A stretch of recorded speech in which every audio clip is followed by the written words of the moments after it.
absolutely no cost to you. Open up a second tab and leave a like.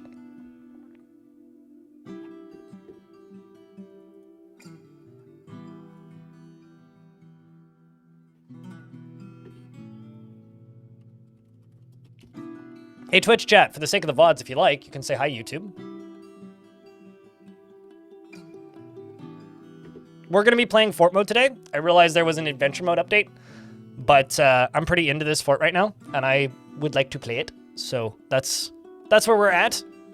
There will be adventure mode, though, because if adventure mode is releasing out of the beta branch on the 23rd, mark your calendars, because there will be a lot of adventures as of the 23rd.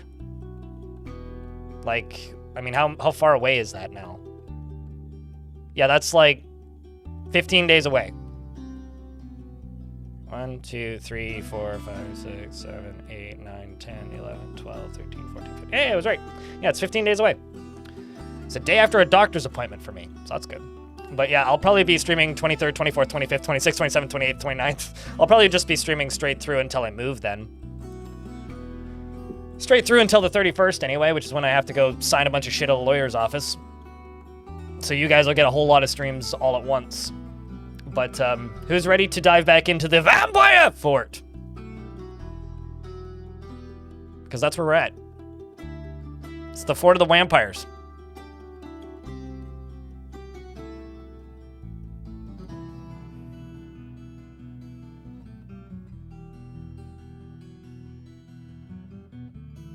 Raid card, which can be $1. You need to manage your raid, and which might need a raid card. Yeah, I mean, here's the thing. I would love to have my own server, my own NAS running in raid. I don't need it, though. I don't need it. I would love it. I don't need it. So I named somebody after Nika right at the end of yesterday, Nika Harper. So I'm going to read this dwarf's description. Then I'm going to name 2 dwarves, and then we're going to dive into this fort. You may notice that everybody is vampires. Don't worry about it too much, okay? She felt satisfied at work and content after putting on a superior item. She is always in love with somebody and develops positive feelings. She is not a private person, and she shares details of her life. She can sometimes act without deliberation, and she isn't particularly envious or curious about the world. She tends to be passive in discussions, and she tends to ask others for help with difficult decisions, and she tends to hang on to grievances. She has an active imagination and is somewhat fearful in the face of imminent danger. She is quite ambitious and enjoys the company of others. She is interested in what others think of her, and she doesn't focus on material goods. She generally acts with a narrow focus on the current activity and finds helping others emotionally rewarding. She commonly winks as a form of greeting and needs alcohol to get through the working day. Dreams of crafting a masterwork someday, and personally holds nature to be of greater value than most aspects of civilization, and does not really value skills related to fighting, and dreams of crafting a masterwork someday. She likes serpentine, I think? Not serpentine. Silver, wax, and crundlehorn, and amber and spears and gauntlets, and the bush tits for their twittering groups. Okay. And the words of the Umber Mountain. I'm just going to call everybody who posts on Twitter a bush tit now. Can we just make that a normal thing? Can we just do that? If like you're an active Twitter poster, you're a bush tit. Anyway, for their twittering groups and the words of the Umber Mountain, the sight of the copper horn, and when possible prefers consume cherry wine and absolutely hates large roaches. She personally holds nature to be of greater value than most aspects of civilization. She has one friend who's a pump operator, also happens to be a vampire, and she's a member of the Knowing Theater. So that's the first dwarf. I want to see what kid portraits look like. Baby portrait! Okay, so we have baby portraits now? That's a baby vampire. Mr. Boar Vessel. Also, his mom's dead. I think his mom got eaten. He also saw his mom die. Well, that's grim.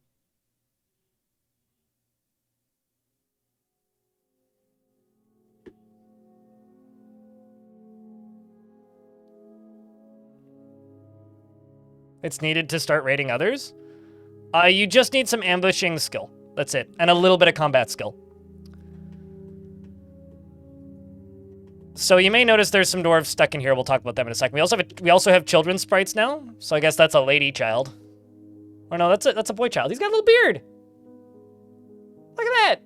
got a little chin beard. Oh, do you think Baby did it? There's also this guy, but hold on, where's that other baby sprite? No, he didn't. I don't think he killed his mom. I really, really, really want to see a baby vampire crawl into a room and just eat somebody. I really want to see that. Like, genuinely, I want to see that. I think that would be really funny. Is this the beta branch? This is the beta branch. The beta branch goes into the live branch on the 23rd of January. That's what the update means. It releasing means all of the stuff from the beta branch will go into the live branch on the 23rd of this month.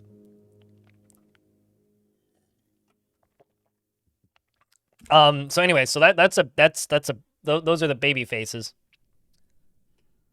Yeah, I really like these.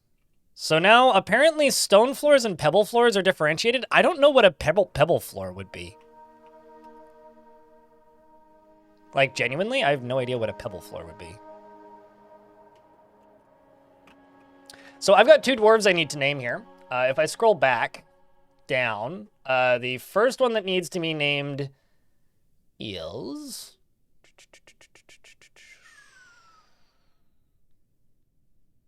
Here I thought I would spot these immediately, but no. There's one, but there's 2. There was 2. I'm not imagining this, am I? Was there only one? Heh.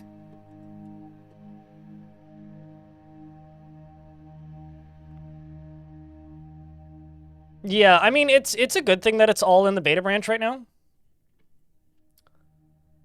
Chat, Suited Giraffe is trying to dwarf himself. Do we permit this? Yes or no? So let me see who else redeemed a dwarf. Mako Darkfire redeemed a dwarf. Mako, what kind of dwarf do you want? I think you're still here. It's not showing up on my list for some reason, but you just said dwarf me, please. So if you're here, dealer's choice. Okay, happiest dwarf. You're now a child.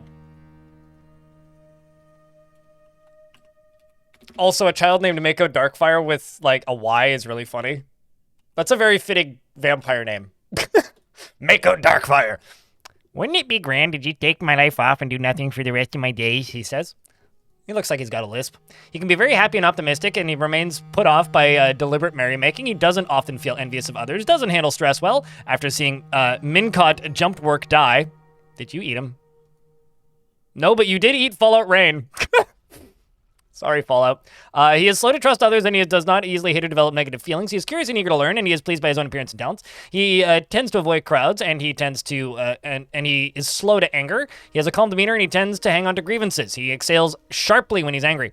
He dreams of mastering a skill, and personally strongly values the law, tranquility, and quiet, and believes that peace is always preferable to war. Sees merrymaking as a waste and finds romance distasteful. Doesn't really see the point of working hard, and dreams of mastering a skill. He likes pink jade, brass, and giant cave spider silk. The color crimson goats for their eating habits, and the words of the saffron droplets, and when possible prefers to consume ocean sunfish and bayberry wine, and absolutely hates worms.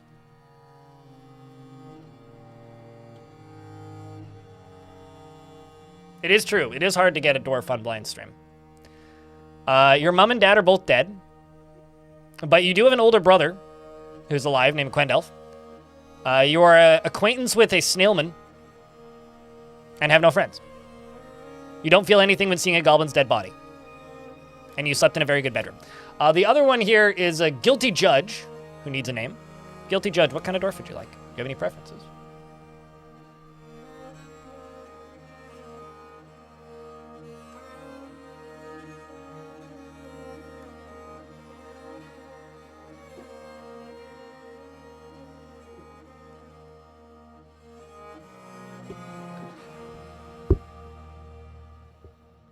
So, YouTube chat, I'm going to make a deal with you guys. Count to 10 in order, and the person to get 10 gets dwarfed. With no repeats. And if you repeat, you have to start over. Good luck. Well, that was for YouTube chat. I'm waiting for Guilty Judge to tell me what kind of dwarf they want. I'll just go with Happiest Bearded Dwarf, because that's generally what people want. So guilty judge can be a scholar vampire.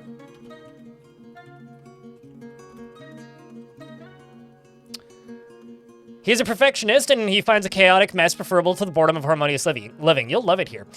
He generally acts with a narrow focus on the current activity, is pleased by his own appearance and talents, and he tends to be swayed by by the emotions of others. He isn't particularly curious about the world, and he can easily fall in love or develop positive feelings. He has a calm demeanor, and he generally finds himself to be quite hopeful about the future. He finds helping others to be emotionally rewarding, and he has an active imagination. He is not particularly interested in what others think of him, and he is rarely moved to mercy. He is trusting, and he scratches his nose when he's thinking. He needs alcohol to get through the working day, and he is starting to work slowly due to its scarcity. And he doesn't really care about anything anymore. He dreams of creating a great work of art, and this dream was realized.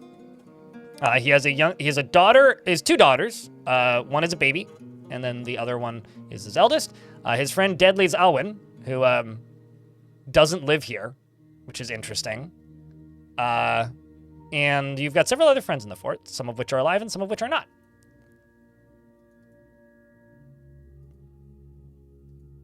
He likes selenite and sterling silver, as well as red diamond, cherry wood, and giant aardvark leather, nautilus shell in the color cinnamon, and when possible prefers to consume rainbow trout and lychee wine and rambutans. No, they can't. Not now that they're vampires. Before they were vampires, they could. Vampires are sterile, though, because they're, quote, considered undead. So, chat, Suited Giraffe wants to be named, wants to be a dwarf. Do we permit Suited Giraffe to have a dwarf? Yes or no? This is for the Twitch chat.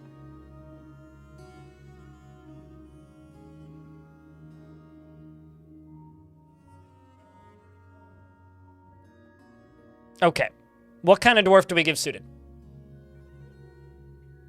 Do we give him an adult dwarf, a baby dwarf, vampire dwarf, non-vampire dwarf, military dwarf? I was low-key thinking about giving him a Guilty Scholar's baby. But just like, Ma! That's what she said. Just the 0-year-old baby for Giraffe. I mean, just say, baby vampire. Vampire! I thought babies vampires cry. Do I have a child? Do I have a boy child vampire? Yeah, like this. I love the baby sprites. These are so funny. Does that work? What do you think, chat? Is that a Suited Giraffe?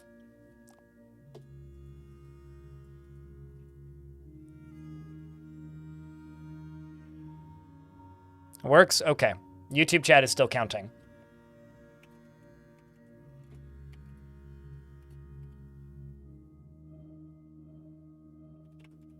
I'm not gonna lie, I just forgot how to spell giraffe.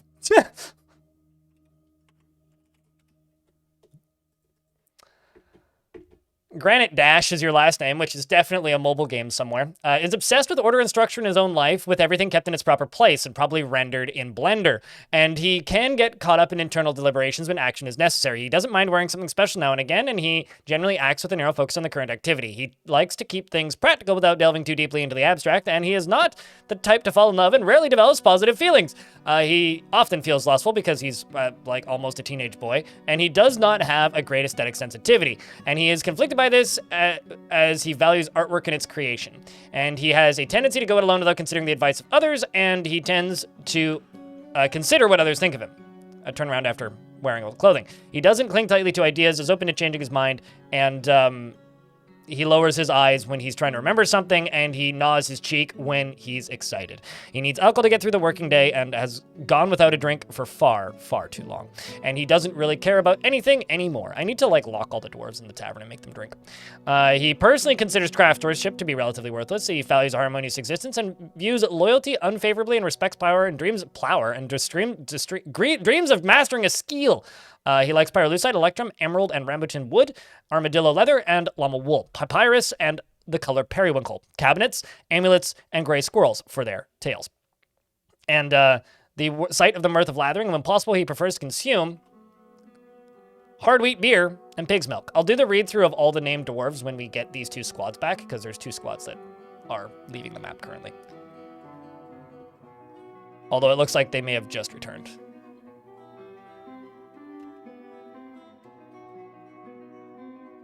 Just a silver whip, rando book, marble scepter, instruments, silver bars. Yeah, no, okay, so they are still on a mission. They haven't come back yet. But does he... I mean, he's suited for sure. Okay, so YouTube, I'm going to scroll through and see... I see. You guys have... Still counting. All right, we'll go with this. We'll do participation prizes. YouTube chat? I don't know how to do this fairly. So, who's actively counting? Centec had a dwarf, but you died, I think. Maybe not in this fort, but you did have a dwarf recently. Let's go with Icarus, Kev H, Anon 4, and Replay. I see you in Twitch chat all the time. And, Centec, sure. Just wanted to help with counting. I think you died. Yeah, I'm pretty sure you died. Let me double check.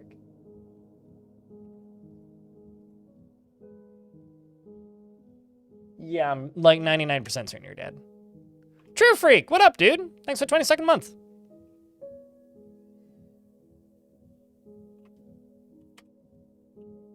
So, Icarus, what kind of dwarf? Any dwarf? Any dwarf fine? Okay, we'll just go with happiest unnamed. Who's Eshtan.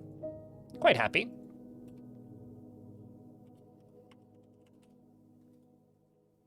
Also, don't worry about this goal, YouTube chat. It's just so that YouTube promotes stream, because streams with goals get bumped.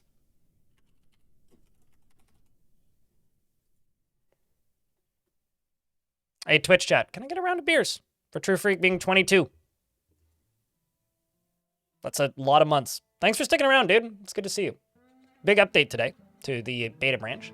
Is easily moved to mercy after experiencing trauma in 310, and can be very happy and optimistic, and he generally acts with an arrow focused on the current activity. He has a sense of duty, and he tends to be a bit stubborn in changing his mind about things. He is quick to form negative views about things, and he has a noticeable lack of perseverance, and he tends to take it easy, and he has a calm demeanor. He doesn't experience strong cravings or urges, and doesn't often feel envious of others. He doesn't handle stress well, and he is not inherently proud of his talents and accomplishments. He tends to not be swayed by emotional appeals, and he has a greedy streak, and he tends to share his own experiences and thoughts with others. He finds such open expression offensive, and he tends to be passive in discussions. He prefers to present himself modestly, and he takes offered help and gifts without feeling particularly grateful. When he's surprised, he has a very unique laugh. He dreams of raising a family and personally holds fairness to be the highest of ideals, and he despises cheating of any kind. He values tradition, values a harmonious existence, and believes it is important to conceal emotions and refrain from complaining. He likes lay pewter, crystal opal, and maces, and male shirts, crutches, and mules for their stubbornness, in the words of the saffron of droplets, and the sight of the mirth of lyrics, and when possible prefers to consume cavefish, and shad, and garden cress, and blackberry wine, and honeybee royal jelly, and can't stand mosquitoes. He's a member of the Bejeweled Fellowship, the Engineers Guild, and is a militia dwarf of this fortress. I think, yes. And his wife is Tun, who's also a militia dwarf. Bioactive was your eldest son, who died to vampires. And Servesh was your other son, who I think also died to vampires. And you have no kills that we know of. So that's that one. Let's do Anon 4. Again, happiest unnamed. I'm just naming people from YouTube chat right now. I'm going to skip you, because you're in a pit getting stabbed with a spike. Udil.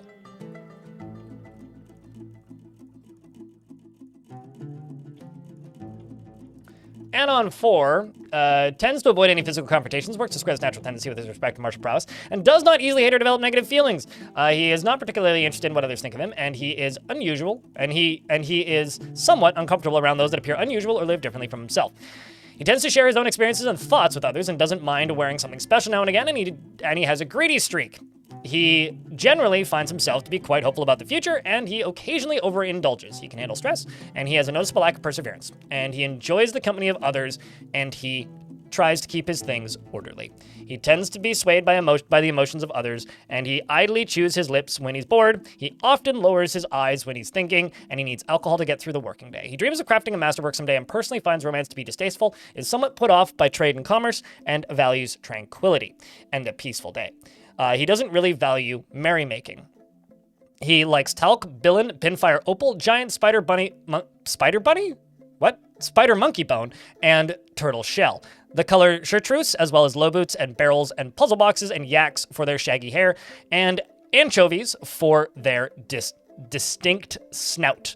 And the words of the Umber Mountain, and the sound of the play of sisters, and the sight of the deserts of singing, and when possible prefers to consume goose, hake, and rhubarbs, and custard apple cider, and absolutely hates praying maggots. Also, I've been thinking about making a rare Dwarf Fortress ideas video about how to make vampires, just so people stop asking. I might try and do that this weekend, because there's some things I've got to edit anyway. And that won't take too long, because like I have it all set up and I can do it pretty easily. Only channel you support. Cheers, mate. Glad that you're still around. Speaking of primes, Dragon, Min, RZ, FTW, thanks for the 12th month. Welcome back. Am I going crazy, or are like text-to-speech not work on resubs? I guess they not, because otherwise I'd be hearing them, right? Unless you guys are hearing them, which would be weird. It's probably one of the many things that's broken on Twitch right now. His hair's quite sparse, blah, blah, blah. And let's get another one up in here. And then let's do Kev H.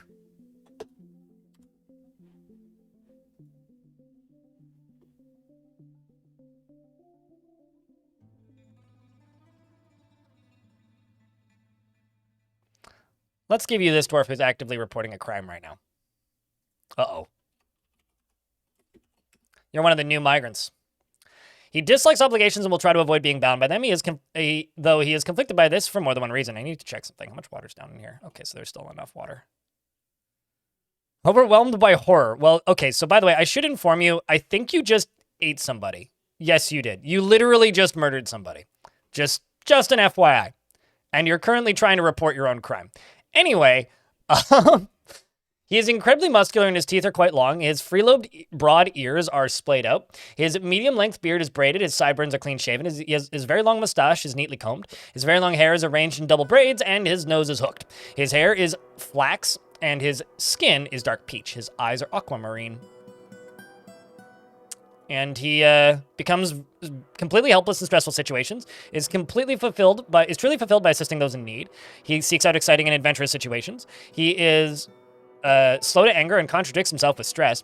And he looks on others with lust. He dislikes receiving advice, preferring to act as the preferring to keep his own counsel. He doesn't focus on material goods, has a noticeable lack of perseverance, and he is often nervous. He takes offered help and gifts without feeling particularly grateful. He has an tendency to consider ideas and abstractions over practical applications, and he needs alcohol to get through the working day.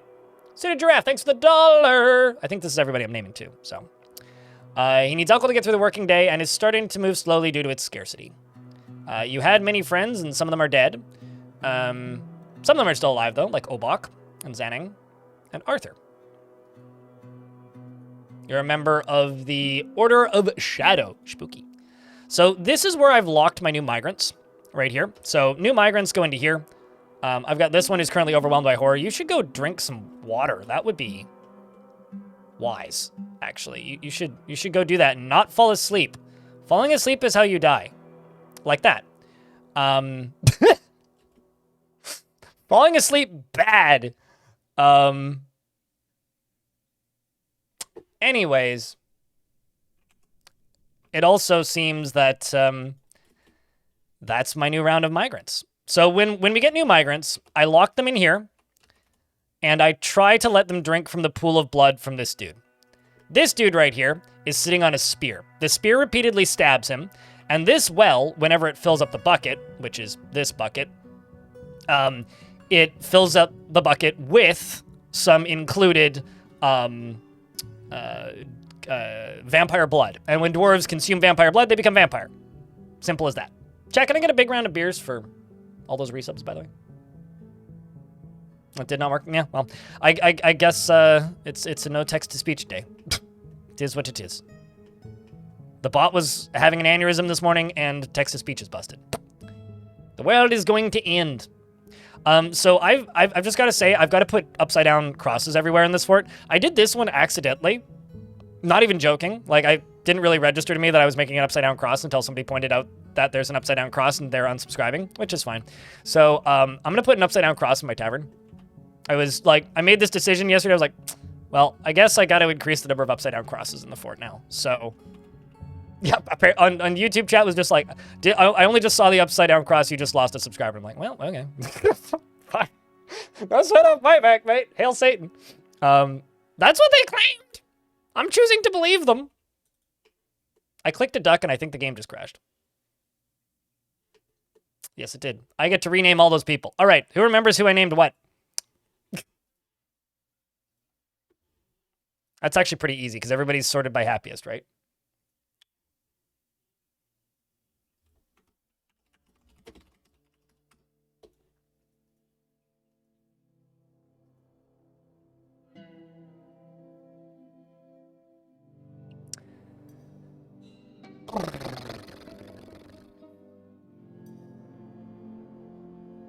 Are you saying that they're not working, Celestine? Because I've told you this before, I think. Closed captions have been busted on my end for a long time. So, you know. Okay, so this one was Mako Dark Fire. Saying it is working? Then why are you telling me to check settings? What?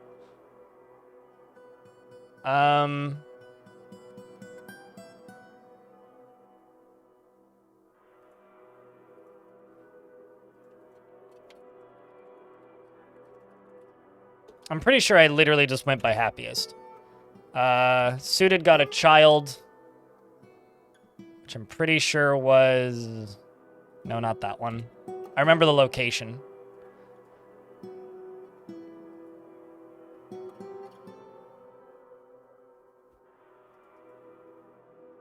Nope, it's not you.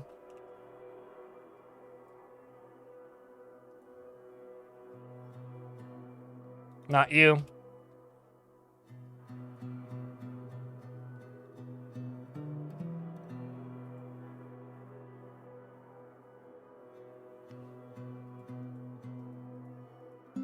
It's the right age, but it's the wrong dwarf.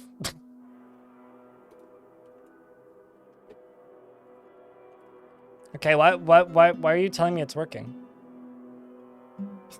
If it's working, then that's good. Don't worry me by bringing it up. You had me all concerned for a second there. All right, well, I'm just going to give Suited somebody random. You'll come into your own personality eventually anyway. You have me all worried here by bringing up closed captions, because people don't talk about closed captions unless they're busted. And if they're busted, it literally requires me restarting the whole stream to fix it. So, you had me all worried for a second there. Or no, that... So did we give you the baby or a child?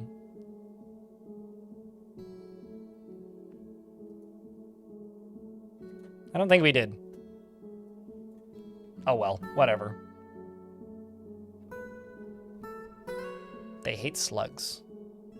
Oh, maybe that's it, actually.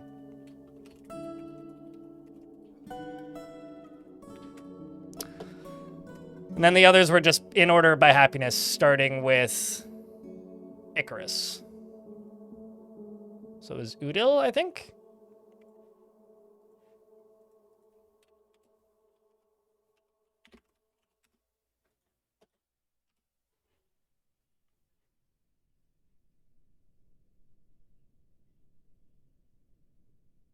I skipped the kid and jumped to Nish, the scholar, for Anon 4, I think.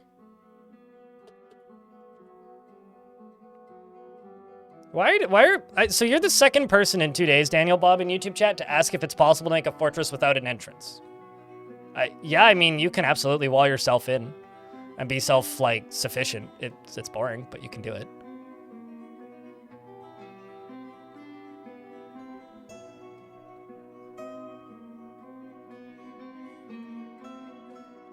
Seems right.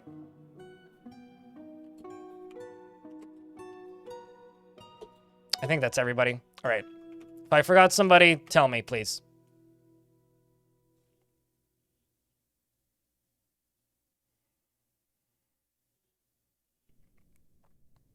And secluded yourself in a self-sustaining fortress. The thing is, like, dwarves do like seeing the sun, though. And some dwarves want to see the great natural places of the world. Not all dwarves want to be underground all the time. Some dwarves, certainly, but not all of them. It's actually not that common of a trait that dwarves want to just be underground all the time. Uh-oh. Okay, that had me worried for a second. I realize this is a vampire fort, so we're kind of tempting fate with weird anomalies, but... let's just get this stuff that I don't need up here out of here.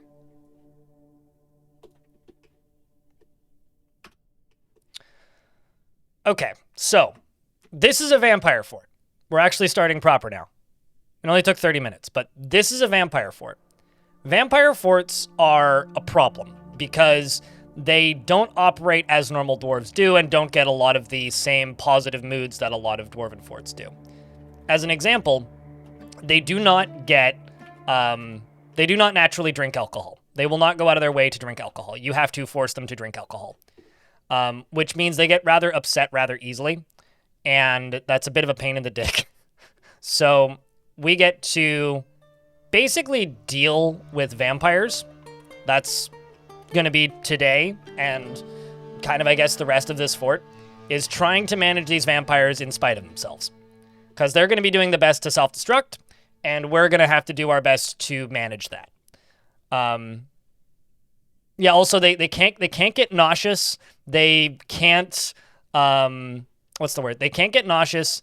They can't get tired, which is really good for combat, mind you.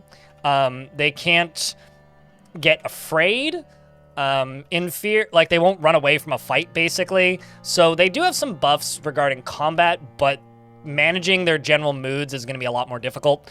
Also, they need to eat living things occasionally, so some of every single one of my migrants waves are just going to get eaten, and there isn't much I'm going to be able to do about that. It's just going to happen. But, you know, we're gonna do our best to run the fort as efficiently as I can. Snail man vampires and all. And we're going to be doing mandatory fun days where I lock everybody in the tavern. And hopefully it's entertaining to you folks as it is to me.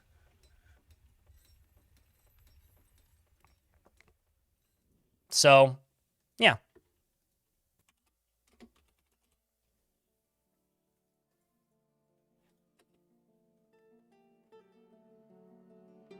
I know you want to get gaming, so this can be a later thing, but may I ask for a quick vid which explains the different save options? Save and return to title menu returns you to the title menu. Save and continue playing makes a hard save so that if you want to go back to that hard save in the future, you can. That's the only difference. I don't need to make a video out of it. Basically, like, one is like save as, and the other is just save and quit. And then this quick save is just save and continue playing without saving as, but it's not a vanilla feature. But under the title menu, there are 3 save options. No, there's 2. Like, I don't understand why you need a video for this. There's not, there's 2. There's continue or create a new world. Like, these aren't 3 save options.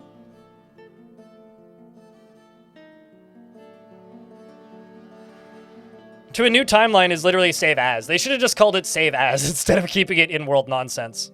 But here's the thing, right? You can't just ask me for a short video because, one, I'm not going to make a short video, so it's either you get it now or you never get it.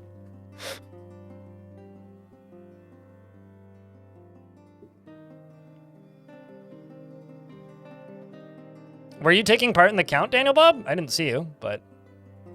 So, continue game, start a new game, in existing world, create a new world. That's not 3 options for saving. One is create a new world, one is continue, and then the other is, like, you know, start a new game in a world that already exists, that doesn't have a game already running. Whereas to a new timeline is just save as. The other one is copy timeline, which says there might be loading issues, which is true, because it can cause name conflicts. And then the other one is just, you know, like you can abandon, you can retire, but the population remains. Like there's tooltips on all that stuff. I don't know what you want me to explain. Anyway, we're in an ad break, so we'll wait for that to end. Some dwarves wishes to rule the world, so what? It just means they're ambitious, right? They have ambitious goals with their lives. So there are some living dwarves in the fort that are hungry, but they're going to become food really quick. I could try and, like, micromanage them, but I don't think I'm going to. 2 dwarves have been found dead, completely drained of blood. Those were the 2 that we saw die right at the beginning there. There's also this one, who's also dead, completely drained of blood. Which means we're going to need to get all these dwarves buried. Which is going to take a little bit, but I'm just going to go down here and designate a few of these new tombs, because I'm presuming they need it.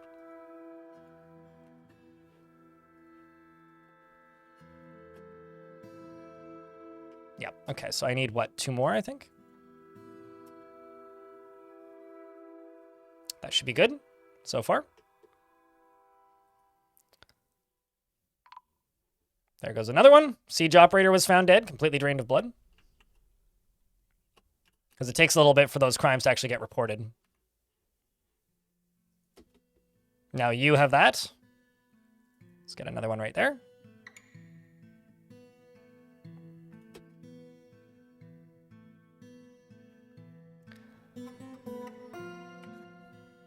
So you're talking about like when retiring a fortress, right? Because save and return to title menu is just save and return to title menu. Save and continue playing is save as, so it lets you create a split, it lets you copy your save file. When you retire, it lets you do that again. You can just keep the same save, or you can make a second save, right? So when it says recommended, it's just saving on the current save and it just keeps going with one folder. If you want to copy that folder, you can make a new timeline, which is save as. That's all it is. I'm not going to make a video for it. And this is the last time I'm explaining it. It's not that complicated. It's a very much a classic, don't overthink it. It's just save and save as. That's all it is.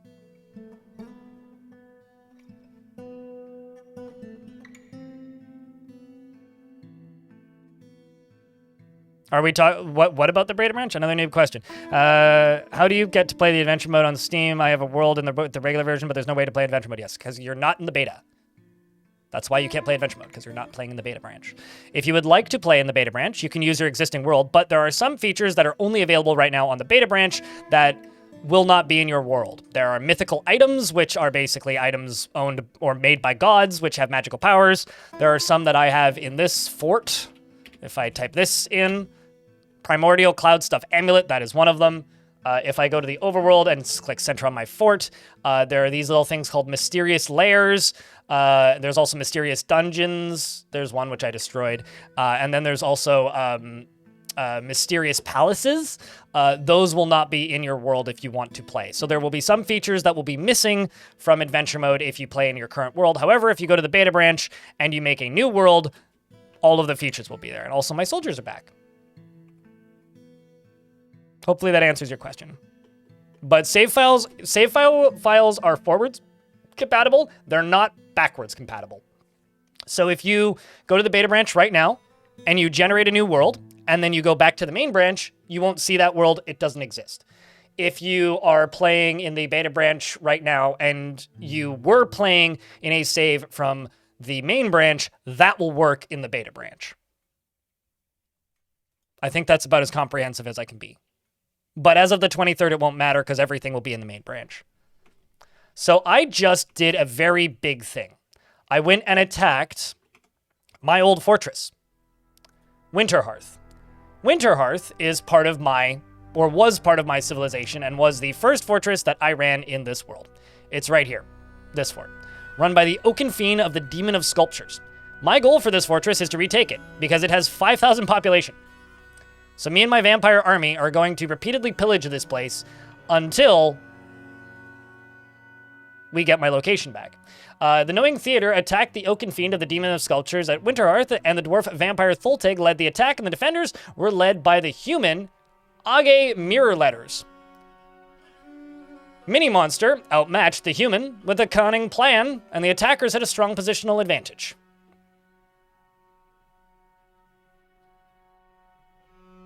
So far, it seems like we killed a human named I don't know how to pronounce that. Imagine just getting attacked by an army of vampires. We are definitely the evil here. So because we are not susceptible to exhaustion, we have an advantage in all these dice rolls because we don't get tired. So this might go on for a very long time. But my goal is to take this place over. I want to claim it back on behalf of my faction. Seems like Dishmab got a kill. It seems like Sustos got a kill. Hold on, how many is that? Clashed with 494 goblins, slaying 9. Led by the vampire Kubok, clashed with 485 goblins, slaying 9. The Ordered Petals clashed with 471 goblins, slaying 9. Mini Monster clashed with 462 goblins, slaying 9. The dog Toulon clashed with 453 goblins in Winterhearth, slaying 5. That dog killed 5 goblins? That dog killed 5 goblins. Q and Green Tea clashed with 448 goblins, slaying 9. Or led by. The creative permanences led by them. Brah.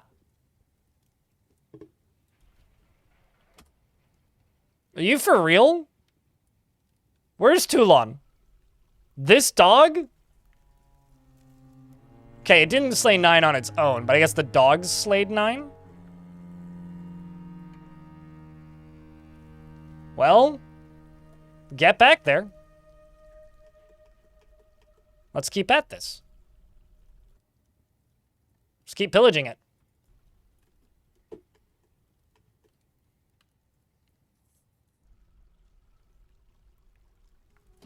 It did say it slayed 5, but it may have also been the squad that slayed 5.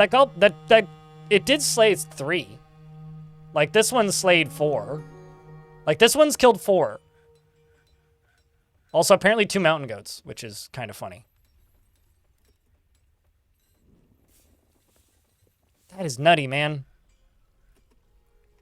Sorry, I've got to finish my upside down cross. This is very important.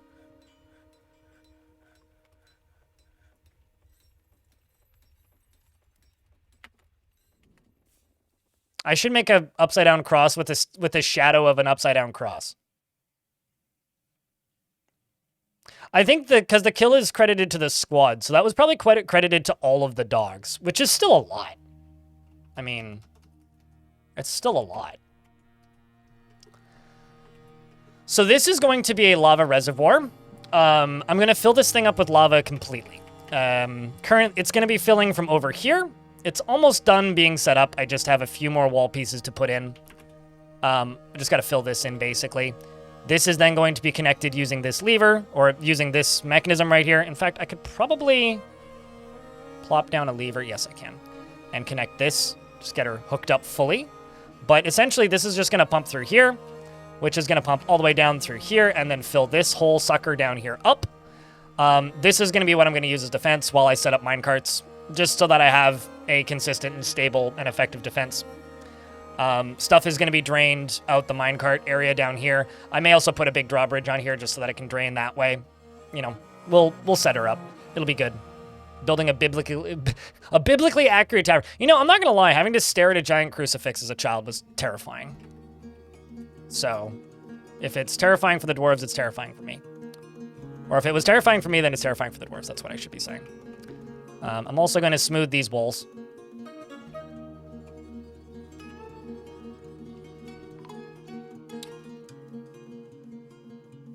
One of my vampires was found dead. Did somebody... Okay. So Maffle tantrumed. Again. And was beaten by the hammerer. No, Captain of the Guard. Enough to kill him. So I guess even the tantruming vampires aren't safe from the Captain of the Guard. So, you know, rest in peace. That's all I gotta say. Is rest in peace. The other thing I want to do is I want to unassign everybody from this burrow, because I've got some vampires that are just hanging out in here. Everybody can be assigned to the main burrow. And we've got a coffin that needs to be moved, because apparently the dwarf that got killed was hauling a coffin, which is oddly fitting. And one of my vampires is going into a strange mood. So chat, what do you think of the vampire fort so far? It's going to be a pain to manage, but, like, we'll do our damnedest to take back that location.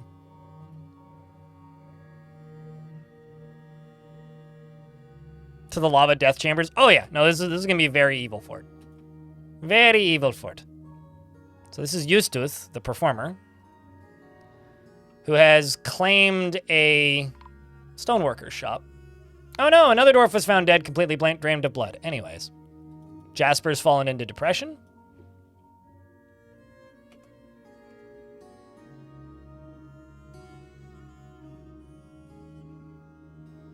I mean, if it needs that, then you gotta redeem that, you know? Although Replay DK got a redemption, which I super missed because I was very distracted. Replay DK, what kind of dwarf do you want? Unless you want me to scroll up in chat. Then I'll go check. An excellent use for visitors? Lunchables?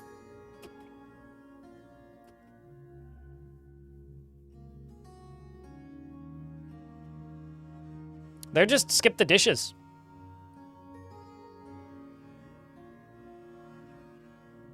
Got stray dog bone.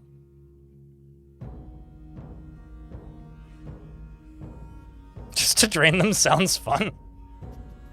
The thing is, like, I wouldn't want my vampires to get in there, though, because I don't really want to accidentally end up with, like, a were-creature infestation. Because, like, moods could go south pretty quick. But yeah, we're going to have to build some sort of public tavern today after we get the defenses finished. That's definitely something that's going to need to happen today. Okay, squads are returning.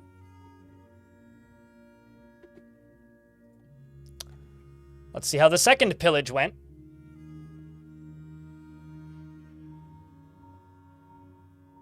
Vamps are vulnerable to the same things dwarves are vulnerable to. Goblin was struck down.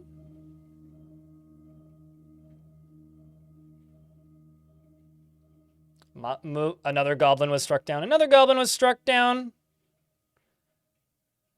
Clashed with so we're still clashing with the 500-something goblins. Look at this.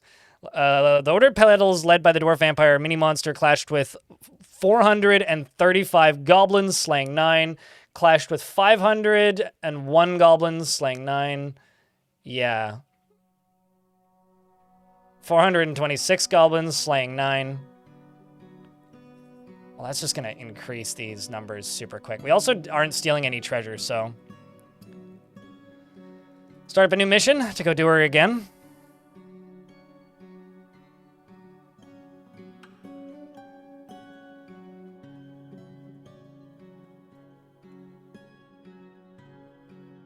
Okay, so you are beginning your artifact, which includes Tanzanites, dog leather, granite, diorite, gabbro, jute cloth, which is dyed, I think.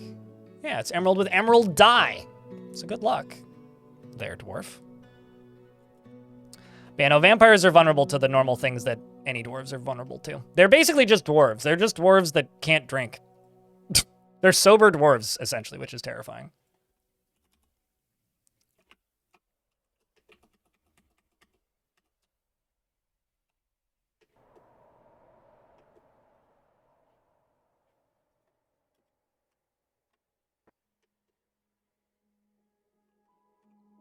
After we're done smoothing all of this, we can make some progress.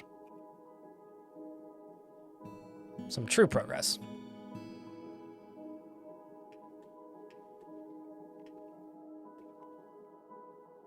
I don't like, I mean, you're allowed to talk about exploits. I don't think that water reactors are very good in the current game because they tend to evaporate a lot faster than they used to. This might just be a placebo effect, but I tried using them a couple times because I do use them sometimes. So I don't know. I haven't been using them much in the past year. I wouldn't say they're too full unless you're bothered by the splashing, but because they tend to dry up really quickly, I would say they're probably not, because you want water in them. As long as they're functioning, they're working. Should be able to brew drink from blood. The thing that you need to remember, Noble Fiction, is vampirism is supposed to be a curse. Because it's supposed to be a curse, you're not supposed to play with them as the primary thing. You can, but it's supposed to be a curse. So this is sort of like, I don't know why I'm using Caves of Cud as an example. There's a quest in Caves of Cud where there's an item that kills you if you equip it.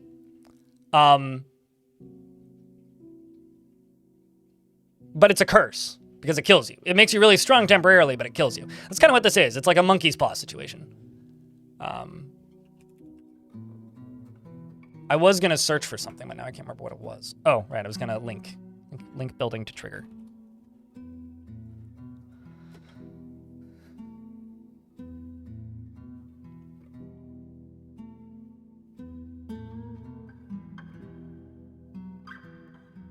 Yeah, I personally wouldn't use infinite water generators. I would find a different method of generating power, personally.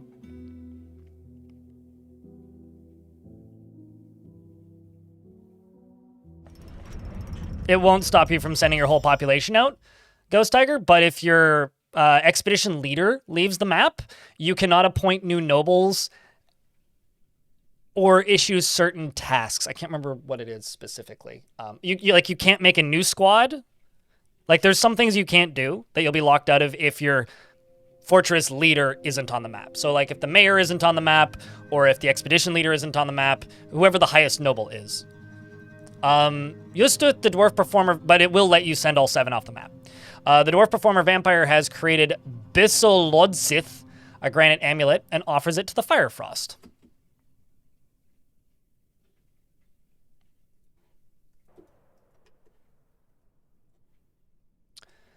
This is a granite amulet. All craftsmanship is of the highest quality. It is decorated with jute and gabbro. On the item is an image of square-cut gem in granite. On the item is an image of a brilliant cut gem in tanzanite. On the item is an image of a four-sided long, four-sided prism in dog bone. On the item is an image of dwarves in dog bone.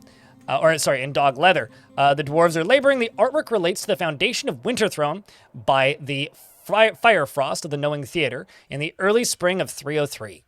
So it's been 10 years. Yeah, that's how I do. Here's the thing. Once you've piped them and it's gained flow, you can actually block them off and it will maintain that flow forever. So if you have a flowing river of I don't know, with 20 water wheels in it and you block either side of it, it'll flow forever. Just a pro tip if that interests you. But this, I think I'm going to give this to my mayor.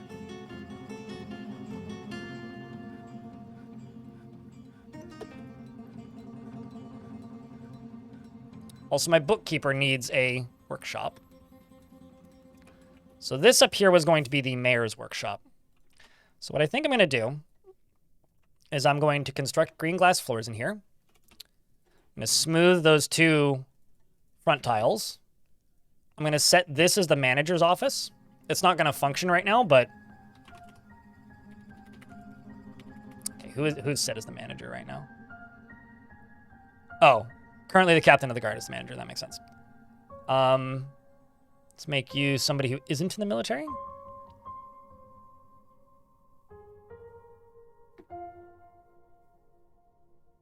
Like Mincott, the tavern keeper.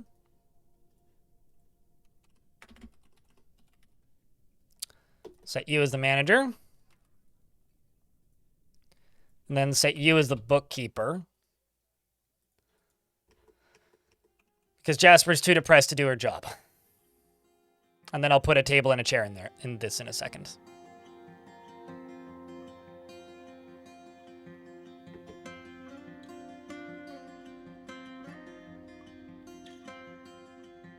And close the valve too late, you think? Ah, did you flood yourself?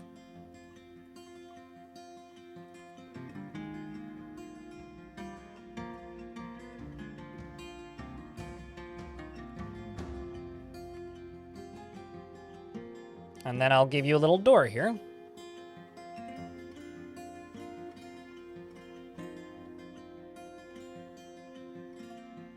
And not bad. Yeah, at some point soon, we're just going to have to probably burrow everybody in the tavern. It's probably going to be the way to do this. Let's send 3 squads out this time, set them to pillage.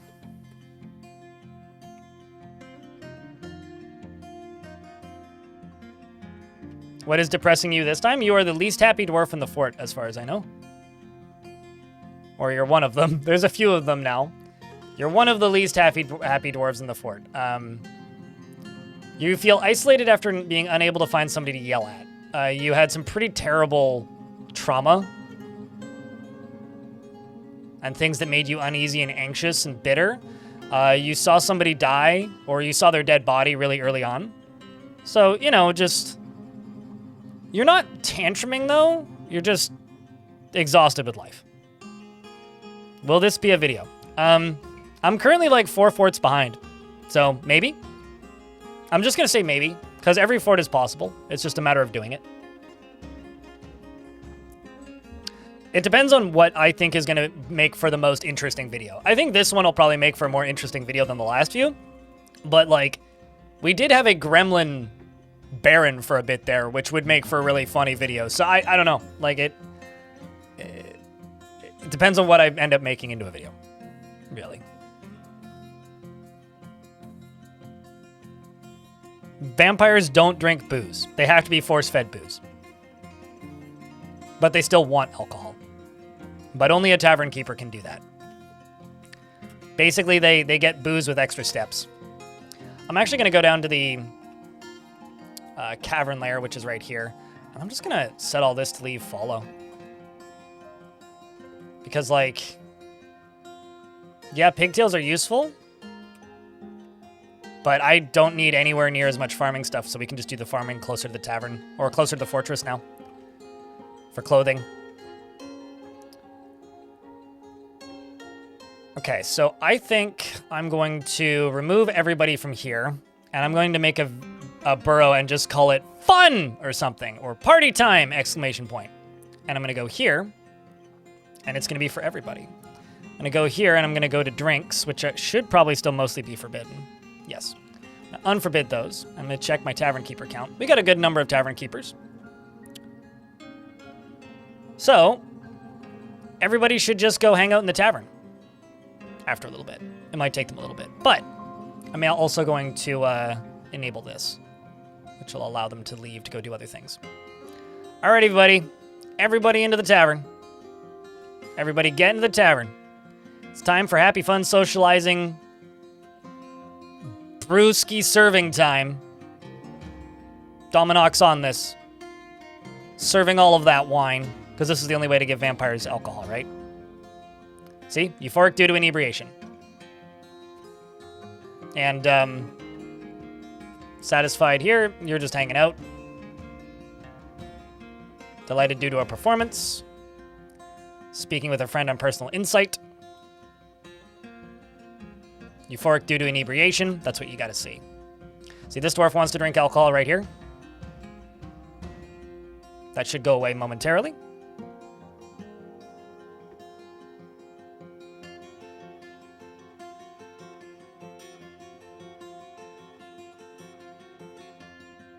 Just gotta wait.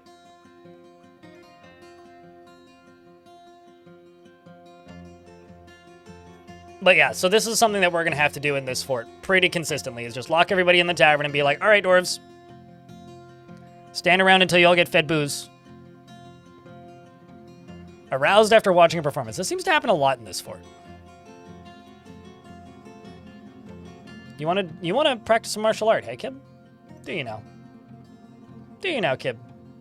Do you know?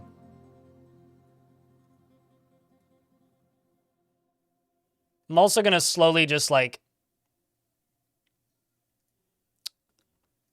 make the entire faction basically into squads slowly. Like, you also want martial training. Have you had alcohol now?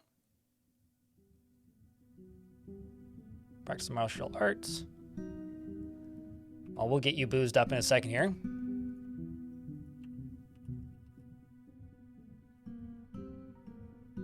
Oh, wait, are you... Yeah, you have a pickaxe. We'll just let you stay as a pickaxe dwarf then. Arthur wants martial training. Grouchy after drinking the same old booze.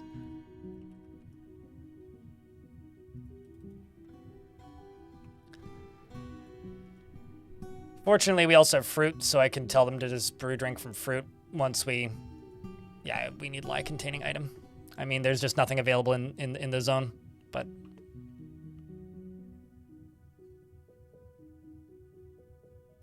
So, I explained this about a umptillion times yesterday, and I guess this is just going to be my life for the remainder of this fortress. Vampires can eat any, like, man-animal variant or other dwarf. Basically, any intelligent creature. So any human, goblin, elf, animal person, as long as they are sleeping. If they are capable of sleeping, then they can be eaten by a vampire. The reason they have to be capable of sleeping is it doesn't trigger their like food response unless they're sleeping. So the second you go to bed, you are at risk of being eaten by a vampire.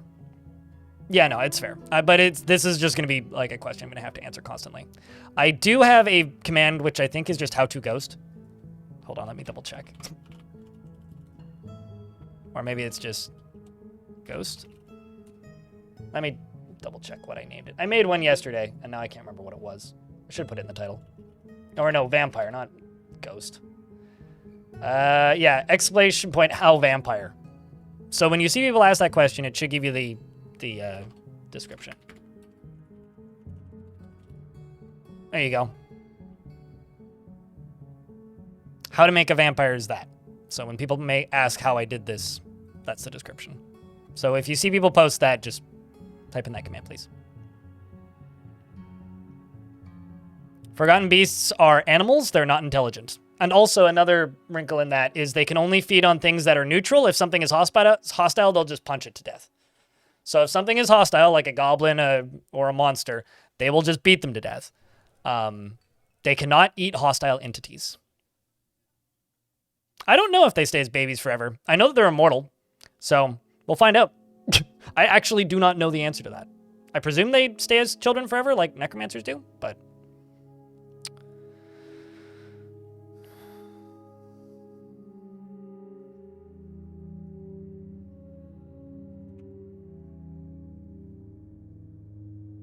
Okay, so we're just waiting for Mini Monster to leave the map here. That's it. Speaking of things I'm waiting on, how is this doing? Okay, so you're all hooked up and you're disengaged. I'm going to queue this up. And I'm going to need another lever, which I could just put next to this. But I think it's probably smarter for me to put it in an office somewhere. So let's go manager's office over here. And let's disable this. Tavern time! We'll call it that. Let's just remove everybody from this. Sign everybody that one again. All right, guys, you're now released. You may go do whatever it is you want to.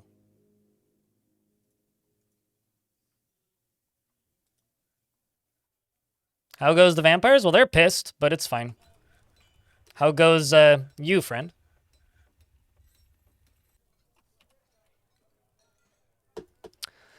I don't know what I'm going to do with all of the meat. Uh-oh. The migrants have arrived despite the danger. Yeah? You know, it's realer than it normally is, guys.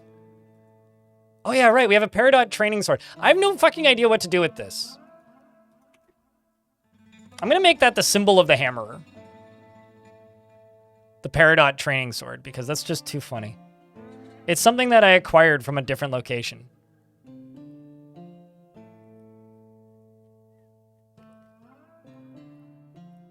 There it is.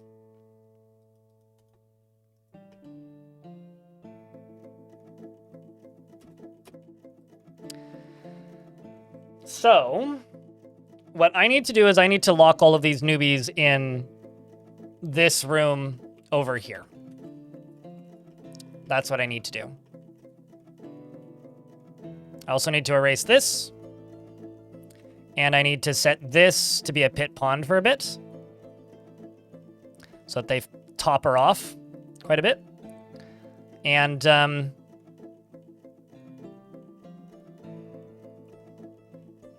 just going to add everybody and then type in the word vamp. And then remove them.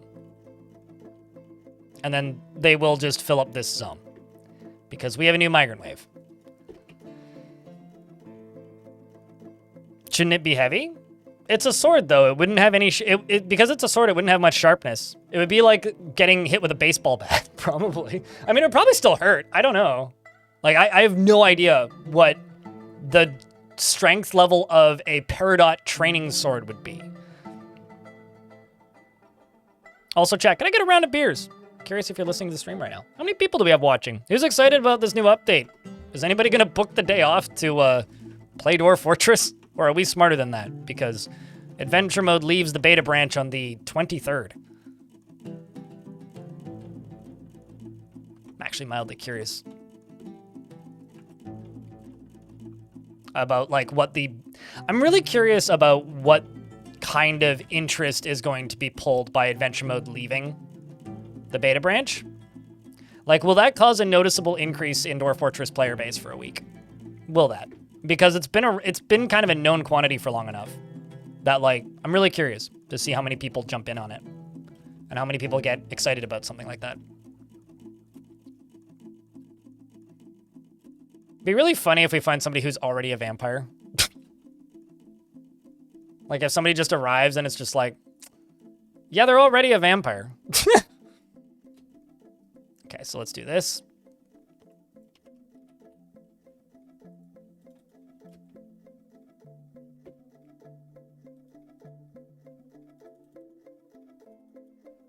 It seems my squads are coming back. Let's see how this fight went.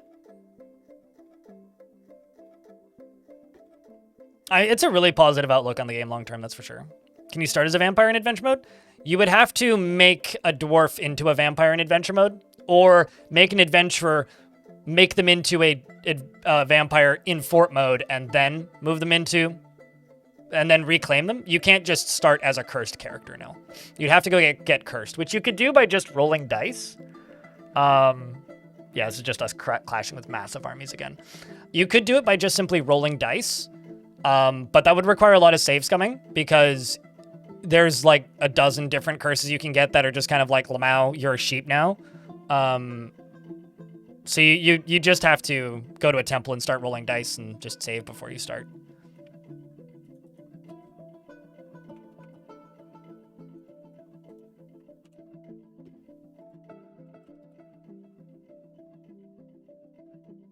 I'm really curious if he wields it. It's sort of like you can't start as a necromancer in adventure mode. You're not really supposed to want to play as a vampire because of the issues. You'll run into more issues playing as a vampire in adventure mode too. I mean, it's kind of like playing as a zombie. People will just attack you. Unless you're very good at lying about who you are. You'd have to like try and do what they do in fort mode, which is lie about your identity. So you'd have to assume an identity and not tell people who you are, because if you just go around telling people you are who you are, then as soon as word gets out that you're a vampire, people will kill you on sight. As to why dice backfire, the gods literally tell you. They tell you to roll the dice once and don't do it again. All right, so my hammerer now has a Peridot sword. I guess we'll have to see how effective that is at some point. I mean, actually, we've got some disorderly conduct that we can send out right now, so might as well. I don't know if you'll go do it, though. You may. So may your spouse, but... Yep, you're gonna go do it. Okay, well... Anyway, that killed the Snailman Prime Minister, so the Prime Minister is dead. Rest in peace, Snailman.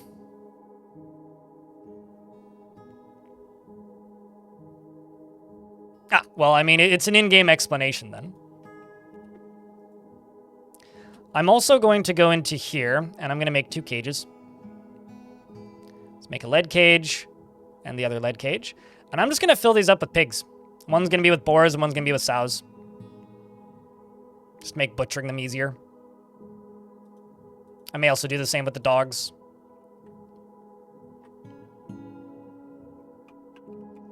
All right, so let's check in on this. This right here is a well, which is currently full. It's only 2 of 7 full. And I need to just go into this and forbid this for right now.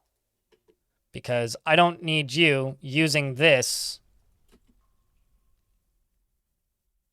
well to fill the well. I need you to use the other well to fill the well.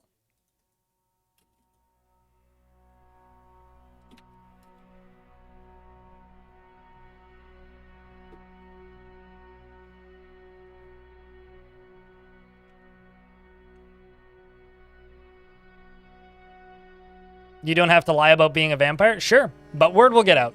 Trust me, word will get out. Like, rumors and, like, awareness of who you are in adventure mode spreads shockingly quickly, if you allow it to.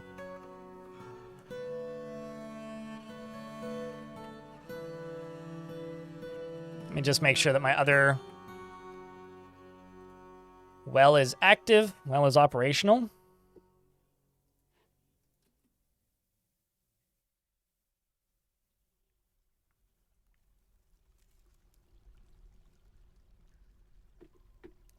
It's not really that easy, suited. You'd need a pretty good lying skill. Basically, being a vampire isn't as easy or as exciting as it sounds. It's one of those, like, yeah, you can do it. You can absolutely do it. But if you've never played adventure mode before, I wouldn't recommend playing as a vampire. It's something that, like, you should try and do once you're a little bit experienced with the mode. Although I would say it's more interesting to play as a vampire than it is to play as a necromancer. Because playing as a necromancer just kind of makes the game boring in a lot of ways. Because it removes you from... And a vampire kind of does a similar thing too, where it removes you from being able to get as powered up as quickly. Because you can't do a lot of types of training that you would normally. So this well is now operational. I'm just going to wait until it hits 6 full. When this says 6 of 7, I will then simply lock these 2 trapdoors, lock these 2 dwarves inside, hope none of them fall asleep, and then let them just drink the water from here. And this will turn these dwarves into vampires until I run out of dwarves, at which point, well, it's 5. At which point then, I can release them into the actual population. So this is kind of like my newbie Fortress members containment chamber, if that makes any sense. But yeah, what I'm doing in this fort right now is some pretty endgame shenanigans. Is maybe the best way to explain this. This is some pretty endgame nonsense. Okay, that's full. Perfect.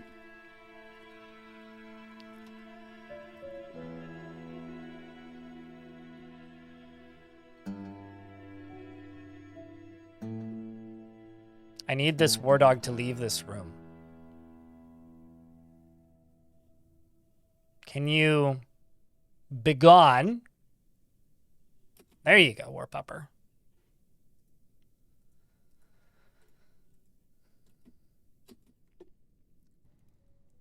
Speaking of, let's go attack our neighbors again.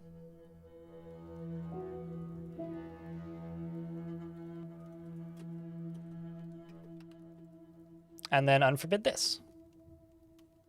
So, whenever these dwarves get thirsty, because now I can actually unforbid this, they will sip from this bucket and become a vampire. So now this dwarf right here, Zuthan, is now a vampire.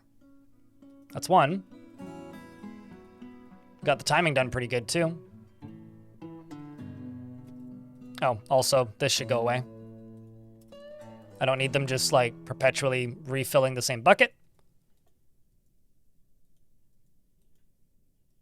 You're a vampire. You're a vampire. You're a vampire. You're a vampire. You're done. You're done. You're done. You're done. You're done. You're done. Done! Excellent. Okay, so now we can just open these up.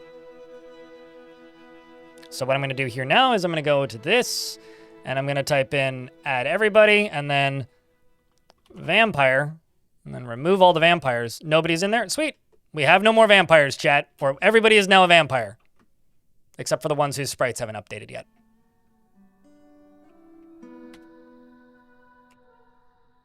I don't know if I'm going to keep playing in this world after this fort's retired, to be honest with you. There's a good chance I won't. I'm a little bit torn as to what I actually want to do with that.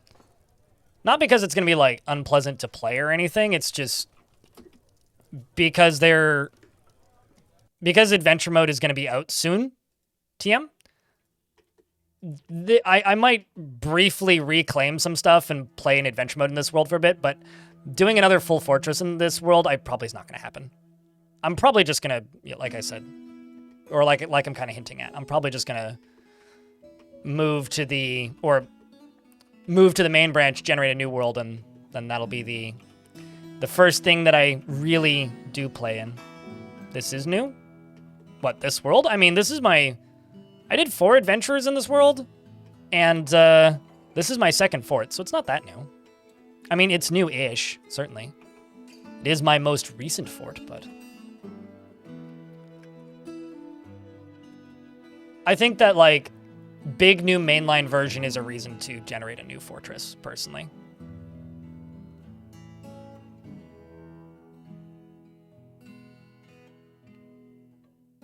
It is extraordinarily easy to make a danger-free well.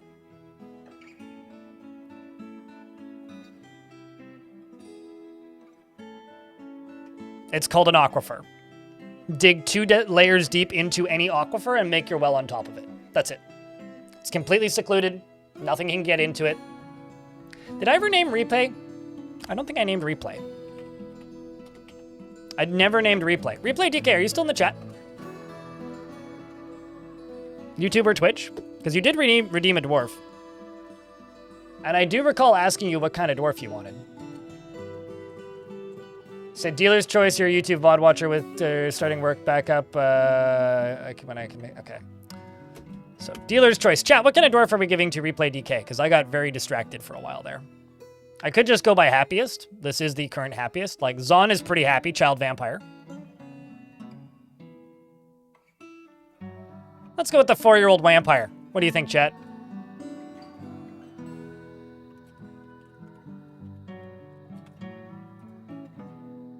I played with a puzzle box and I really enjoyed that, he says. He feels enjoyment after playing with a puzzle box. He feels enjoyment after playing make-believe and horrified after seeing Fallout Rain's dead body. Because he ate Fallout Rain. He can be very happy and optimistic, though he remains put off by deliberate merrymaking and doesn't often feel envious of others. Doesn't handle stress well, and he is slow to trust others. He is slow to trust others, and he does not easily hate or develop negative feelings. He's curious and eager to learn, and he is pleased by his own appearance and talents. And he tends to avoid crowds. He is pleased by his own appearance, and he is slow to anger. He has a calm demeanor, and he tends to hang on to grievances. He exhales sharply when he's angry, and he needs alcohol to get through the working day. Dreams of mastering a skill, and personally values tranquility and quiet, and believes that peace is always preferable to war. Sees merrymaking as a waste, and finds romance distasteful, and doesn't really see the point in working hard, and dreams of mastering a skill. You know, people have asked me this a couple times, Kaiser Soze. I don't know. I think so. I probably... I have a couple of vampire babies. So if the babies stay babies, that'll answer the question quicker. Likes brass, pink, jade, and giant cave spider silk, the color crimson, and goats for their eating habits, the words of the saffron of droplets, and when possible prefers to consume sunfish and bayberry wine, and absolutely hates worms. 2 parents who are dead. I think this was the dwarf I named initially somebody else, but the game did crash. I'm also going to quick save again because I don't trust the game to not crash again. Also, it's trading season, and we didn't get traders. Shit.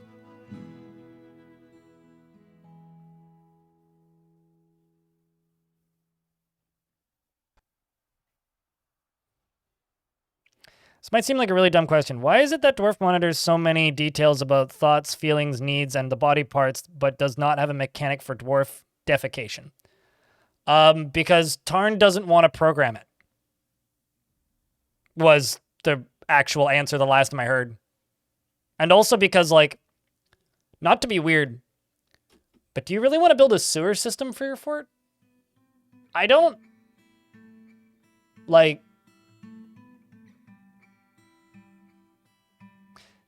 this is a game that abstracts a lot. So this is a question from YouTube chat. It's like, why don't dwarfs poop, basically? The first thing we would do as a player base is weaponize it.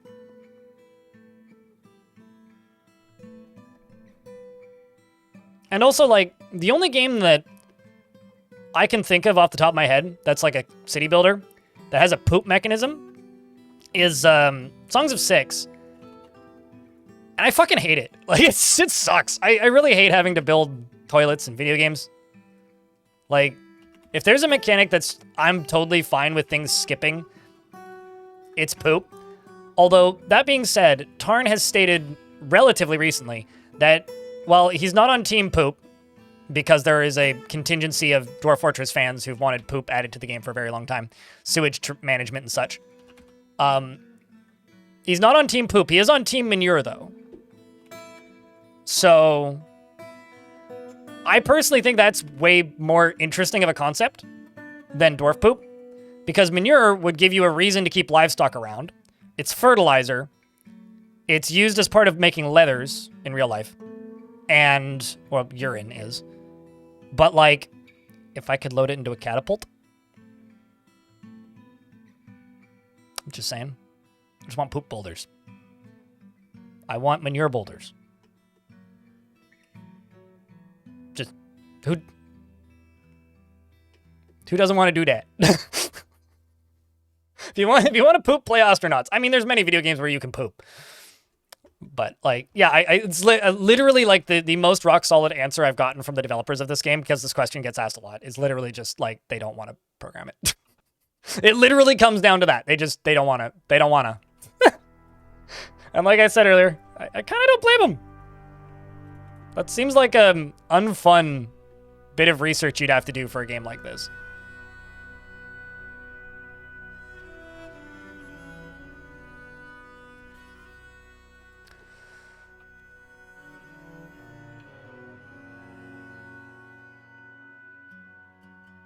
That's called shit-talking? Are we shit-talking the game's fan base now? How about instead of shit-talking, we just add shiitake mushrooms? How about we just do that instead?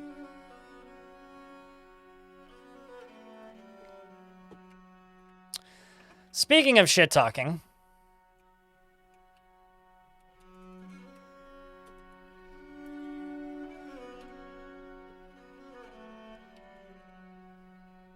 Jasper is attempting to link a building to trigger. There you go, Jasper. The Forgotten Beast Namor has come, a quadruped composed of ice. It has a knobby trunk and it appears to be emaciated. Beware its poison gas. Bum, bum, bum, bum, bum, bum, bum, bum, bum, bum, bum, bum. Yeah, dwarves are Well, here's the thing. There is this thing called waste, which you don't really see with the graphics turned on. But grime and waste are things that can cover walls. And it covers walls when a forgotten beast made of grime and filth was in the region. So you can have forgotten beasts that are made of, quote, grime and filth, which is this game's description of poop. So you can get shit stains on the walls if that's what you're into.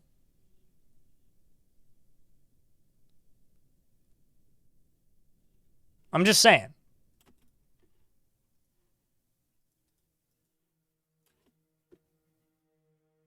What a cold creature. Maybe it's telling us we need to chill out. I have a feeling it's just going to get sniped by another Forgotten Beast in a moment. Why add more terrible fluids? We already have, like, liquid pus. So, can we catapult the Grime Filth Beast? You can only load boulders into it. So you would have to mod Grime and Filth boulders into the game. Because only boulders can be fired out of catapults. Catapults suck in general, though. You could fire whatever you want out of a minecart, though. So you could mine the corpse of the Grime and Filth Beast into a minecart and fire that, but it wouldn't be very effective. That's going to be a very anticlimactic fight, so I'm not even going to bother. Also, okay, so it says that you can play adventure music in Fortress mode now. Is that a setting? Because I might be going crazy, but I haven't heard any of it yet.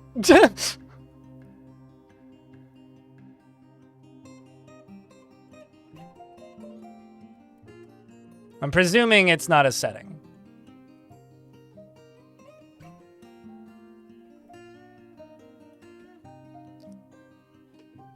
Gotta pay attention to the music. You hear adventure mode music in your fortress? Oh, there you go. I wonder what triggers it. I wonder if you need visitors. That would be nifty.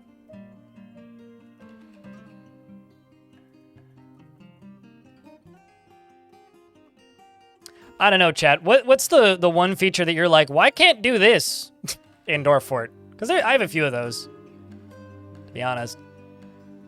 I do. Or it's like, wait, what? You can't do what now?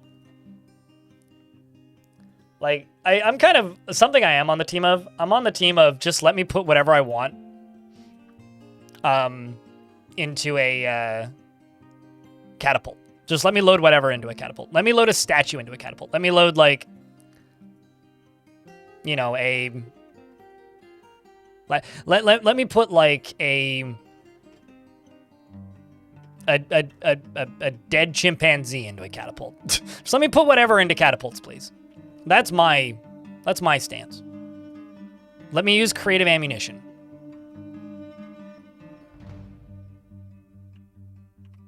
You probably don't have a big enough dance floor in your tavern, or an active enough dance floor in your tavern. The Forgotten Beast Amas Kogan Gonith has come. A towering one-eyed lizard. It has large mandibles, and it appears to be emaciated. Its clear scales are close set. Beware its poison bite. Well, most of my squads is still not tears, but this one can actually fight with me.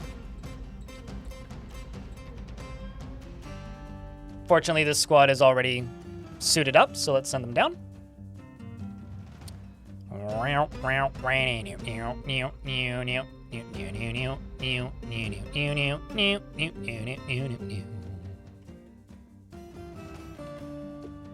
Run, dwarfs, run! You made a dance floor so big they actually started dancing in a circle. I should maybe embiggen my tavern a bit. It's a bit small right now. But yeah, you want like a really, if there's any building you're gonna make just huge, it's gonna be the tavern. So the first dwarf into the fighting was Udib, as well as Robotic Cow. They're terrified while in conflict, but the creature is bleeding. Forgotten Beast did scratch a dwarf in the neck, which shattered the upper spine's bone through the pigtail cloak. Ow. Ow. Ow. Ilmirin has no spine. Hang in there, Ilmirin. Can I get a Vile Force of Darkness? For that is us. Rest in peace, Ilmirin.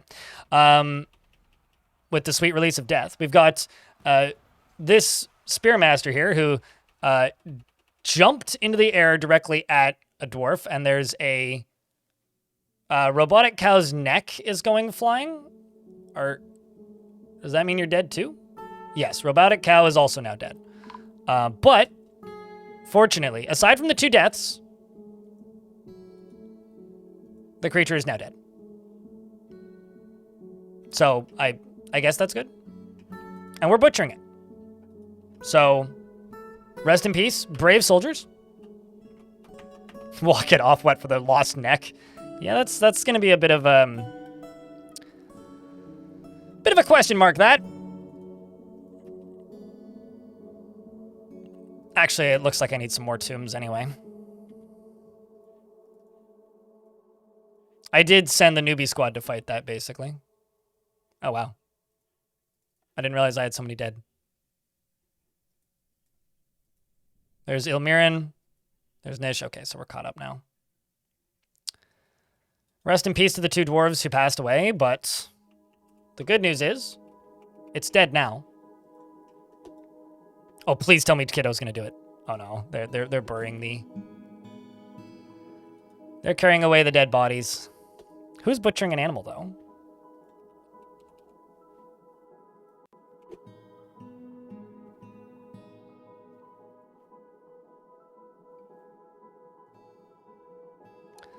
Butchering the Forgotten Beast. That was for the spine, but neck is just as funny. Well, oh, right, true, yeah. No, two dwarves died there, one losing their spine spontaneously and the other one their neck, but that's gonna be a lot of hauling jobs in a second. Nice. 289, man, that was a big one. A big honker.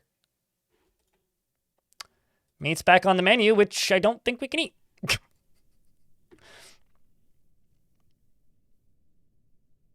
Satisfied after slaughtering an animal. It's one hell of an animal, man. And Scholarly Potato, thanks for the $5.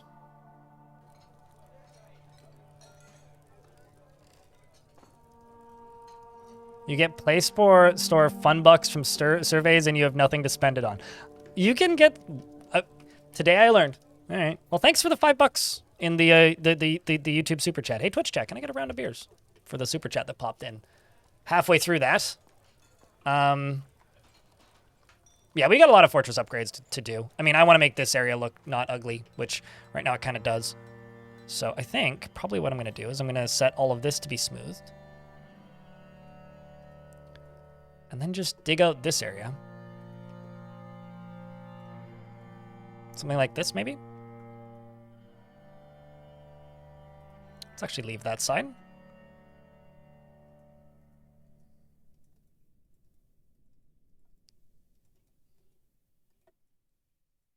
So it's from the original vampire from this fortress. Yeah, and we'll do something with this little space. Let's also smooth these two. How's the fort going? Oh, it's trucking along. Actually, you know what? Screw it. Why don't I just... You know, we lost some dwarves in the last fight, which, you know, it's always unfortunate when that happens, but I think overall it's going pretty well. It's going pretty well. It's going pretty damn well. How's Gazoom's day going?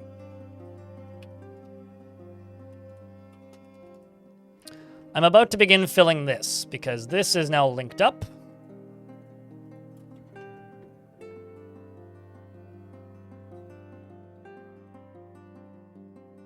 Sits! Thank you very much for the 20th month. Welcome back.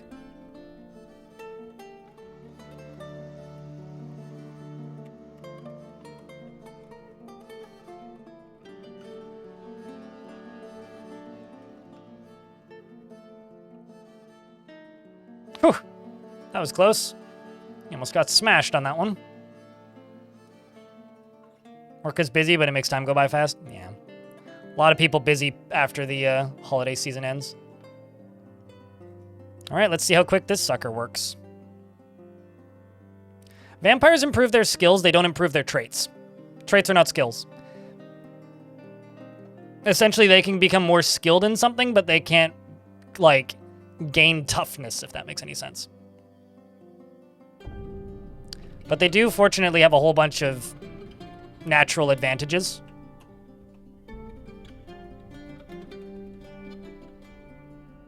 Such as, like, you know, not getting exhausted and things like that. I'm just gonna have to dig out these.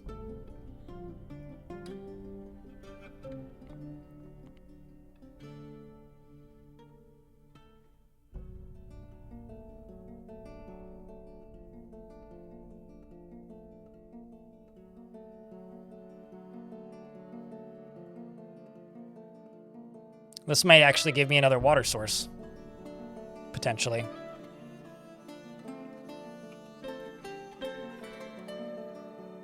Let's just dig through this. What's the priority on this? So it's 4. Oh, there we go. On it.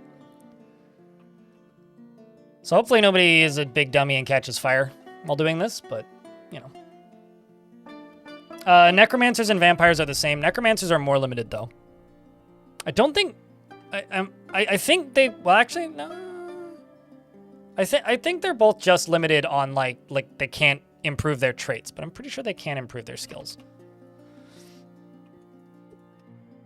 Okay, so this is just gonna flow, which means I can now pull this lever again. We're in an ad break, but not much is happening. Actually, some squads have just returned. I'm just gonna pause. Ahio, hello, how are you? Tuning in for the first time, Corvo? Hello.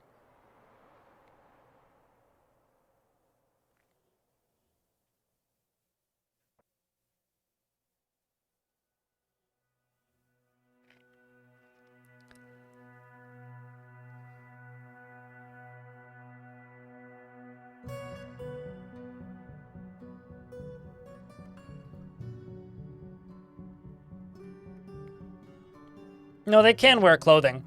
The issue that I have with modded factions is they don't really change the game. Really.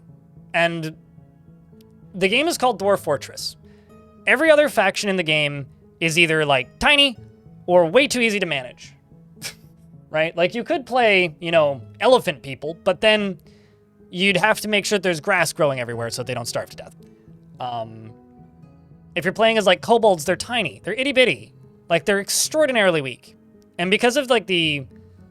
Basically, to put it simply, I find managing alcohol more interesting than managing the minutia of modded races. I don't understand anybody's interest in playing modded races. Plenty of people do because they want variety. I don't find that kind of variety interesting. If I were to play with any modded factions, I would maybe throw orcs in. I played with a brownies mod once. Brownies are like fairy elves that are more like weapon danger-wise. Like they have like they had like mind weapons in that mod, but like, you know, also had similar ethics to elves where they attack you when you get attacked by stuff. What about modded alcohol? I'll just play dwarves, mate. Like I'd rather just play dwarves then. You know, like, I'd like playing humans if, like, humans had some restrictions on what they could mine, like they supposedly do in the game's lore. Like, they don't like digging super deeply. Like, if you look at Dwarf Fortress's lore, like, and look at how the factions function, it's like, humans aren't supposed to be able to dig as deep, but there are no mods that limit how deep you can dig, so it's all just, like, self-imposed. So then at that point, I might as well just play dwarves, because the only difference between humans and dwarves, really, is humans are taller, can't go into martial trances, so they're weaker in combat, and don't need alcohol. So suddenly, like, a whole mechanic that you have to manage to keep your factions functional no longer exists. Who cares? There's many mods that have modded in orcs over the years. I don't know what the popular one, or if there is a popular one right now, but there's probably a popular one. But there's definitely been dozens of those over the years. Various different types and stylings and themings for orcs. But yeah, I don't know. I guess I don't think I'll ever fully get people's interest in playing modded factions, but if you want to do it, go with Armok, have fun, enjoy the video game. That's the point. But for me, it doesn't make any sense why you would want to do that.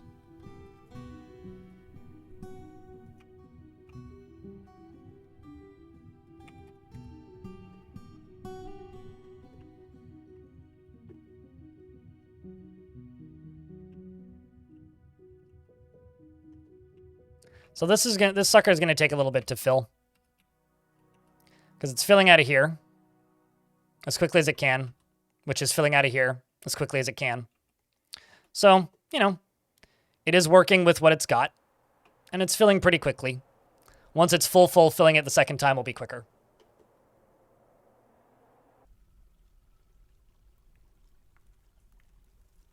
I mean, longswords, certainly. Hio. The thing about humans in adventure mode is humans in one-on-one combat, pretty decent. Against a group, pretty weak. Dwarves in one-on-one combat, pretty decent. Against groups, extremely strong, because they have martial trances, right? Humans, I don't mind playing in adventure mode. I quite like playing humans. It's the goblins and elves that I don't really like playing in adventure mode. The reason I don't like playing goblins and elves, or like cursed beings even, is because I want to be hungry in adventure mode. I want to have to do like the minimum amount of like open world survival crafting stuff that the game asks of you, because I find that interesting. I think that those make for some variance in the gameplay. Otherwise, you're just kind of sitting there doing the same thing all the time. But let's check this pillage report. It's probably going to be the same as the previous one. Yeah, we continue to outmatch their leader, who is named Iniri. And we immediately start striking down goblins. 2 goblins are struck down. One by the dog Tekid, and one by Asius. Oh no, the dog Tekid was struck down by a goblin. Rest in peace, Pupper.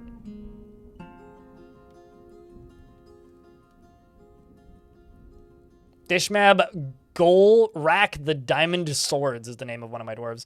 Another dog was struck down by a goblin. 382 goblins is what we're currently fighting with. We're getting there. We are, in fact, getting there.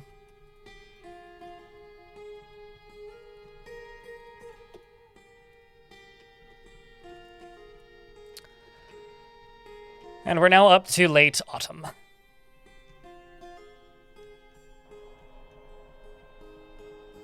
Although I kind of screwed this up. Kinda screwed this up.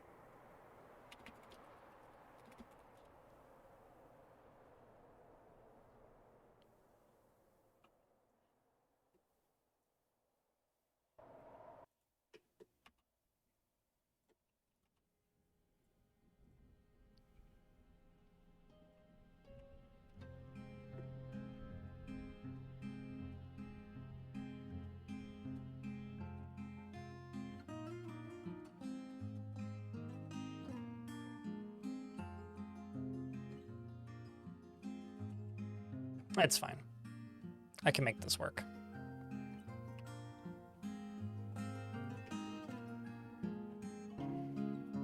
Time to go Goblin Slayer on those goblins, apparently.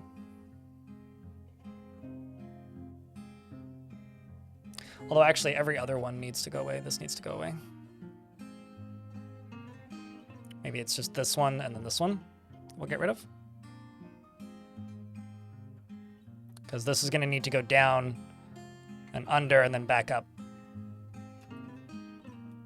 So this is going to need to go here, over to here, and then back up.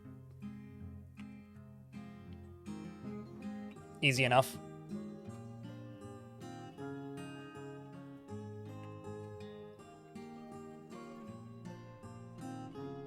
Also, most of this can just get eradicated eventually, but we'll figure that out when we get there.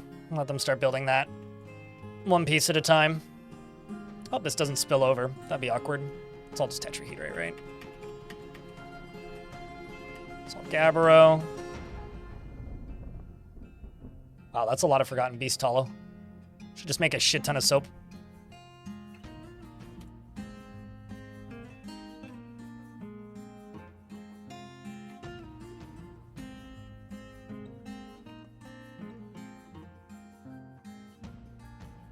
Ah, right. I've got all these tasks that are queued up, and they're all just forbidden. And I did that so that these dwarves could gain some semblance of sanity back. And I guess I should go through and, like, re-allow them at some point, but... Okay, this squad, I'm gonna get you guys training.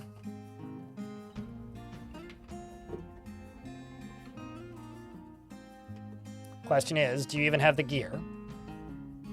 Yeah, you do. Need to make some more shields, though.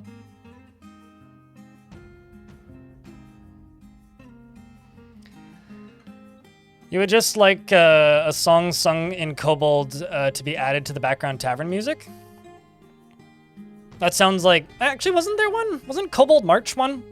The original Dwarf Fortress fan music pack by Simon.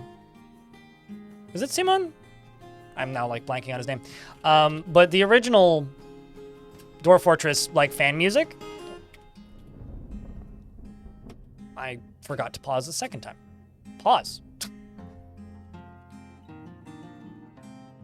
Included a song called Kobold March. I want to say that one was in Kobold. I basically, I guess, like, the reason for my, like, ambivalence towards modded races is probably just because kobolds do nothing for me. Like, they are a interesting thing to me. Like, I don't find them to be intriguing or as enticing as, I guess, a rather large portion of the following of this game. Like, they're fine. They're kind of amusing. They're kind of silly, but they don't really interest me in any way. Like, I have no interest in playing as them. Like, yeah, you can steal my stuff. That's fine. But, like, shut up. That's basically how I feel about kobolds. I like the dwarves. I think the elves are interesting. I like the humans to a degree, within reason. I think the goblins have interesting inner workings. Like the fact that murder is legal and stuff is interesting. So I think goblins are neat. But as far as like things I'm actually interested in playing, I mean, it's basically just dwarves, really. Everything else is just kind of there out of necessity. I would be interested in playing the other factions if they had unique mechanics that made them interesting to play that aren't just dwarves, but less.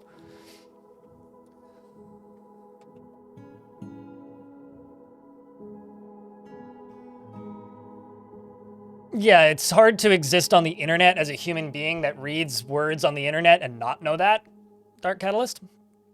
Paxmac, 24 months, 2 years. Chat, can I get 2 years worth of beers for our friend Paxmac here? Blind is a dwarf main in WoW. How about this? Since you're adding to my World of Warcraft lore, Blind has literally never played World of Warcraft. Just stick that into my lore Bible. Not once in my entire life have I played World of Warcraft.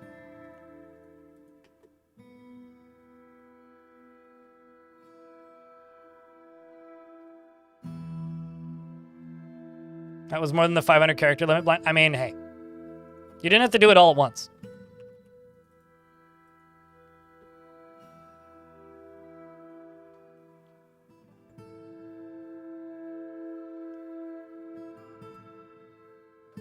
Actually, technically the last MMO I played was Black Desert Online, and that was because I bought it on sale for $1.70 and then fucked around in the character creator for an hour because a friend of mine said this is the best character creator ever made, and then I refunded it. So,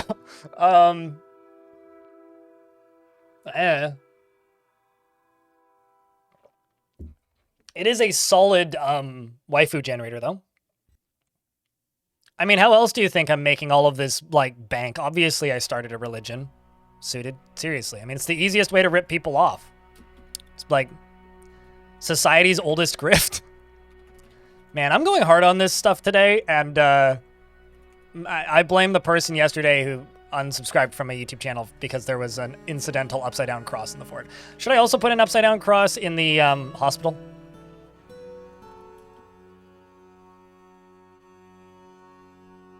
I'm just going to put them everywhere now.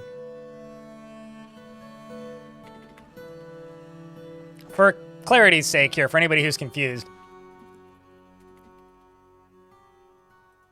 I'm doing this ironically. Hail Santa! Damn right. We're going to slay this fortress.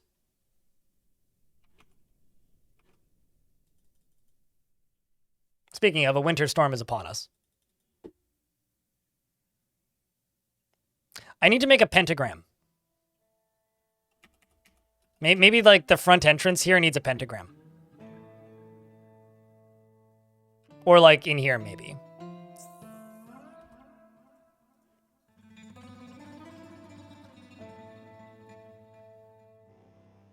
Speaking of, a vile darkness force has arrived. Okay.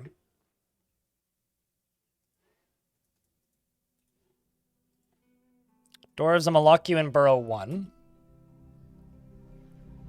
They may just get sandwiched.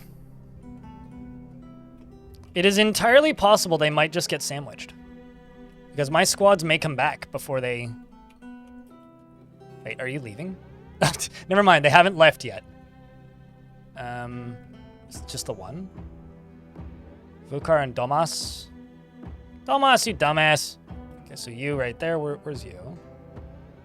Okay. Yeah, they'll make it off the map before these guys get in, but...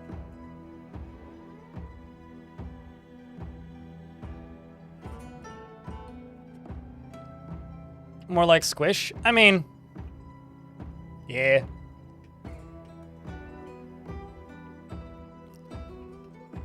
Although, I kind of screwed something up here.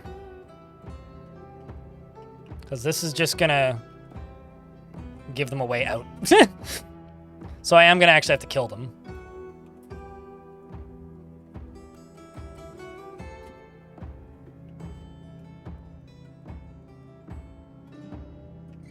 But thankfully, we won't have to clean up the bodies. We can let the lava do that. It's just the one dwarf that still has to leave the map. Here they come. So we've encountered, what, 4 thieves? 4 thieves. 1 leather bag. 1 leather bag. 2 leather bags. This one's been here before. So fun fact. When a goblin arrives on the map, all of their items in their inventory become their personal property. So unless it's a uniform, i.e. a suit of armor, if they have a bag, they've been here once. If they have 12 bags, they've been here 12 times. You worship the god Gel. You're a member of the greatest faith. Don't make a Trump joke. You're a competent wrestler. Oh, all right. Anyway, you're probably going to die to this dwarf, who is Kib, the militia captain vampire, who was recently added to the squads. Very green as far as skills go. Followed by Tun, who's also just dabbling. Whereas the rest of my military is almost here. Okay, so they are almost here. I am going to, however, move these 2 squads up, just to give them a slightly higher chance of not dying. Currently they are, or it is just the captain here, directly chasing these 2 around the corner, and then probably gonna go in way too hard on this fight. But that's okay, because I can tell the rest of them to just come up and join her. She is currently cutting up this thief and learning what a sword is, which is good, because she's now a dabbling fighter as well. She has gained a bunch of fighting skill after killing her first goblin, and the militia captain vampire goblin stabs the goblin thief in the head with her iron short sword, tearing the skull and tearing apart the brain, which is definitely how it died. And is now fighting with this goblin, who is pale and in pain. The dwarf here is now still just a dabbling, like, swords dwarf, which is kind of funny because she was a rusty observer up until a moment ago, until this goblin's hand flew off. The goblin is now bleeding very heavily, and we are also waiting on backup. There's 1 backup back here, who's pretty far away still, and the rest of my squads are behind him. So we got Bodhi, we got Udib, we got Stodir, Yoshat, and Dalkin, who's here for some reason, as well as Guilty Judge, and Katen, and Arthur, who are all coming around the corner slowly. We've got this very, very, very, very, very amateur vampire dwarf combat person here who is now injured in some way, but fortunately in a martial trance. Her guts are bruised, so she got bruised. She's not bleeding, which is good. Chat, do you guys think this dwarf is going to live? Yes or no? The face cam is intentionally gone. I turn it off during combat because it blocks things, dude. It'll be back in a moment. So is chat. The dwarf is fighting through. Okay, you know, honestly, maybe you've got a chance here. It's just bruising. He needs to breathe. Meanwhile, here we have Tun, who's also injured. Got some cuts. But, you know, honestly,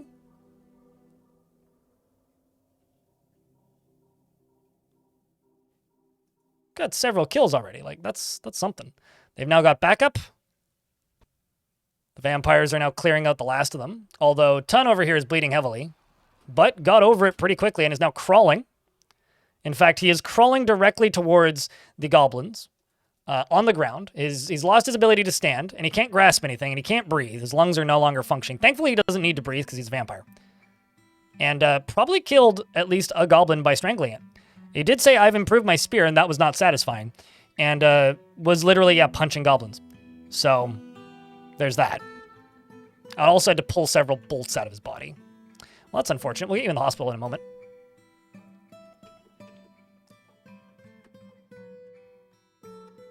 And I'm going to forbid everything that's down here.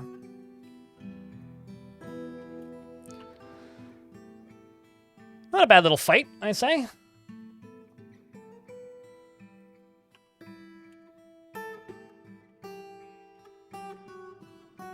Okay, so I've got 2 wounded. These dwarves are all still stationed. Let's send them back to training.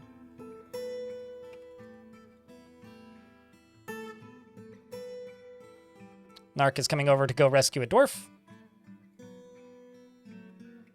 And Metaphysico? Metaphysico? Thank you very much for the prime. Appreciate you. Check. Can I get a beer or 2 for that?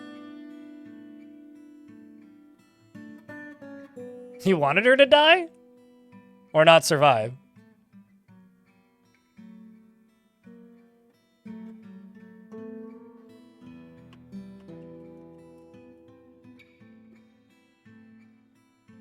Yeah, no, vampires have like some very unfair advantages in combat, mostly due to lack of self-preservation. I'm just going to fill this up. I'm also going to get rid of this, because I don't really want them going this way. This doesn't lead to anywhere useful.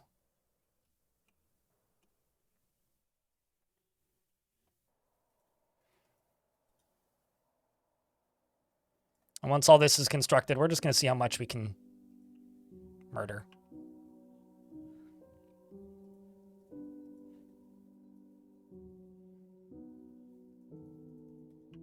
Most of this stuff we don't need to be going out here. There's no real reason to.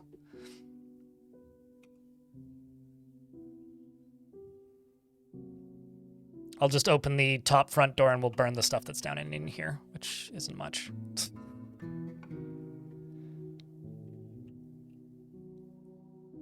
Okay, so let's get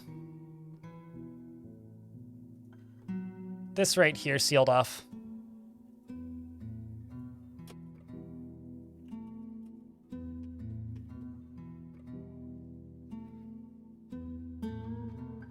Okay, and let's jump up to the surface up here and open this door so that my soldiers have a way back in.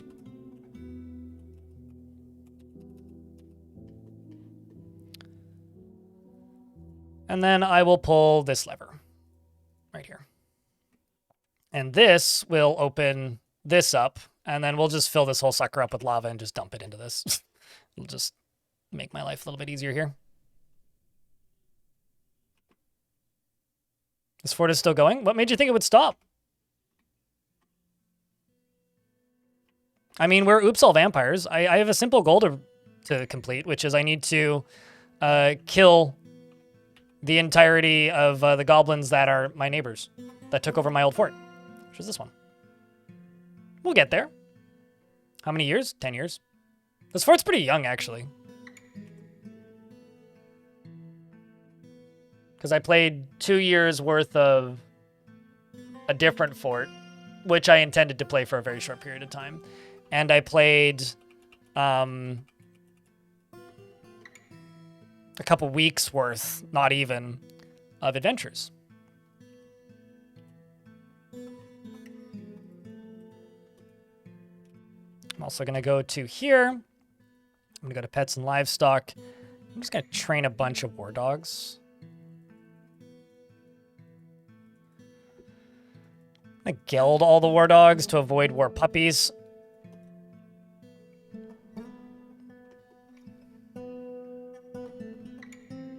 They're going to get sluggish.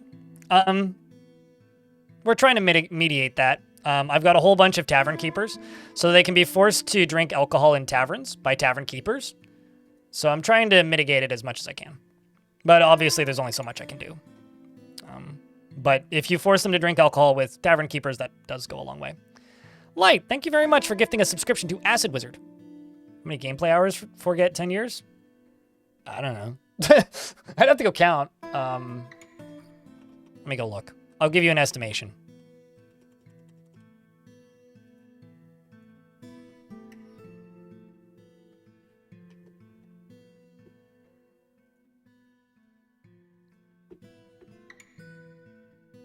I check. Can I get a gift? Can I get a beer or 2 for a gift? 5, 10, 15, 20, 25, 30, 35, 45, 48 hours or so. Plus today, 50 hours, 50 gameplay hours, give or take. Something like that. But yeah, also to YouTube chat, I intentionally turn off the face cam during fights. I do that whenever there's elements of UI that are going to get covered by my camera that are crucial to being able to understand what's going on, which is mostly in combat. So if the camera turns off, do not feel the need to tell me that it's off. I know. And I did it intentionally. Unless it's been off for a very long time, in which case, maybe I did something oopsie. But generally, that's not the case.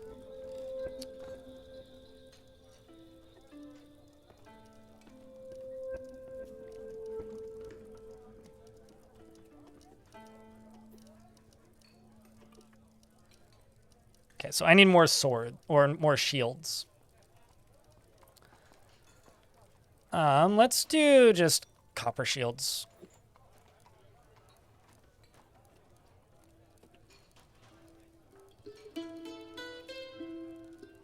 Let's do 25 shields. Is that a baby vampire dwarf? Yep. Baby vampire.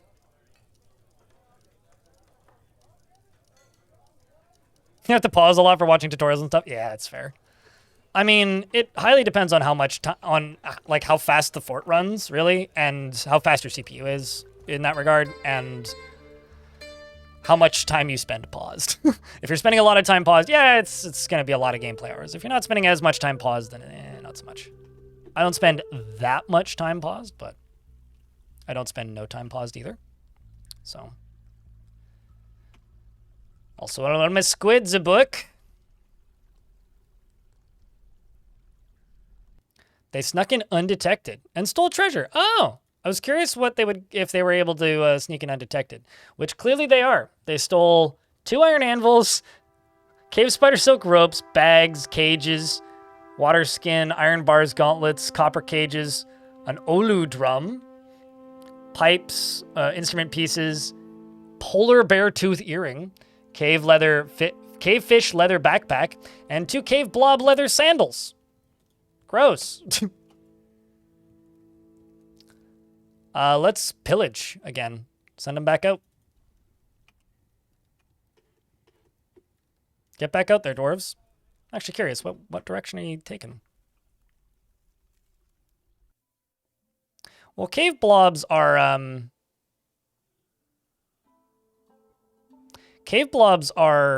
made with what's the word? 26 kills. Damn. Cave blobs are just like a spherical cave critter. So, finally caught a blind stream. I need to talk to Tarn again. I realized recently it's been 9 months since or probably 10 months now since the last interview with Tarn and Zach. I need to set one of those up again. I've been trying for a little bit now, but Kit Fox has been cagey. Like, Kit Fox is actually acting like a publisher with me now, where they're just like, well, we need these to happen at like opportune times. Although I did get called more important than traditional press outlets, which I'm flattered by.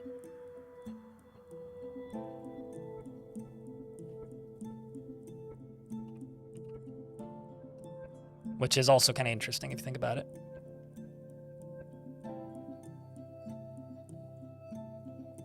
Yeah, that's the best way to contact new civs, is just demand an ongoing tribute. Show up and offer protection. The Mafia proved it works. Why not for dwarves? Yeah, I think it's not the matter of them not wanting to talk. I think it's just, you know, they're kind of in a spot right now where there needs to be some reason for them to talk, I guess.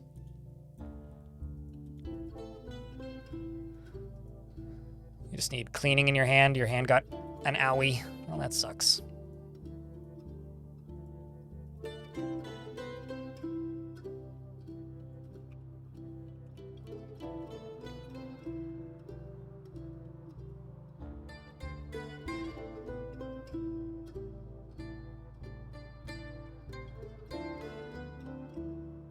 New fortress, what are your favorite configurations to have a fortress that you can take care of your economy with different types of enemies and creatures? My only real note that I have about world gen stuff is just generate a world that doesn't have resources everywhere. Flurry, thank you very much for the subscription for the 3rd month. Welcome back. Can I get a couple beers? Space Deco, are you stuck in an ad? What was changed this patch? I think the patch notes are in the description of the YouTube stream. But a bunch of minor graphical things for Fortress mode. Baby portraits and child portraits are in, which are hysterical because for mine they're green because they're vampires. But a bunch of graphical updates, a bunch of like quality of life stuff for adventure mode, like menu tweaks and such. Some character creation menu tweaks. Seemingly just like it feels like the final pass or close to the final pass, and the release date is announced for adventure mode to be leaving the beta branch on I forgot what month it is. January 23rd. So it's just a matter of getting into January 23rd now. That's all. Like a certain deep wizard does, which is to make stone gathering tunnels look organic and build your buildings in them. Yeah, I mean, hey, that's kind of like a hidden fortress, you know? Make so-called secret entrances and such. Don't have a big dramatic front door. Ghost Tiger is correct there too. Although I will say my favorite patch note. It's not the most consequential, but I just want to note it because I think it's funny. Fixed broken medium taupe coloration for Nightmare Sphere Screaming Mouths fabric. Ladmore, hello. Welcome to the channel. Enjoy your lurks.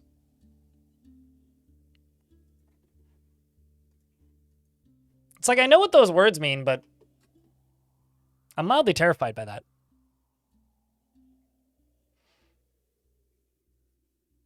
You know, I kind of feel like ready to push the button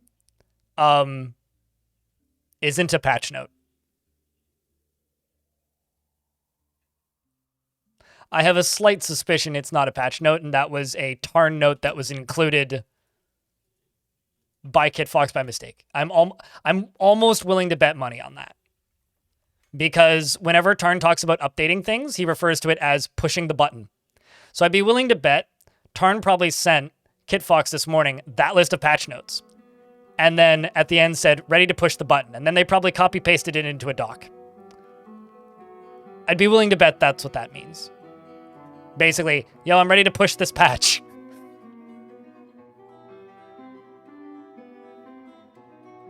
No, I mean, Tarn doesn't really do patch notes. And like traditionally, like, it would be like adventure mode updates would be the patch notes traditionally for Dwarf Fort. Like, Dwarf Fort used to have patch notes very similar to like the way Smash Brothers is patched, where it's like, well, these are patch notes and none of them have any useful information in them. Was a lot of Dwarf Fortress's patch notes in the past. And so it was just kind of up to us to find shit, or it'd be like added guild halls and no information about what they actually do. Like they were never very clear. So they're getting clearer now, and I think that's probably KitFox is doing. But like, they still need to receive the patch notes from somebody, and I'd be willing to bet that ready to press the button means I'm ready to ship this patch. Just let me know when the notes are good to go. That's what I'd be willing to bet that means. Can no longer steal subway stations? Yeah, you can no longer live up to Carmen Sandiego in The Sims, apparently.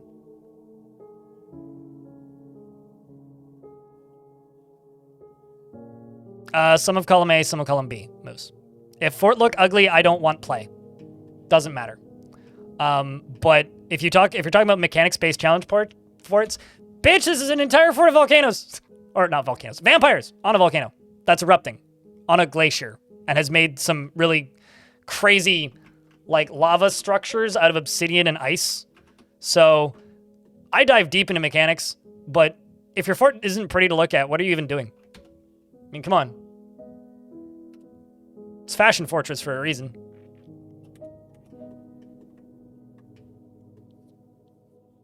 So mostly column B, but I make forts I like looking at.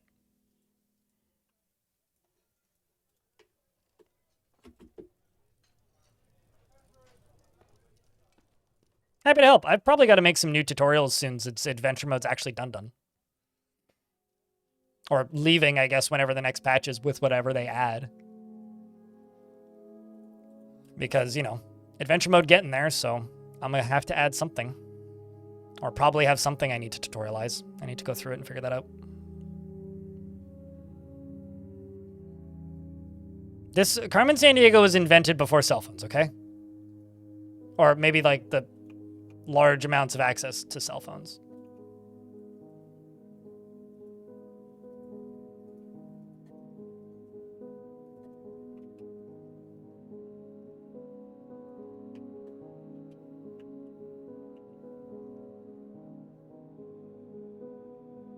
I also need to keep checking my civ to make sure that they're not at war with me. Because they're kind of pissed at me. And a bunch of traders die in a short period of time.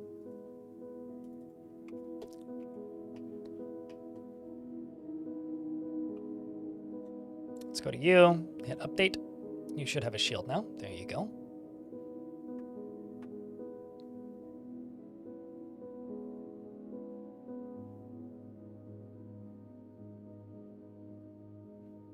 Want to practice a cast. That's interesting. Felt pleasure after combat drills. I don't think I've ever seen that one before. Huh. Interesting.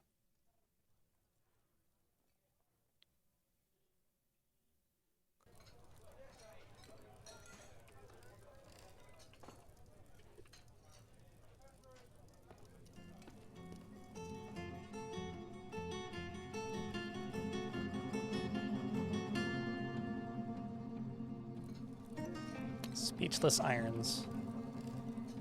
Now you can go train. Mr. Legendary Hammerdurf. Saw Dwarf recite the winters and sheens at the gilded mushrooms, and I feel some delight. Well, good luck with that. Oh shit, main squad's back. Main squad is back.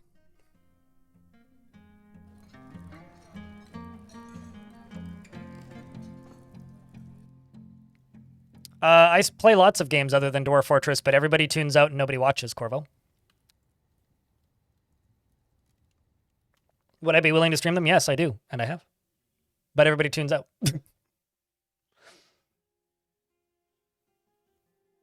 And I play a lot of arcade racing games off stream, apparently.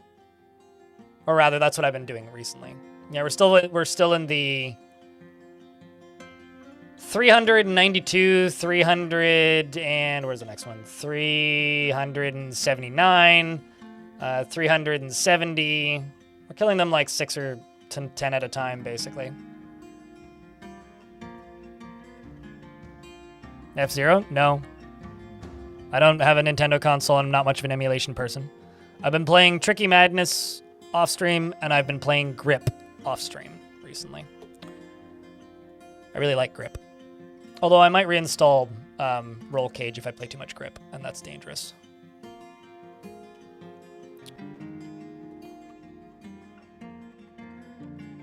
So building and the visuals around the thematics for them, you had a god. Basically, like, this is kind of my idea with Dwarf Fortress, Cute Moose. I find that Dwarf Fortress is like kind of a, I love Dwarf Fortress, kind of a bad management game in a lot of ways. Like, it's a game that a lot of people try to play as a management game, but I don't think it's a very good management game. While I love it, I don't think it's a very good management game. So the issue, the thing for me with Dwarf Fortress is I try and find a balance, because I don't find any of the so-called challenges people throw at me to be challenging. They're kind of a fine line between, like, interesting and, like, just make the game less fun to play. Like, I made this thread recently, or not this thread, but like a post on my YouTube channel, which I probably need to check on, or I need to check on the document behind the scenes, but it's basically just a, hey, submit ideas for fort challenges. And there was one person who basically just, like, explained like I'm 5 what a speedrun is, and then explained like I'm 5 what any percent is, and then said any percent like mountain home and any percent adventure mode. And not to be mean to that person directly, but abso-fucking-lutely not. There is never going to be a point where I'm going to try to just get mountain home as fast as possible, because there's nothing interesting there. There's nothing interesting about that to me. If you want to go do that and try and get to GDQ or something, go nuts. I'm good. Hard pass. Absolutely no interest.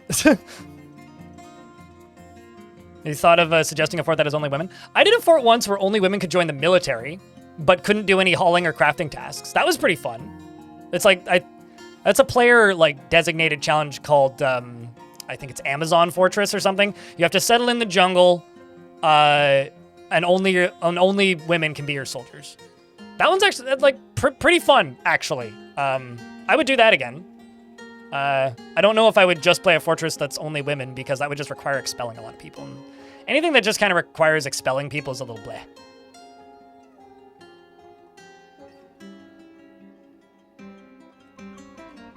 How much do I worry about matching dwarves to their jobs to their personalities? Depends on the fort.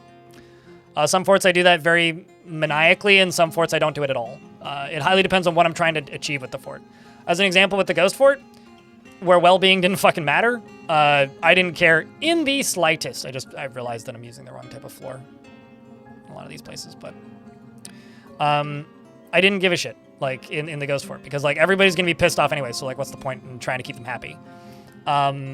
A fort like this, I'm being a little bit more cautious, but to me, it's like, is this dwarf good for combat? If yes, okay, you can join the military. If no, okay, don't join the military. And that's about as deep as I usually go.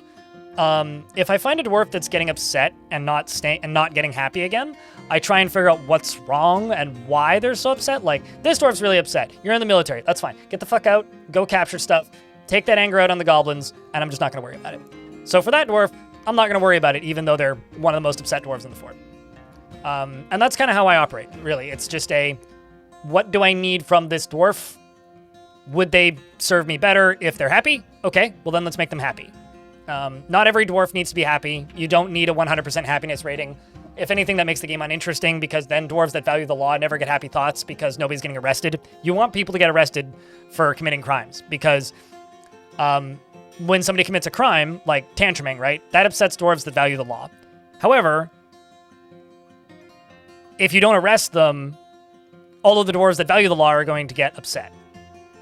But if you do arrest them, then they get a happy thought that outweighs the negative thought that they would have gotten, if that makes any sense. So it's like, you don't want 100% happy dwarves anyways to begin with. And like, as long as everybody is mostly satisfied with most things most of the time, you're pretty much okay. Yeah, no, it can be super dumb lucky. Well, actually, not really. Getting capital can be super quick. Getting Mountain Home still requires you digging too deeply and greedily. Basically, like, Mountain Home speedrun these days would just be dig deeply, play in a low population world, and then just try and get 7 artifacts without killing your starting 7. And that's not interesting. I don't want to fucking play. I don't want to play Deep Mining Minesweeper. Like, there's nothing interesting about that to me. Is there a way to see room value? Not on rooms that don't need it. Most rooms, you don't need to know the room value. You only need to know the room value on guild halls and taverns that are, or on guild halls and temples that are demanded. Which is this.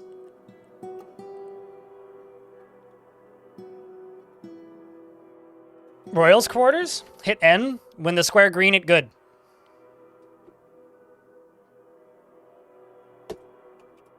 When square green, it good. Hit N. And their requirements will go up if they move up a rank.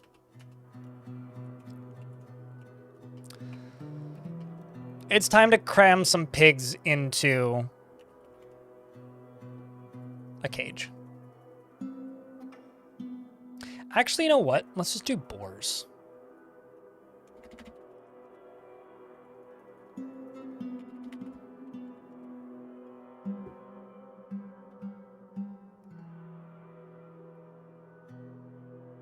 I'll keep one baby piglet.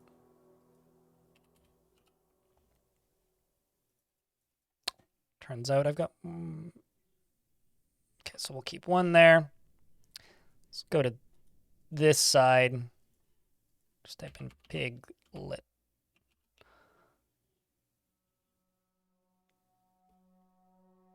Yeah. Yeah. Yeah. Yeah. Yeah.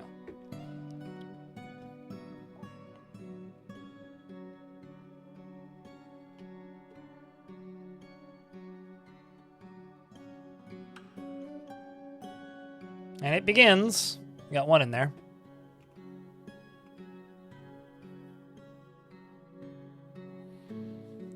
Another thing that you can do, this is kind of cheating, but I'm doing it in this fort. See this? These are artifacts, and they're on pedestals. If you hit Z, these are all different guild halls. If you take like a singular, if you take like a bedroom, right? Like this bedroom, and then you click this button and you go all the way down here, and you go boop, that is now a throne room. That pro tip, if you just want to get around having to build things.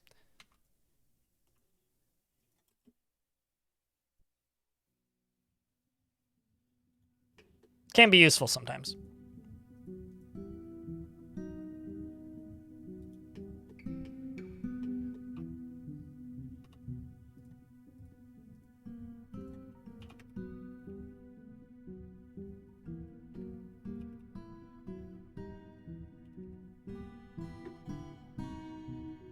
But yeah, I guess that's my pro tip.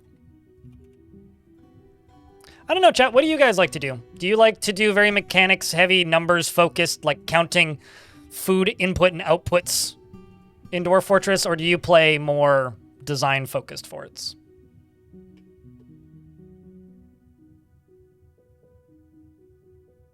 Oh yeah, no, the icon at the corner of any zone changes up based on its value if it has a value requirement on it. Because I feel like the majority of people who play Dwarf Fortress play it more as like,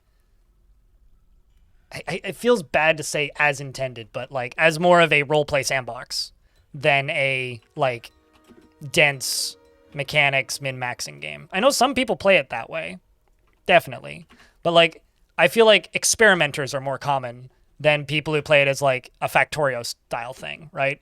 By experimenters, I mean people who are just like try to push the limits of it to see like how far can I make this nonsense go? Like, can I pull off, you know, I don't know, this very specific mechanical success? Like, is this something I can make? Can I build this thing? Can I pool enough of this liquid to have this effect happen? That kind of thing. See how this next fight went. Vampire Tholtic Mini Monster led the attack. I wonder how many kills Mini Monster's up to now. Another goblin was struck down.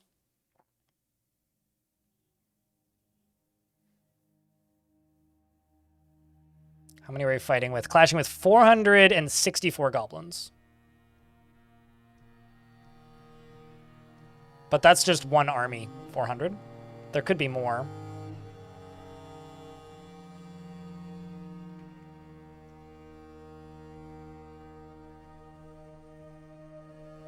So we're down to 360 in one squad, and okay, we're down to the 300s. 432, 410, 392. Okay, you know, we're pushing them down. We're into the high 300s.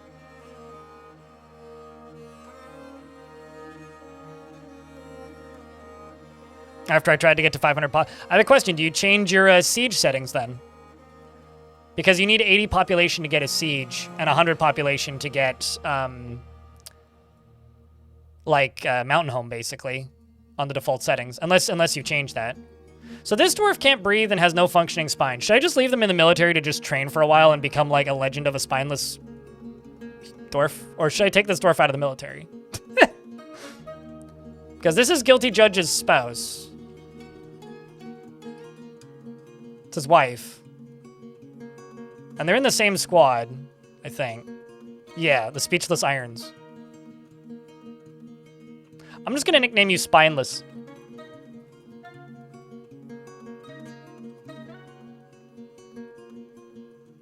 Go get him, Spiny.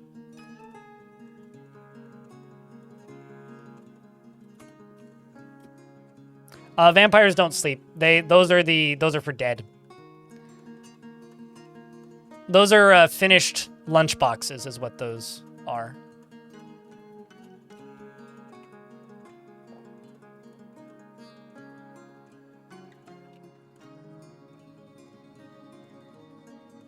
Oh, you're set to ready, not training. Just keep you guys on training.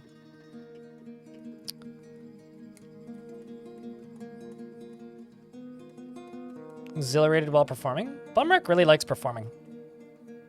Also wonder, do I have any dwarves hanging out in the library? I do. And we sang Skulls! It's a book I would write. Written portion consists of a 261-page novel entitled And We Sang Skulls, authored by Uskav Ainostpa, and is a fan of Warhammer, probably. It has no particular subject. The writing is very compassionate, yet is quite florid. Overall, the prose is not awful, but not very good either. That's funny.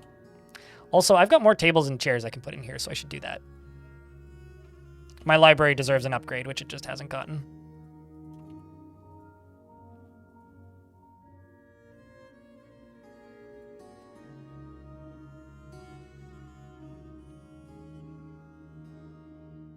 Don't have any instruments I could put in here. I have a gold chest I can toss in here. I should. Maple chest, sure, why not? Granite coffer covered in gems, why not? Let's put a few statues in. My mayor demands statues, so I've just got scheduled statue constructions. So the result is I just have shit tons of statues.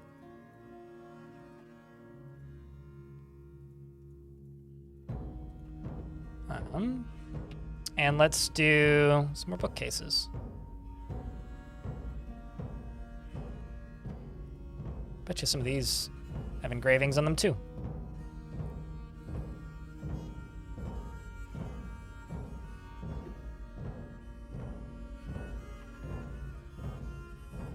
There we go. It's now going to be a better library.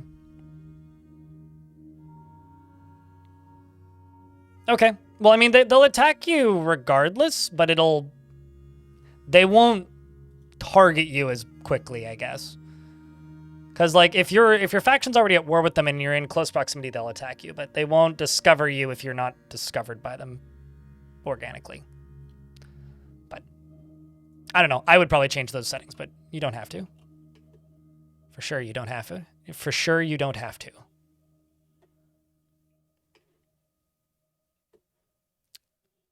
You did poke the bear a bit. Yeah, attacking them will make them attack you, as an example, if that's what you mean.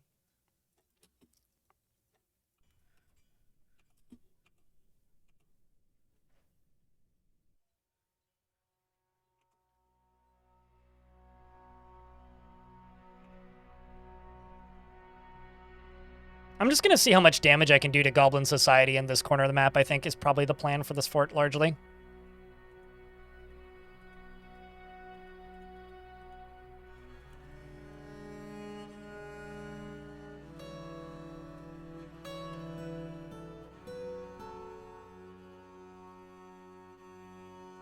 Copper bookcase. See as these get distributed out. Should happen decently quickly.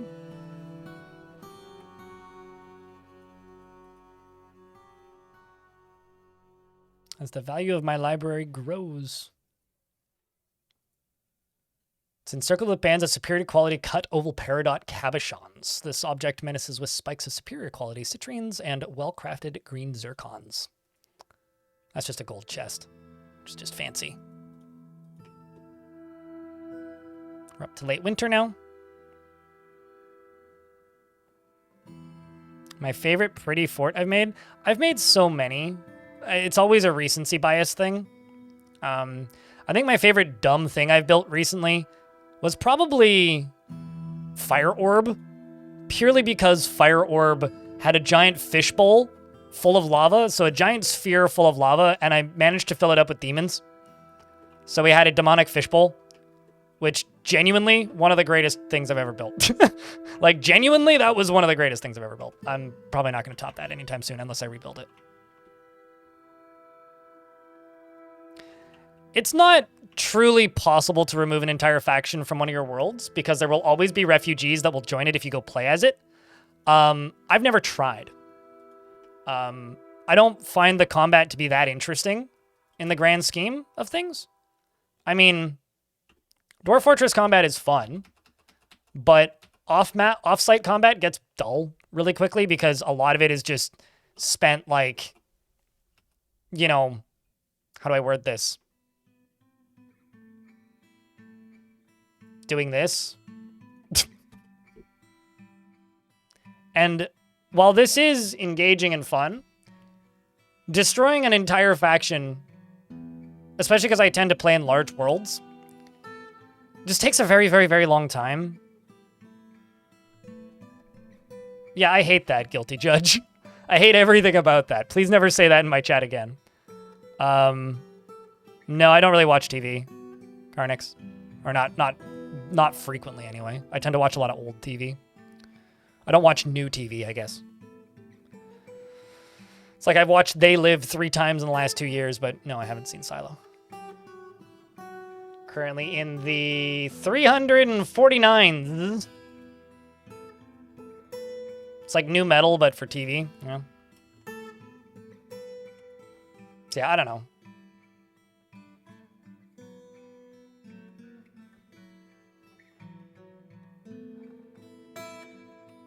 Let's wait for those 2 squads to come back. As long as I want to. I mean, I played a singular world from April to October and did like 11 forts or something in it and like 25 adventurers. Then I got a little bored of it. And then I did a world that I played 2 forts in, and I'm probably just going to do these 2 forts in this world and then make a new one for when the next big update comes out. I don't know. People love to ask questions like, what do you do in this situation? It's always different. I'm not much of a creature of habit when it comes to games like Dwarf Fortress. I do exactly what I want to do when I see it at that time. Sometimes I'll do one style of fort. Sometimes I'll do a completely different style of fort. There's no real rules or logic to it. It's just what I felt like doing that round. Because I think that if you just play Dwarf Fortress the same way every time, it gets boring. That's why you said the word faction. No, I know that's why you said the word faction. I know that's why you said the word faction, and I appreciate you for that. Okay, let's see how... If everybody's back. Yes, everybody's back. Get back to it. Continue pillaging. I could actually set it to raise, but I don't really want to raise it. I could also tell them to conquer and occupy it, and then request most of my squads back. Forgotten Beast and a Giant? That sounds like a giant pain in the dwarf.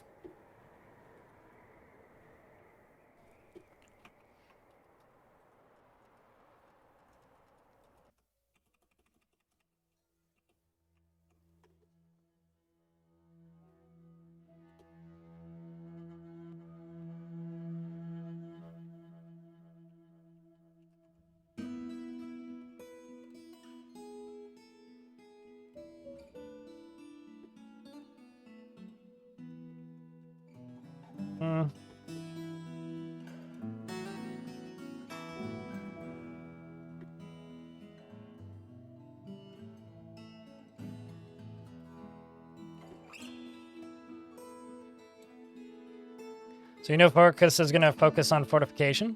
Yeah. Maybe learn how to use Mark Swerves. Mark Swerves are fun.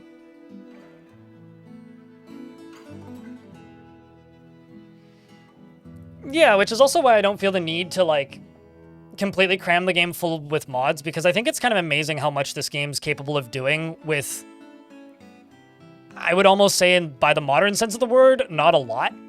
Like, the game does a lot with a little, and I think that that's very valuable and really cool, because not a lot of games are able to do that much with so little.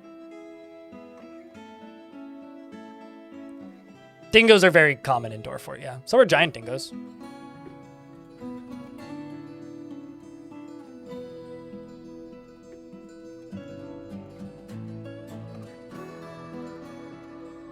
Dwarf Fortress is the only moddable game you ever modded, as in the only game you've made mods for yourself, or that you've gone out of your way to mod? I think Skyrim is maybe... Skyrim, Stalker, and maybe RimWorld are the games I've modded the most in my life. I'm going to pause the game, because a bunch of things just happened, and I need to take a piss break. I will be right back. I'm also going to top up my water, because it's only a third full.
Oh, you never modded.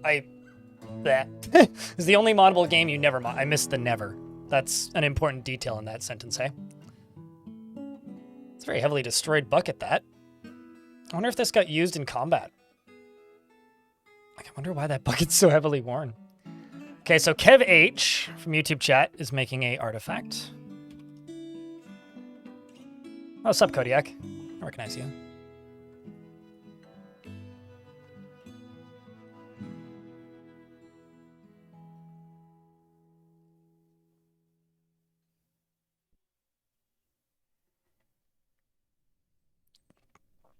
And also in regards to the volcano, because I'm seeing people discuss that, there is a very long-running bug in this game, if you want to call it a bug.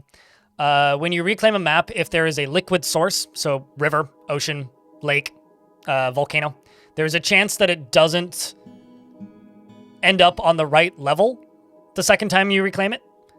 And with rivers and oceans and lakes and stuff, this causes like a flood, basically, which is pretty cool. But with volcanoes, it causes them to erupt. And I did it intentionally where I reclaimed this fort twice so that I could have a erupting volcano on a glacier, because I thought that would be cool. You had playable races, but got rid of it. When you started, you had playable races, but got rid of it pretty fast. Also dropped DF hack after having it for a month or so running purely in vanilla and loving it. It's pretty close to perfection with all the little things that you do not expect. Yeah. There's a review of Dwarf Fortress, which isn't terrible. Like, the video itself is fine. But it's a review of Dwarf Fortress where they play every faction except for the dwarves. And they make a lot of comments in that video that just make me want to smack my head on the wall. Because it's like, I get it. You're trying to just attract people and get clicks and whatnot. But, like, the amount of incredibly incorrect information about the video game in that video is painful to watch. Like, as in the sound command? I mean, you don't need to mod the game to change when the alerts happen and what causes alerts.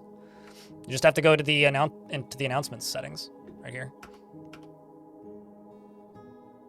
Yeah, I mean, if you want the game to look visually different, that doesn't change it mechanically at all. Like, the like half angle walls that some people use, I don't really like them because I don't know, they just look weird to me. I've never liked them. I've seen there's been tile sets with those as long as this game's been around, but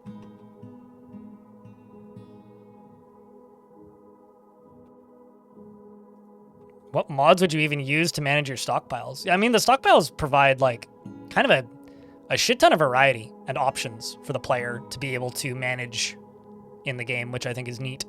It's pretty nifty if you'd ask me.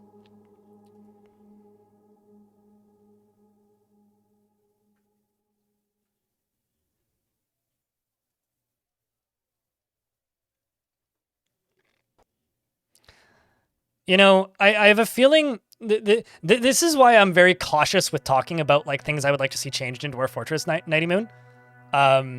Because Dwarf Fortress isn't, it's not like most indie games where the engine is already made for you and maintained by a third party, which is a lot of games, right? Because a lot of stuff runs in Game Maker or Godot or Unity or the fucking, I don't know, Unreal. Whereas Dwarf Fortress, they have to make the engine capable of doing the thing before they can do the thing. As an example of this, like, one of the upcoming arcs, so back in the old development style, was the Myths and Magic arc. But in order for the Myths and Magic stuff to come into the game properly, we needed to wait for the map rewrite. Which, because their workflows have changed and they have an additional programmer working on the game now and they're using like team-based version control and stuff where they've got a lot more control over the code base now, and it's not just Tarn on his own. We're not going to have to wait for that. But what the map rewrite actually is an engine upgrade, right? The game needs a very large rebuild of its world generation, its map generation, the way the maps are saved in memory, the way the game loads stuff, and changing that will allow for a lot of improvements to the game itself on a structural level. Like, there are mods that have added in things like earthquakes. The one that stands out in my brain is the Rise of the Mushroom Kingdom total overhaul mod for Dwarf Fortress, which added earthquakes. And that mod was about as crashy as a drunk driver after his 95th drink. Like, it is absurdly, it breaks all the goddamn time. But it's cool when it works. There are things that, like, seem like it would be very easy to just say, oh, just program interruptions. I have a feeling it's not that easy in almost all cases. Especially when it comes to, like, pretty traumatic, like, land deformation mechanics and such. Because there's a lot of things I would like to see this game just do. I would really like to see this game have some sort of flooding or natural disasters or eruptions. I would love to see that. I don't think it's easy in the, oh, just do it kind of sense, if that makes sense. I realize I'm just diving into semantics here, but like, part of the reasons why traditionally Dwarf Fortress development has been slow is because as much time is spent developing the engine for the game as it is actually developing the game. If not more. So.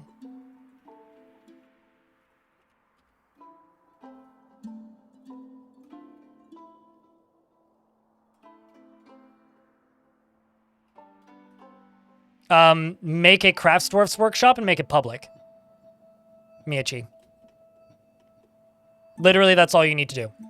Is have a crafts dwarfs guild, similar to this one. Standard of busts. Because the dwarves in here, well, it doesn't satisfy their need to craft an object.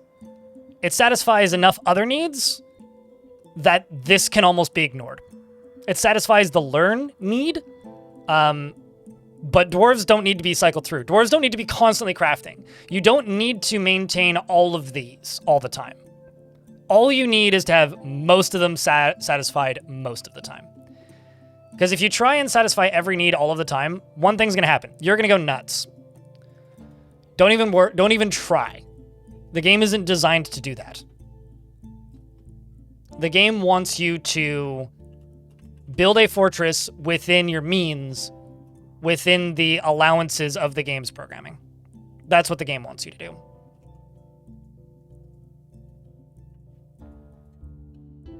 Let's just close this.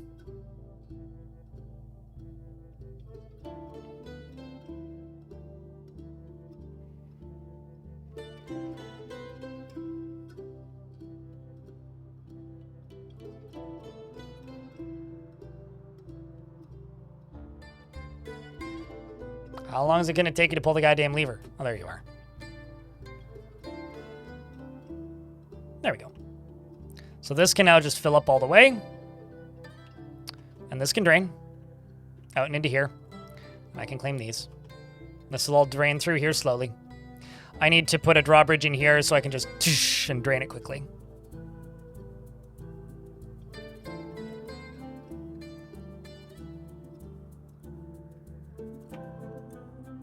Denominator from the certain angry subset. Try and satisfy that small group, right? Like, at the end of the day, as long as dwarves have a place to study and learn something, a location to socialize and get to know other dwarves, and a place to eat food and party and drink, and a bedroom, they'll be okay. It's just up to you now to maintain the fringes around that. You don't need to automate every single dwarf, and you will not be able to keep every single dwarf happy. Unless you're, like, abusing a lot of exploits. How long have I played DF? On and off since 2009. Kev H, Athel Bungek, the dwarf woodcrafter vampire, has created Kezar Razis, a rubber wood crown, and offers it to the Firefrost. That's the second rubber wood crown we have in the fort.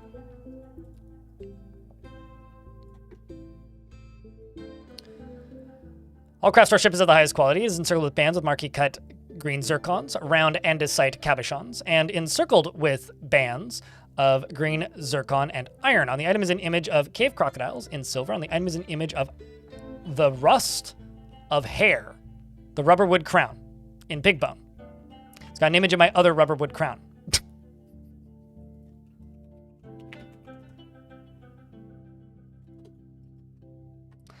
Something I'm going to do, I'm going to go to the overworld. I have an alliance with you. It's a human forest retreat, goblin forest retreat, elven forest retreat. I'm going to go up to this human town.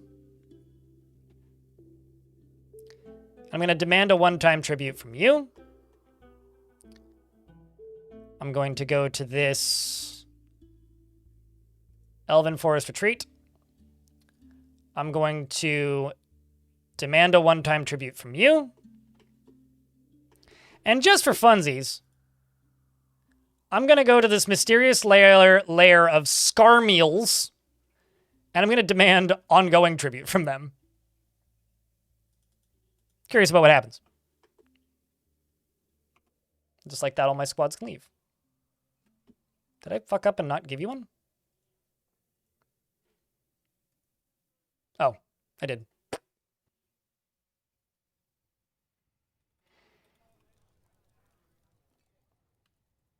This is not the greatest trap card in the world. There's a tribute. Yeah, there you go. You are correct. I'm kind of expecting my my faction to kind of abandon me at this point. Mostly due to the fact that none of them are here trading. So I'm just going to be throwing kind of anybody who isn't named into the military and doesn't already have another job. Because we're just building up a squad now, really. That's kind of just where we're at. I'm going to say replace. Replace.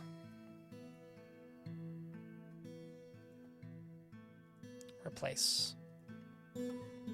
Replace. And replace. Except for you. Replace.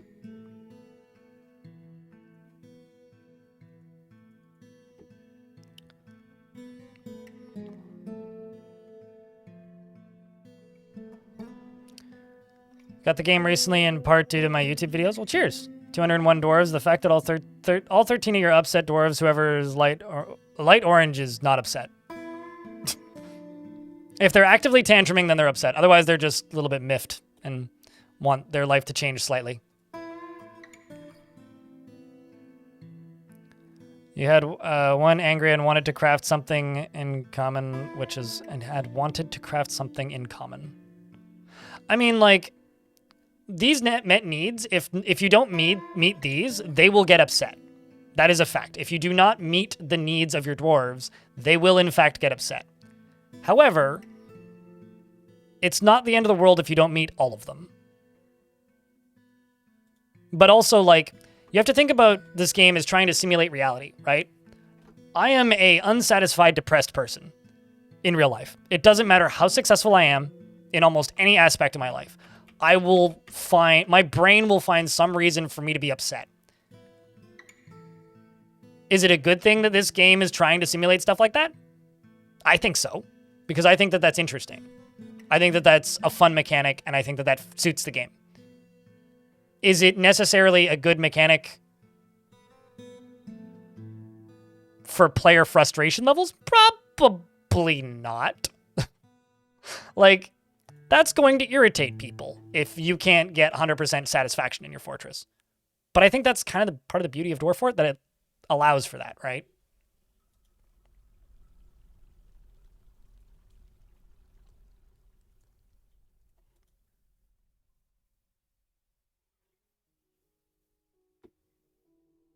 You can't make normal Mister engines, but with lava? Oh, did you try? It should work. I don't know why you couldn't. You would just have, just loading it would be hard, because you'd have to use a, what's it called? A mine cart to load it. So loading it would be a bit convoluted, but you could absolutely do it. There really isn't anything stopping you from doing that. It would just be annoying. Do I have a P.O. box? No. If you want to send me fan art, like, DM me. I mean, I do have an email, but it's mostly for business. And if somebody sends me a JPEG, I ain't opening it. Mostly due to exploit reasons. But if you want to, like, do fan art, I have a Discord server with an art room. And at me. I try and keep, like, people's access to me minimal, if that makes any sense. We received treasure from the Shell of Lanterns. So let's see how that went. 2 apricot high wood boots, some arrows, some more arrows, and an apple.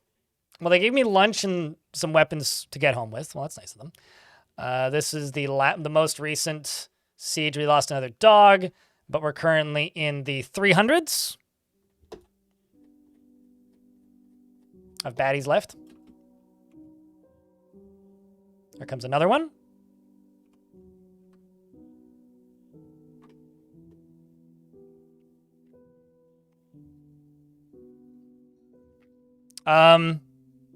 You should make some lava fall then.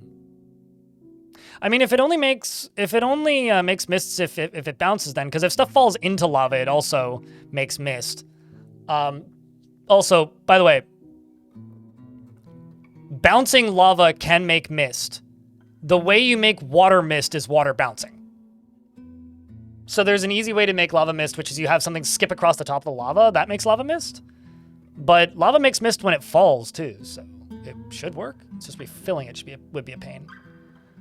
A tribute agreement proposed by the Firefrost was ejected by the Lustrous Society of Dynacts.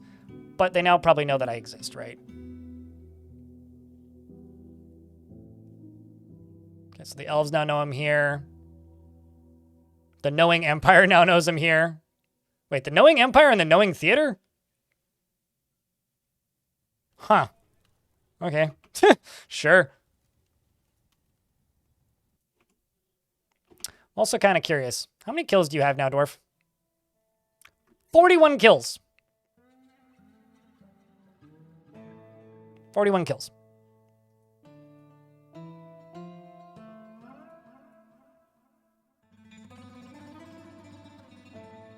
$35 kills.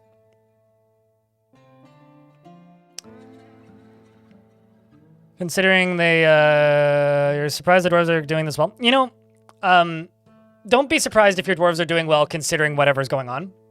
Hey, look, we've got them down to 4,000 population. And the reason I say that is, think about it this way.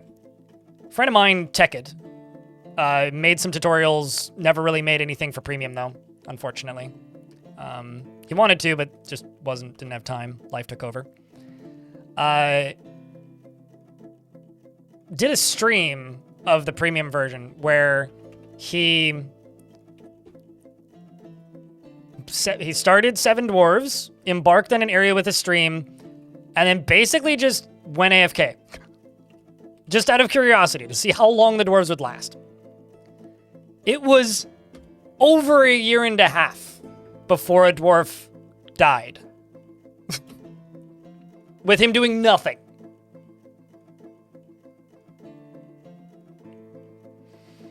Like, literally just got up and walked away.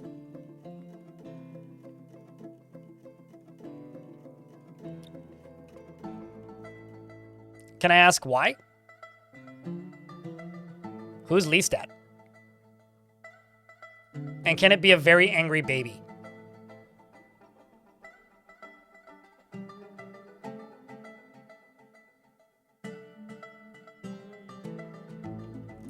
For surviving when embarking near a necromancer tower. Dig straight down with a stairwell, dig out a space underground, move everything underground as quickly as possible out of the starting wagon, build a trap door, and place it on top, and just be ready to lock the door when something scary shows up. If you watch my video called I Survived I played the worst map in Dwarf Fortress history or whatever it's called, my most viewed video on YouTube. Just watch that video and do what I do.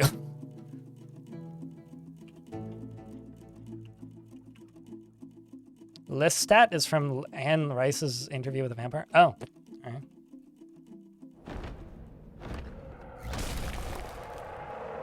The Forgotten Beast Ospakostrar has come. A feathered click beetle. It has large mandibles and a bloated body. Its gray feathers are downy. Beware its poison vapors. Can I name this dwarf and then go figure out where that thing is? All right, baby, where'd you go?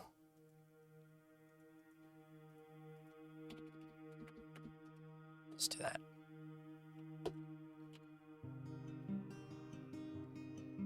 that. Trapdoors are untoppable. Nothing can topple a trapdoor. Doesn't matter. Unless it's a level 3 building destroyer.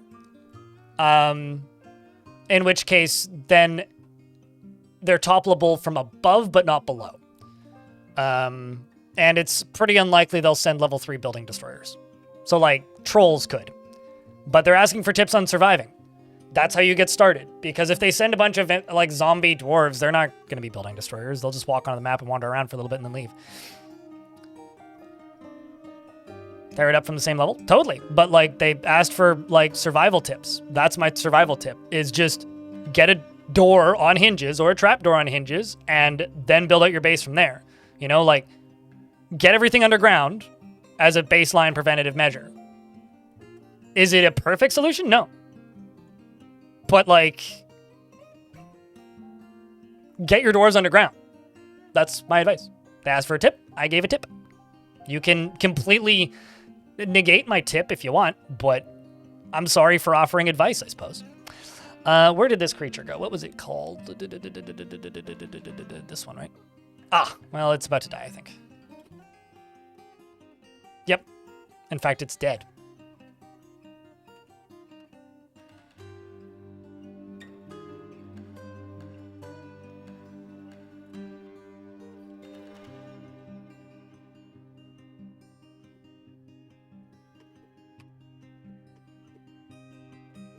Like the OG one? I watched the OG one at my cousin's house a million years ago.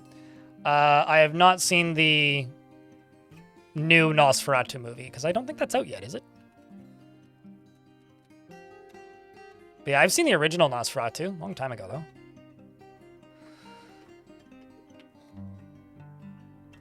But there's another one being made by the director who directed The Witch, if I'm not mistaken.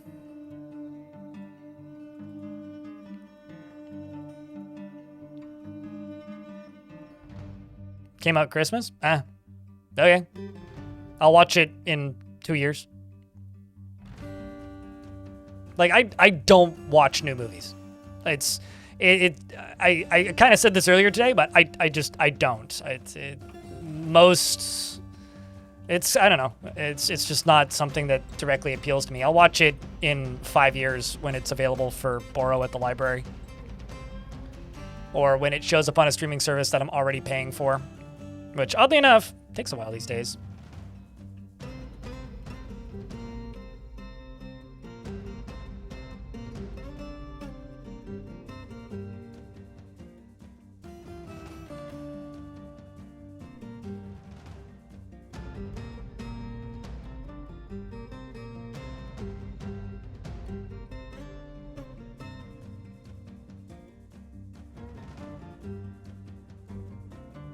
But if it's from the guy who made The Witch, then yeah, I'm sure it's good. Because The Witch was good. Which I watched, I guess last year? Yeah, last year around Halloween. Finally. It had been on my list of things to watch for a very long time. I just don't prioritize movies that much. I don't know.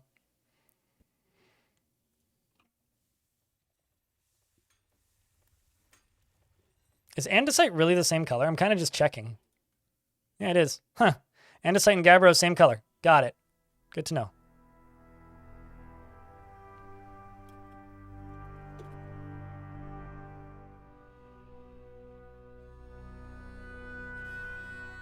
Never saw it, Clay.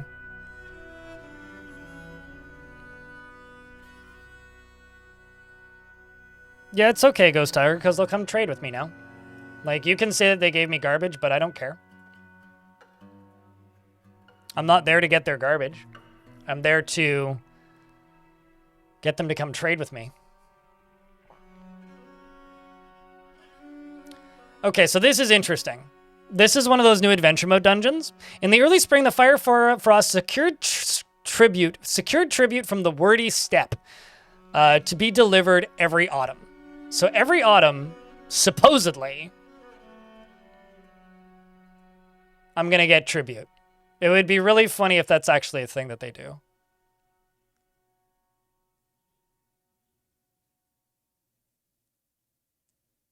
Huh.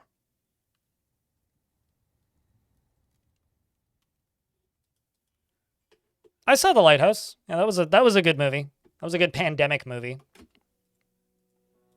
All right, well, let's enough of these side activities.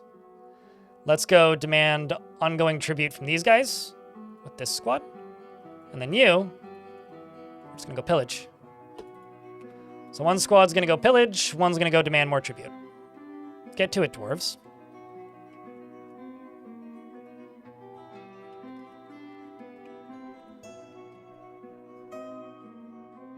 And we're just here making pig cheese. Pig cheese all day. If you could get trades, that would be amazing. I kind of doubt it, Vakrok. Also, Vakrok, they nerfed the leaders of those guys.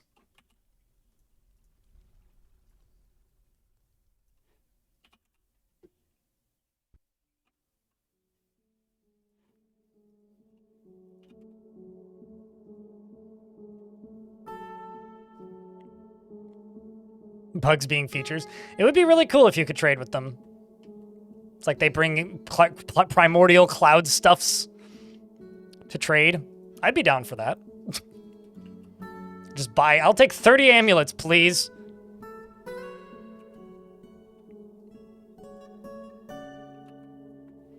So if I connect this to my tavern, and this to my tavern, and this to my tavern, I will get random dwarves dancing and hanging out and socializing in my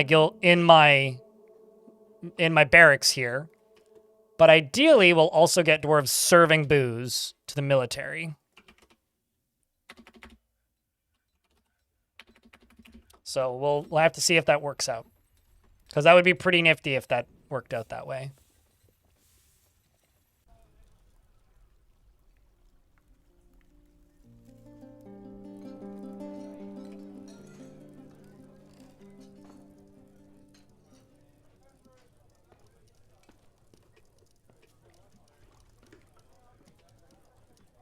I don't know. I haven't played them again. I mean, go read the patch notes. I haven't played adventure mode since the patch came out, Vakrok, so go read the patch notes. You tell me. It says their skills were slightly reduced, and they had some bonuses cut, so who knows? I'd have to go look.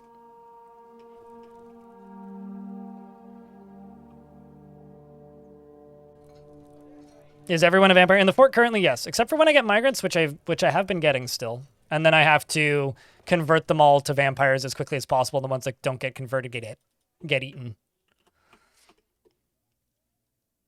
We're about to get hit by ads. I will pause the game when the ads pop.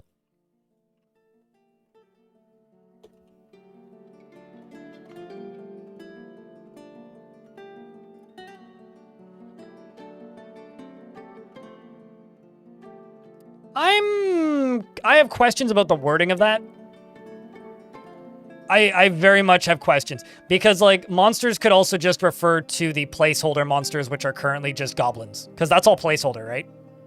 So, I don't know. Which is why I'm not saying anything concrete, because I don't actually know. Because I haven't seen it. I mean, I haven't gone and looked. You'd have to go look. I'll probably look over the weekend. When I'm not streaming, because I've got a lot of house buying shit to do this weekend. Well, apartment buying stuff to do this weekend, but...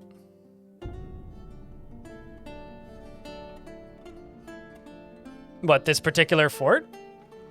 I mean, it's pretty grim. Oh, we're in an ad break now. It's pretty grim. You need drinks? Hey, chat, do I need drinks? This is a vampire fortress. Vampires don't drink. So no, we don't need drinks ASAP. Ghost Tiger in YouTube chat. I could make drinks, but it's not something that we need. Don't need it at all, in fact. I could just ignore it. Well, let me know when you find something cool, Vakrok. Or if and when you find something cool.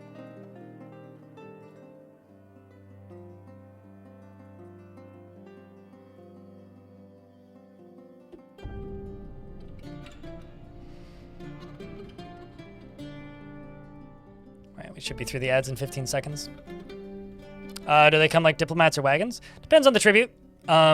Tributes usually come with just like a single individual visitor who walks in and drops the stuff off. But I did once have a tribute that was big enough from a human faction that they would bring a singular donkey and a guard.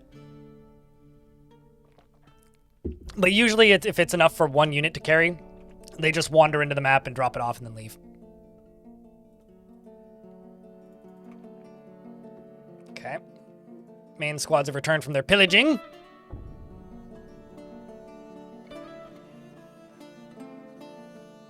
One of my dogs was killed by the truthful ice. I may need to assign more dogs soon. More goblins struck down by dwarves.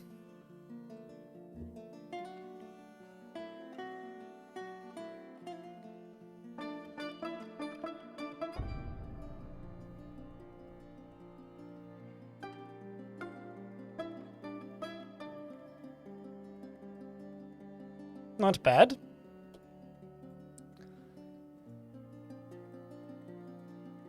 Well, now we just need to wait for these guys to return from demanding tribute. It would be really wild if we were able to start just getting tributes from them. Although we didn't get that initial tribute, because don't they usually send an initial tribute? Even if you could get them to attack you, I think that would be interesting. Because they haven't attacked me yet. At least not in any noticeable way.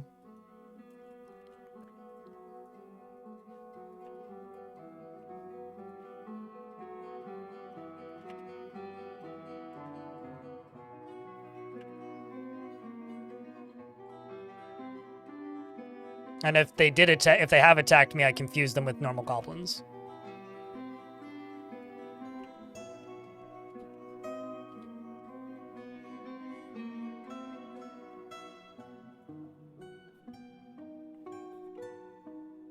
But yeah, tributes are the best way to make other factions aware of you without directly attacking them.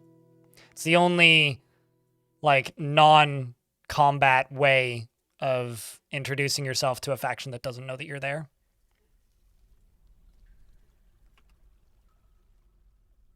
Otherwise, you're just attacking them, basically.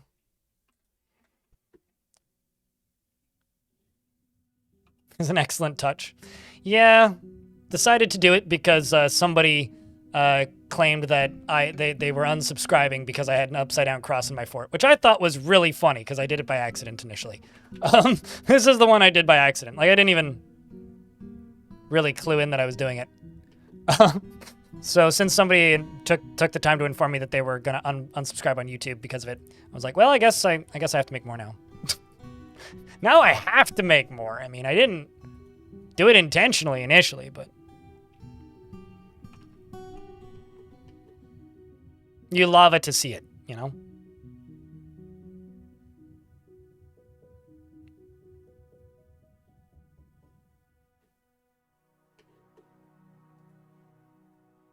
Although, actually, something I should do is I should stop making meals. Just straight up, I should stop.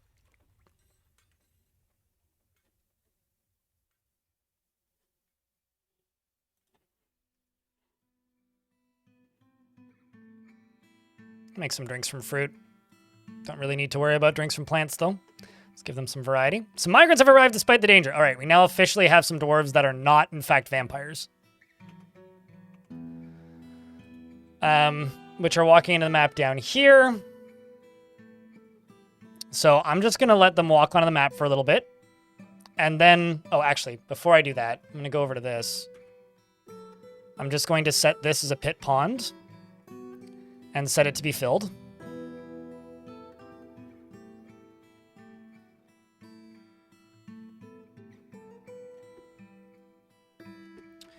Because this currently has 2 of 7 water deep, which means this well is currently non-functioning. I'm also going to forbid this well so they don't use it even if it starts functioning. They'll fill this well up with water from the other well or from the other location where they can get water, which I'm pretty sure is just this, right? Yeah, no, this well is almost no longer operational. I should probably just forbid this well and pump water up to it, but let's just forbid this well and go down to here and just set this as a water source. So they'll get water from there. They will fill this up with water. I should just get them dumping water into both of these.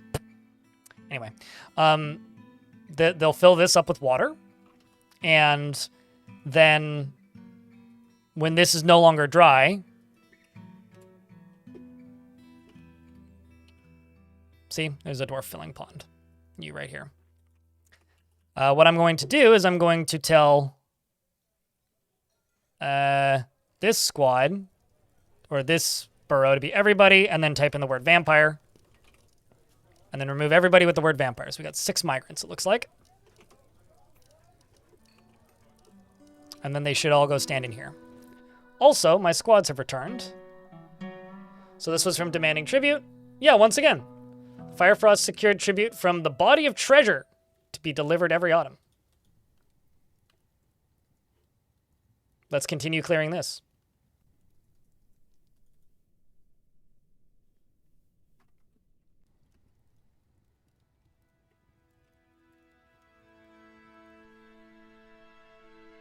And then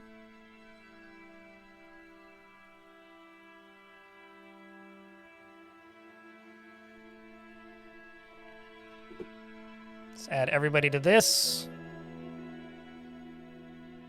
Remove all of the non-vampires, because these dwarves should just go sit in that zone up here. Right here. Or they should. If they don't, well, then they're just going to die, and then that's unfortunate.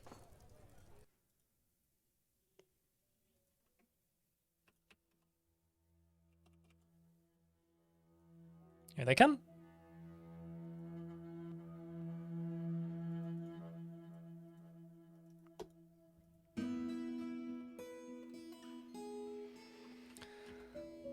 And now we just wait for a little bit. You can't make a lava well. Lava is not a drinkable material, so a well built over top of lava is considered dry. You're wearing your Fun Never Ends merch? Hell yeah. I haven't sold a lot of t-shirts recently. Merch sales have been pretty slow since like November. I haven't done a lot of limited run stuff, and barely anybody bought the mug from the last big videos, so. Literally one person bought the reissue of the other mug. Which, like, you know, it's fine. But 2 of 7. Okay, who's filling? Oh, actually, I know the problem. This isn't in the burrow, is it?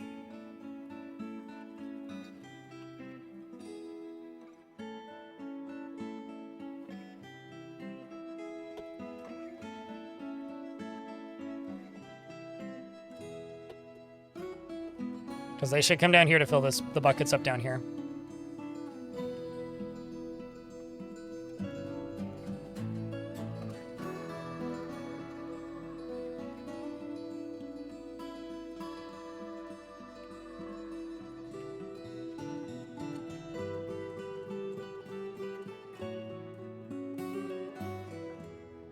Although I have to unassign this for the time being,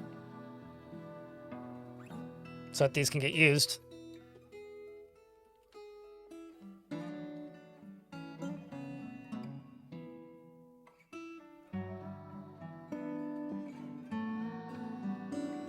need to get back into this game you haven't played in a while?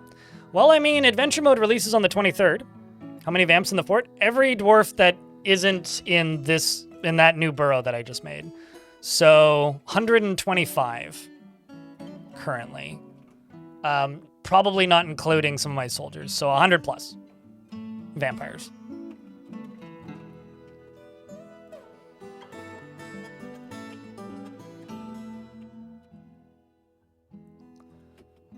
But if anybody falls asleep, they're suddenly at pretty major risk of sudden death.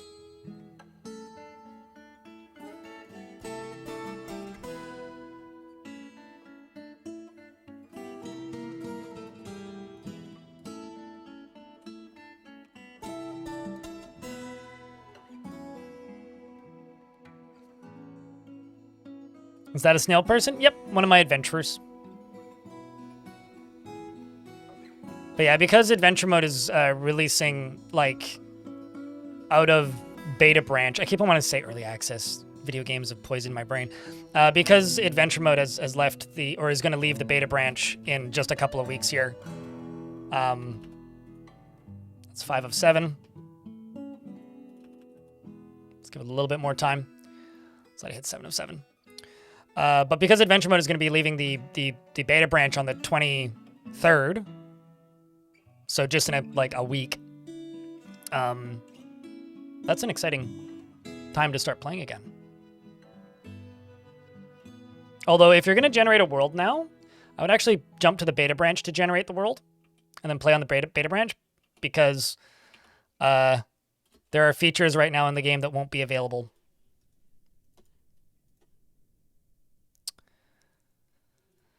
Let's turn this burrow back on, claim this. And also get rid of all these. Okay, so there's still a pool of blood from the Warthog man. I feel bad for this poor guy. I want to figure out a way of saving him, but I kind of don't know how. Thinking maybe if I dig through the side of this, he could climb out, but like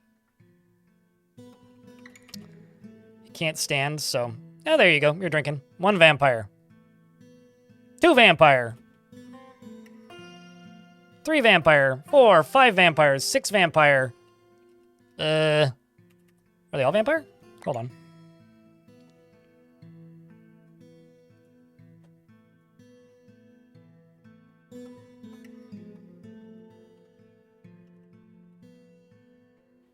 Oh, there's one that I'm missing.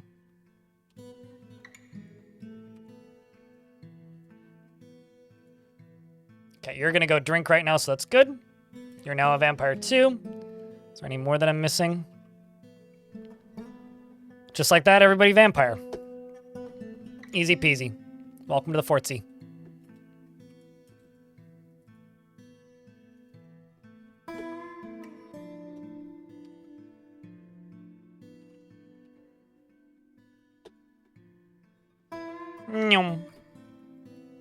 They can all join the fort now.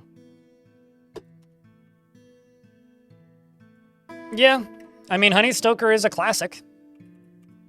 It is, in fact, a classic.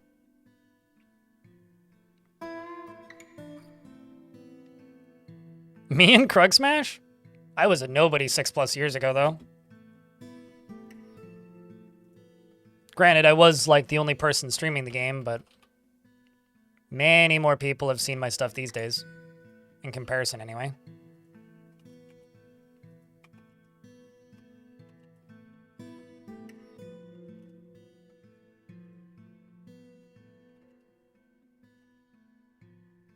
But that's cool.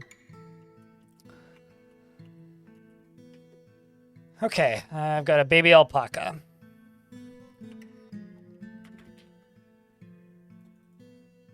Let's eat that. So we're up to late spring. Pillaging happening. Just seeing, has anybody here been delivered booze?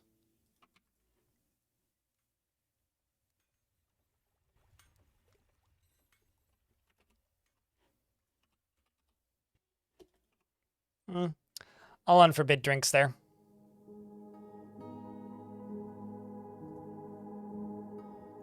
Let's let that start going. Let's also unforbid all of the forbidden floor. Hey chat, what got you started playing Dwarf Fortress, if I can ask?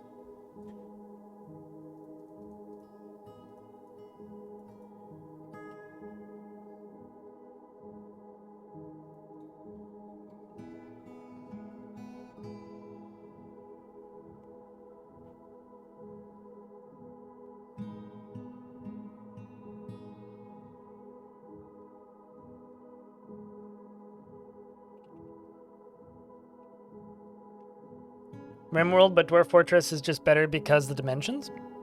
I would say different, but there was a while there where it was just I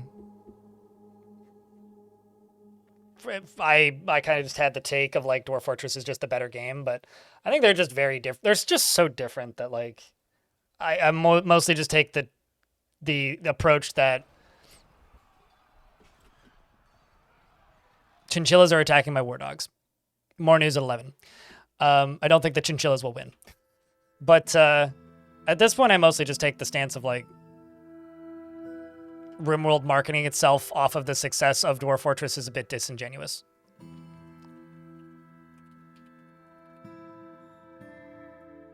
Because, like, RimWorld is very, very, very different from Dwarf Fortress.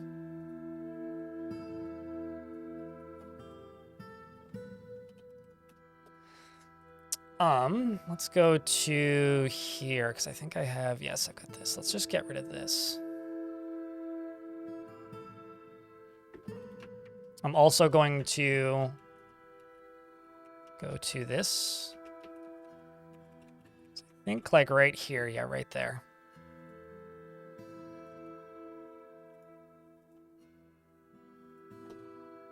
Keep the burrow off. Let's get this stuff mined out.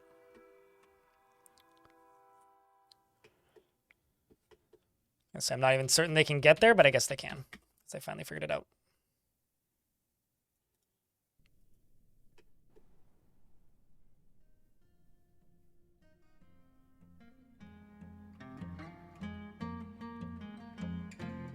That should burn out.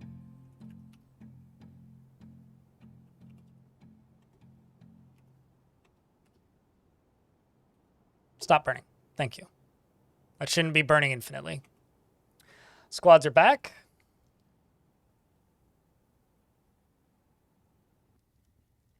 I think technically they were talking about Minecraft going on some kind of Dwarf Fortress, but I didn't know what DF was, so I looked it up and got hooked on that instead. Oh, so you literally like misunderstood directions and installed wrong games, and oops, I accidentally 1,000 hours Dwarf Fortress gone.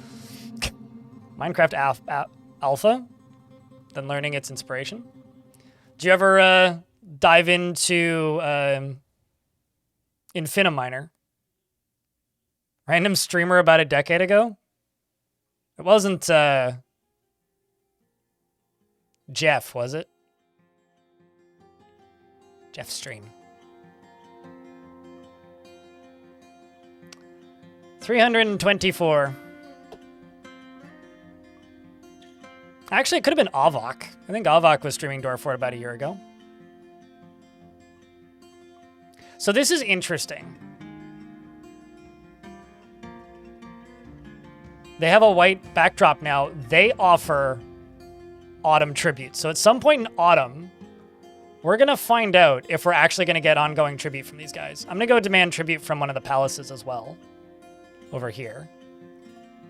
Because according to this, they offer autumn tribute. It has worked. Because, like, I destroyed these two. I raised them for practice. Should also ask this one to bring me tribute.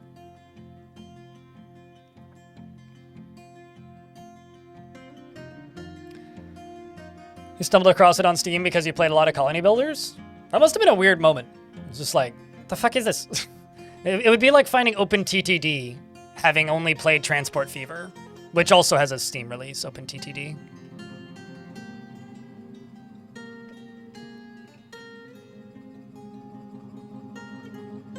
I wonder.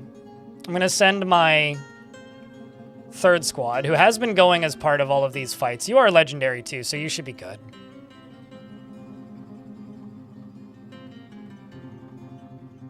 I just don't know how good of a leader they would be. I mean, you're a proficient leader. Novice ambusher, probably not that good at actually assaulting things. How about you? So you're the one who's, yeah, you're an adept ambusher. So that's why this dwarf is so good at leading these. But we'll send this squad out with this dwarf in the lead and see how they do.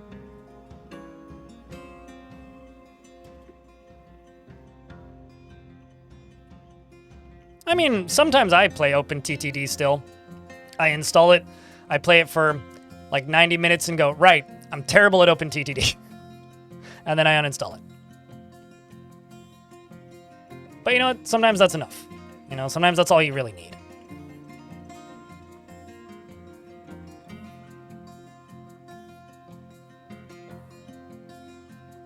Ah, I saw you typing that into somebody else's stream the other day, I think. Also, you're labeled as a suspicious user, which means I've banned a previous account that you made. Also, you made that account 4 minutes ago. I have a question. Why did you just make a Twitch account? Because someone with a very similar name to you was talking in my chat the other day.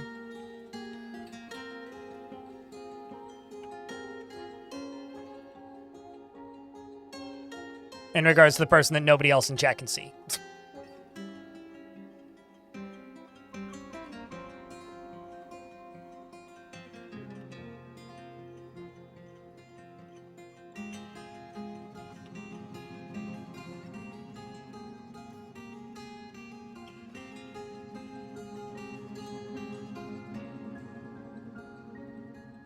You got back into it because of the Ghost Candy video? Wow, that's recent.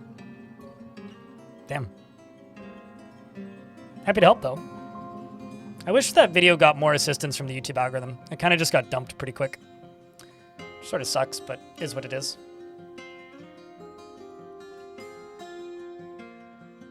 Every time you play OpenTTD, it's the time you finally understood how to build...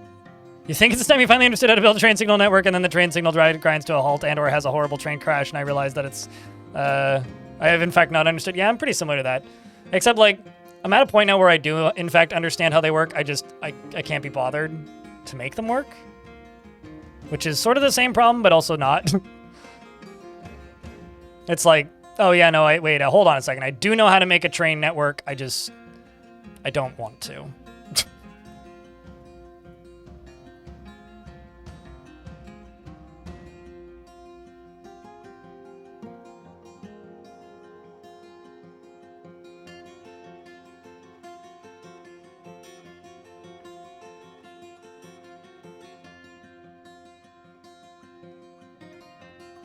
You started reading Boat Murdered when it was still being updated. A recommendation of a friend dropped out after the better part of a decade at one point and got back into it with the Steam release.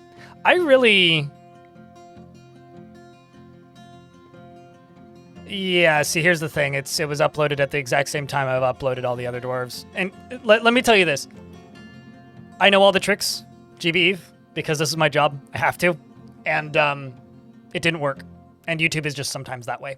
You know, you can follow all of the tricks, the strats, or whatever you want to call it, the hacks, if you're a spiffing Brit viewer. And sometimes they'll work, and sometimes they just won't. And it doesn't matter how much effort you put into a video. If people don't click on the video, well. And in this case, people didn't click on the video. It is what it is. Currently, Ghost Candy is actually getting less views per hour than videos I uploaded 3 months ago. Just less people clicked on it, so YouTube decided people didn't like it. It got less likes as well. Just less audience interaction. It got a good number of comments, but, like, kind of sucks. Kind of sucks. It is what it is, though. But it's good to know that people are seeing it. YouTube just has this way of, like, making you think you're doing things right and then making you feel successful. And then the second you start to get comfortable, it just reminds you that it doesn't give a shit and you don't matter. And it's all bullshit anyway. So, better do better next time, bitch. That's how YouTube works. It's okay, though. There will be a next time, and I will do better, hopefully. Or I won't, and then I'll cry. And it'll be fine. Vile Forest of Goblin Biomass has arrived. I do have enough squads to fight them. Currently, the dwarves are not in a burrow. I'm going to put them in a burrow real quick, and we're just going to try and burn them. There's so many dead chinchillas out front. Here's another one coming.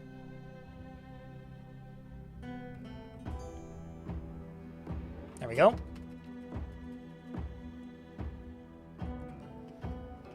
And now we wait down here.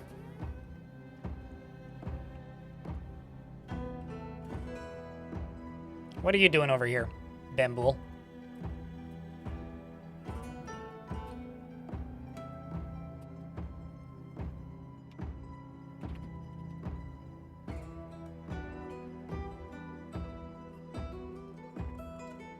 I was going to say, run away, Dwarf. You may want to go inside. It seems like a bad place to hang out. For a wide number of reasons. I mean, the doors... I was going to say, the doors should be open, but they're... Yeah, they're definitely open. Oh, no, it's not. Well. Well, that explains why you're lost.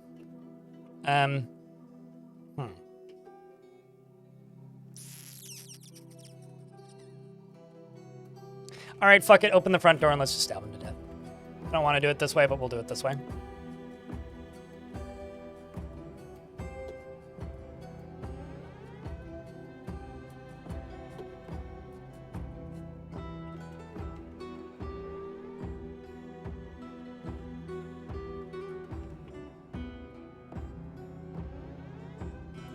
Okay, so let's see how Bamboo is doing.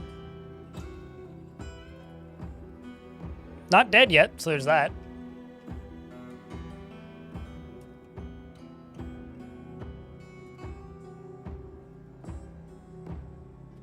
Zalvi's coming to pull the lever.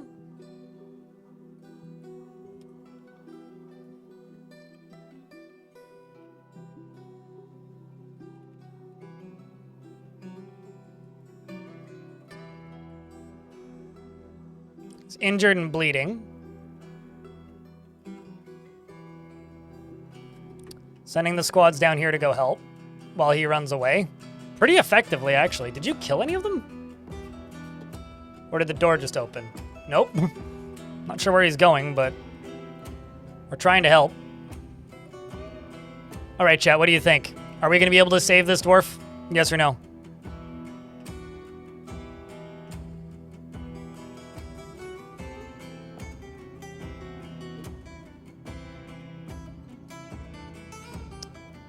Apparently one of my hammer lords is fighting. Taking out a good number of them. So easily broken, begone fear, they say. Here comes the dwarven army. Taking out the few remaining goblins. Yeah, I think we got this.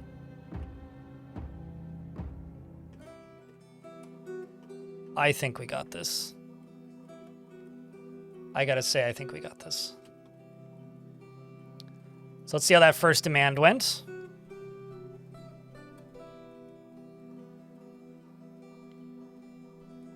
Every winter they will deliver tribute.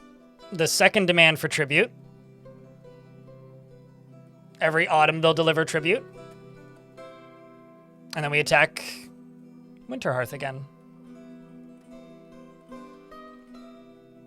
You need a guide on how to protect civies from... it's mostly fortress design. I can't really make you a guide for that. Like, you need to have multiple ways into your fortress, basically. That's basically it. And I'm going to center on fort and send the squads back out to get back to it. Good luck, dwarves. Good luck. And the bottom squad, go back to training.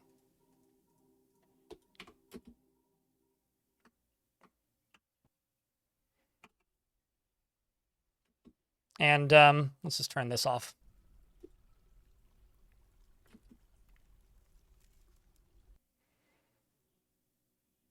Run and attack the enemy? No, well, you should put those cities into the military then. But yeah, just keep them away from the enemy is the general like pro tip there. But I'm in an ad break, so I will wait until the ads are done before I unpause. Hey, folks on YouTube, don't forget to leave a like on the stream, eh? There's 64 of you watching, 70 likes. Guarantee you some of you haven't liked it.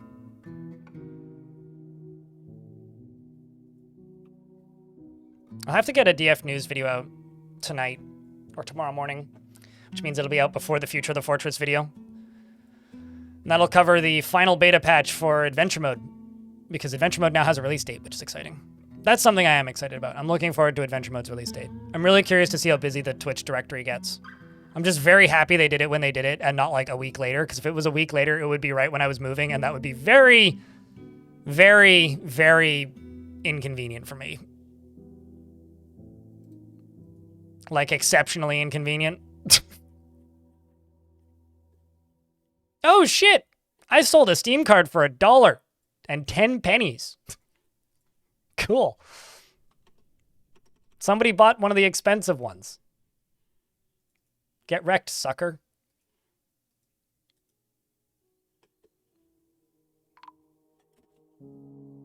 A human caravan has arrived. It's probably the one I've traded with previously. Now, I doubt they're going to fall asleep, but I am just going to set literally everything to be traded. So let's see how this goes.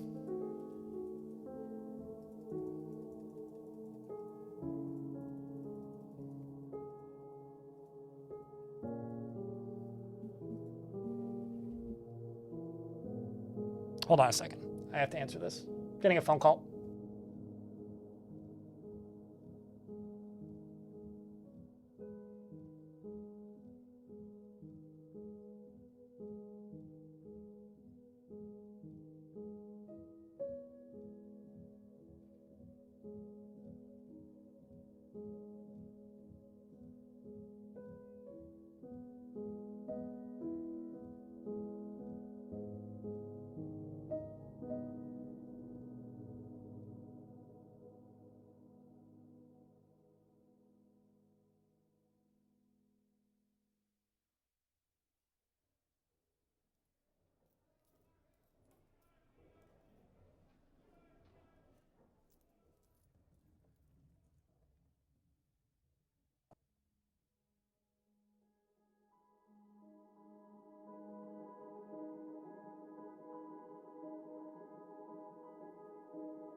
Just copying some notes I just took into a window here because I need these.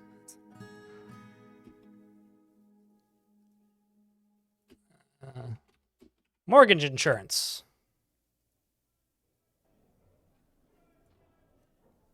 I have to call them back Friday. Done.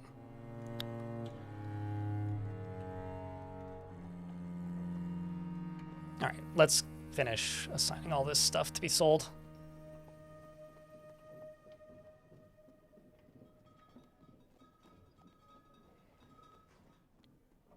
Outside when the way is shut. If you use doors and like then levers and things, even building destroyers, it takes them a while to knock down doors. It makes sense to build whatever preventative measures for defense you think your fortress needs as preventative measures for defense. So does it make sense? In my fort currently, not really, because the way the fortress is designed, most dwarves aren't really going outside. And if they do end up outside, they can probably take the other door in, with some rare circumstances where they can't. But like I said, it's worth building exactly what you think you need for your fortress's own safety and defense. If you feel you need more, build more. If you don't feel you need more, don't build more. Because the worst that can happen is some dwarves die. And I've been whistling a lot while talking, just like... I don't know why, and it's bothering me. It's like I'm accidentally whistling through my teeth. Anyway, your best bet when it comes to like fortress layouts, especially for emergency doors, is you want what you feel is necessary for the structure that you've built. That's just the easiest answer.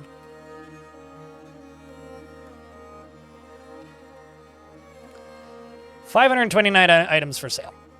No biggie. Oh, also a second human caravan has arrived. This is why I was demanding tribute. So that we have more people to sell stuff to. I'm also going to try and sell them this cage of pigs. Because, like, I've just got so many pigs in that cage. So far in one tutorial. Yeah, I mean, hey, if you've done 2 embarks, you're basically like a professional playing Dwarf Fortress. So Jasper is running around naked babbling. Just thought I'd inform you of this. Oh, shit. There's some crashes in this version. This beta build, it's crashy. That or it's just this fort. It might be this fort. Because of the number of vampires I have. But yeah, the last 2 builds have been crashy. I don't know if it's a Linux thing? But the game did just save, so we didn't lose much time. Basically just trading. I think also that siege.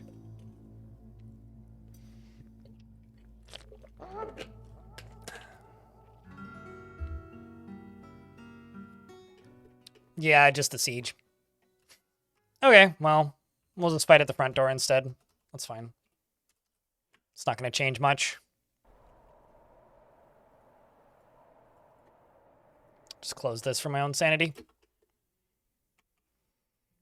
That's the lava? That's not the lava. I assure you it's not the lavas. Vampires are just dwarves? They are not dwarves. Vampires are very far from dwarves.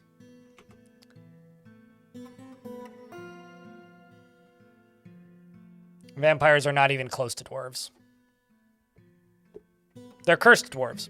So, like, whenever a non-vampire entity appears on the map, the dwarves are suddenly all waiting for them to fall asleep so they can eat them. Trust me, they are not dwarves. But the last time I attempted to do a vampire fortress of this scale, it was crashy. So, it doesn't surprise me that much. And also, if you watch Krug Smash's Honeystoker, he talks about it being crashy back then, too. All right, well, Force of Darkness.p Vial has arrived.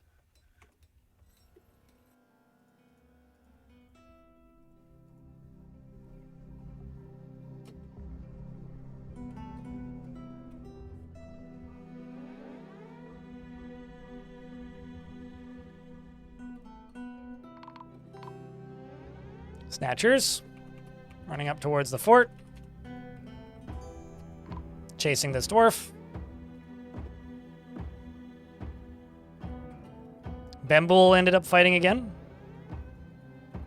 In the same general vicinity.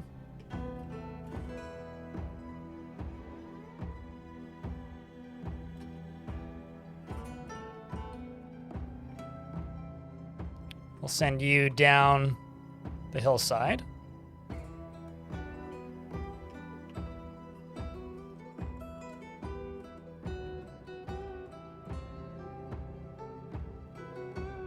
Okay, you're making it up the hillside. That's good.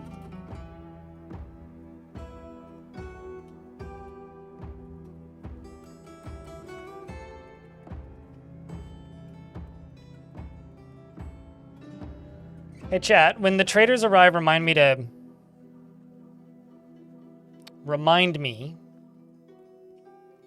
save. But yeah, it wouldn't surprise me too much if it's actually largely just the vampires on the map trying to eat things.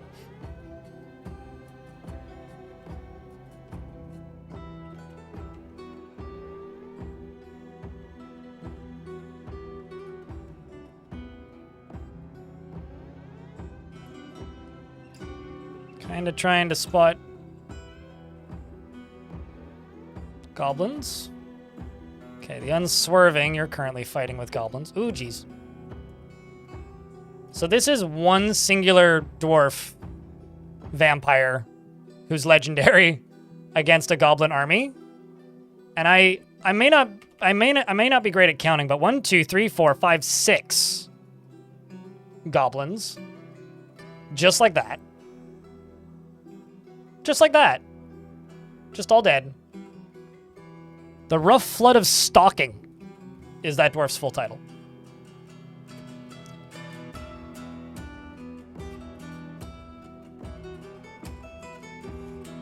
Well, that was easy.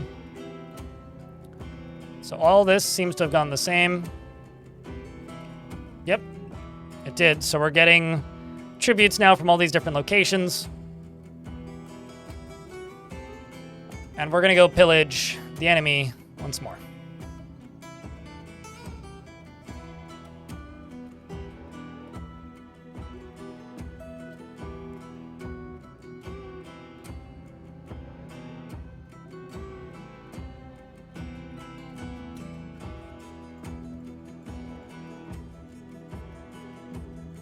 If not hostile, yeah. If they're hostile, they'll just punch them to death.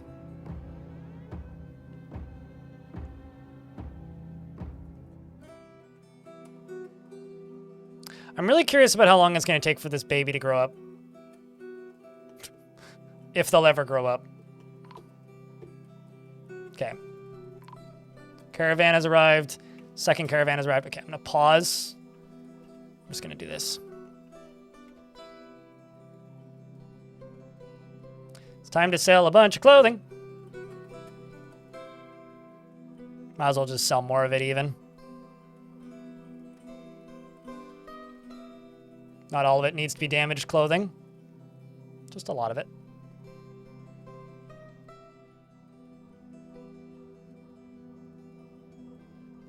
Save the game streamer. Yep, thank you. You didn't need to use that, but thank you. Making it official.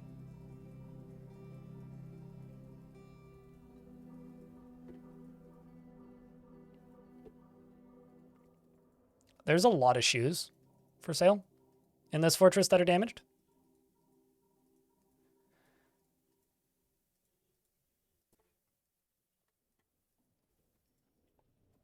Okay, let's do that. Handwear. You have so many points. Yeah, spend them on something. I should make one called something that can be used once per stream that just costs like 1,000 points. Yeah, spend it on something. What does it do? Something. I make it non-refundable. Ilmirin. I was gonna say, you died today, Ilmirin. If you died today, I politely request one of two things. If you redeem a dwarf to give it to another dwarf wanter, Because the reason we made this system was so that people who want dwarves can get dwarves, right? So I'm going to ask you nicely if you could gift that to somebody by picking somebody. Or, alternatively, I'll refund it for you. Then give it to Merlin Buff? Okay. Merlin Buff, what kind of dwarf do you want? I mean, they're all red, but like, out of the red dwarf, do you have any preferences?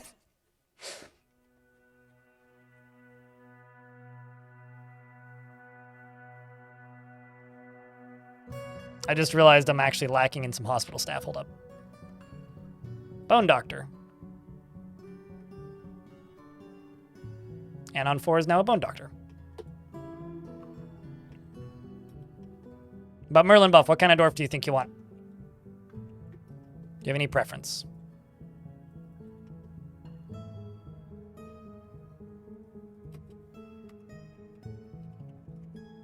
Third one? I don't know what third one means. Third one on the list?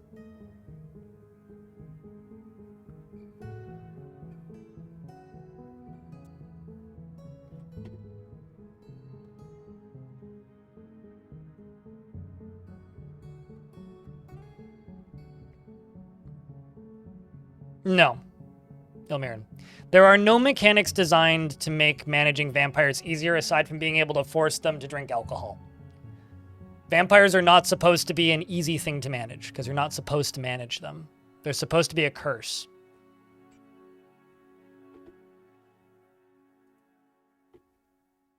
But dwarves are more common than vamps, so the code for a regular dwarf may have been heavily optimized, while the vampire code is a draft that has some slow bits. Wouldn't surprise me in the slightest. An administrator? Them's all my minors. Give you, like, Stukos if you want one with a beard. Or I got several without beards.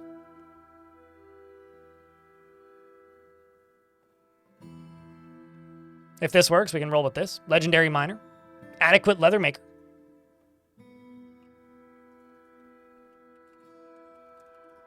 Merlin Buff is not driven and rarely feels the need to pursue even a modest success, is not the type to fall in love or even develop positive feelings, doesn't seek out excitement, and is quick to anger and is a friendly individual, does not easily hate or develop negative feelings, and is often lustful. He prefers to present himself modestly, and he winks during conversations. He dreams of mastering a skill, and this dream was realized. Personally, views any show of emotion as offensive, strongly believes that a peaceful and ordered society without dissent is best, and values decorum, dignity, and proper behavior. And sees life as unfair and doesn't mind it that way. He likes bauxite as well as bismuth and catapult parts and giant grasshoppers for their great leaps. And the words of the mirth of lyrics, and when possible prefers to consume artichoke wine and can't stand fire snack. Hate fire snack. Make tavern keepers and then lock everybody in the tavern together. Tavern keepers will force feed people drinks. Which was actually a change. They didn't used to feed vampires. Now they do. Or, oh. Huh. Well, I found the crash. It's that sheep. What? That's a new one. Like, it's repeating. Like, clicking that sheep, make game crash. Let's go click the sheep again and see if the game crashes. Into the lava with it? I mean, yeah, definitely. Yeah, click again, just to double check, just to double check, hold on. So, oh, I see, I'm in the wrong screen.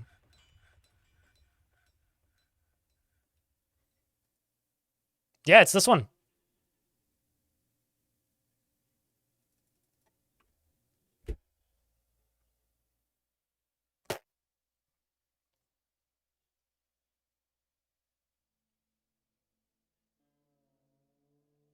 Wow.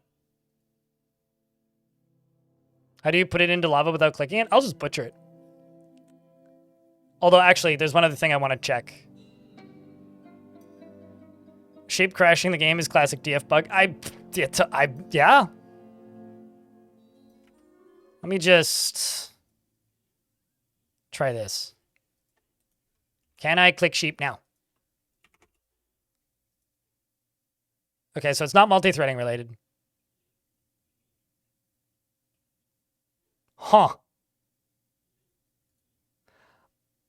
I'm going to make a hard save and then send this to Putnam and then just slaughter it is what I'm going to do.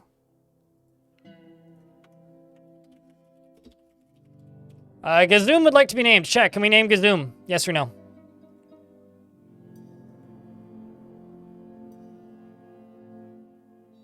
And then chat gets to decide if it's a yes.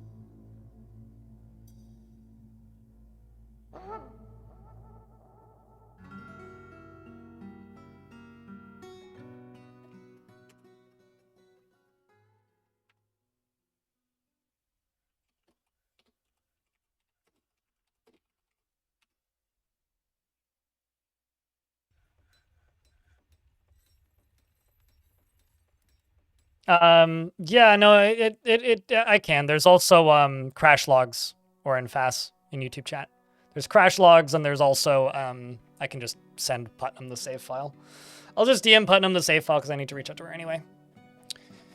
Gonna try and record something with Putnam soon. Get some more actual development talk on the YouTube channel. The first time in a while.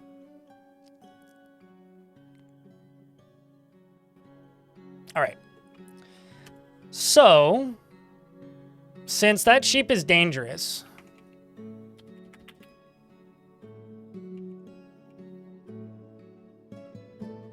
thankfully I can set it to just be, you know, slaughtered, it looks like.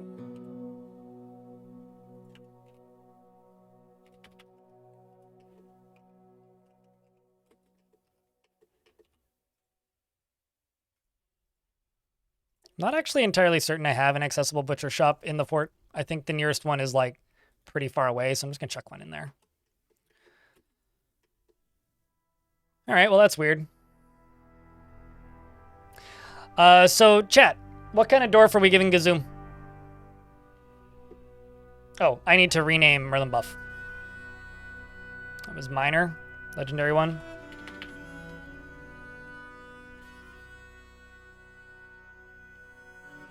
Pretty sure it was Stukos. Yeah, it was this dwarf.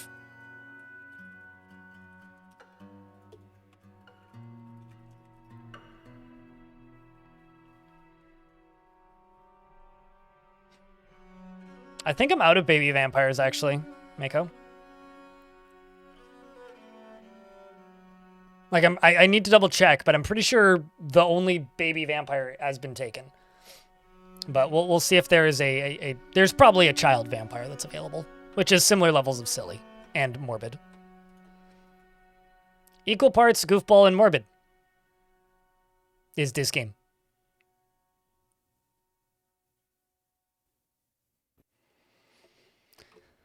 All right. So the only statement of what... So the way this works, chat, is Tier 2 subscribers can nominate people to be dwarfs using the command !DORF. Then, once a dwarf's been nominated, in this case, Gazoom nominated themselves, we now get to select as an audience what we want to name them as, because they had the audacity to nominate themselves for a dwarf. So thus, it's up to chat as to what kind of dwarf we give them. Now, in order for this to actually function as a mechanic and not me just let them pick, is more than one person has to actually have some input on what kind of dwarf we want to give them. So do y'all care, or should I just give them whatever dwarf they want? Because the only person who's put input in is Mako Darkfire. And at this point, if only 1, 2, 3, 4, 5, 6 people out of 220 something are going to even vote, then like you guys successfully have a worse voting ratio than ownership ratio to my apartment building, which is terrible. A bald one. Oh, see, now we're making progress. That'd be hard to tell, though, because most of them have hats. So I can't really tell who's bald. I could guess.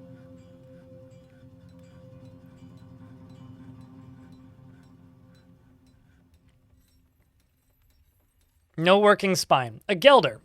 I do actually have a dwarf that doesn't have a working spine. Is in the military, too. Is it you? Or actually, maybe you're part of the squad that left. Yeah, he's part of this squad, I think. I don't know. I don't think I have any no working spine dwarfs. Come on, chat. Work together here. The one being stabbed. None of them are being stabbed. That doesn't exist. Tavern keeper. I mean, this is the one baby we have who's already named. This is a bone carver. You guys also have to like come to some sort of decision amongst yourselves. I know that might sound difficult, but could give him Mincot. There's also the manager. And the tavern keeper. The one in the well. I'm not naming the one in the well because that's an adventurer. But we'll give him the manager.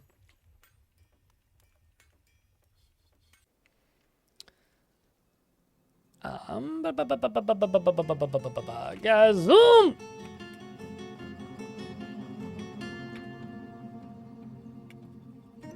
Gazoom, who go fast, becomes helpless in stressful situations, is bad at paperwork probably, has no confidence at all in her talent, abilities, and is often sad and dejected. Yeah, you sound like management.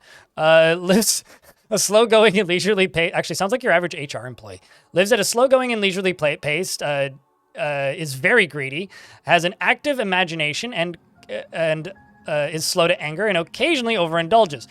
Tries to do things correctly each time, does not often feel lustful, and has a sense of duty. Is quite comfortable with others that have a different appearance or culture, and lowers her eyes when she's nervous. She needs alcohol to get through the working day, and does not mind being outdoors, at least for a time. Dreams of raising a family, and personally finds independence completely worthless, sees the whole pursuit of art as silly, thinks it is of the utmost importance to present a bold face and never grouse or complain, or even show emotion, and strongly believes that a peaceful society without deceit is best, and dislikes cooperation. And likes rock salt and electrum and sunstone and giant kestrel leather, alpaca wool, hemp fabric, and gems and bucklers and millstones, and scepters and flasks, and the sound of the amethyst silk, and when possible prefers to consume giant elk and bloated tubers and fisherberry wine, and can't stand hiccups or slugs. Unrelated. I swear, definitely. She has some friends in the fort. And wearing a copper bracelet. Welcome to the fortress.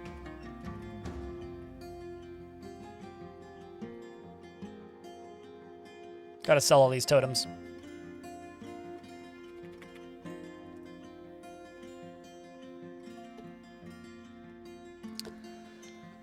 Well, we're making decent progress here. Name the sheep after him. I can't click it without the game crashing, so I think that'd be difficult. Speaking of, sheep ain't slaughtered yet.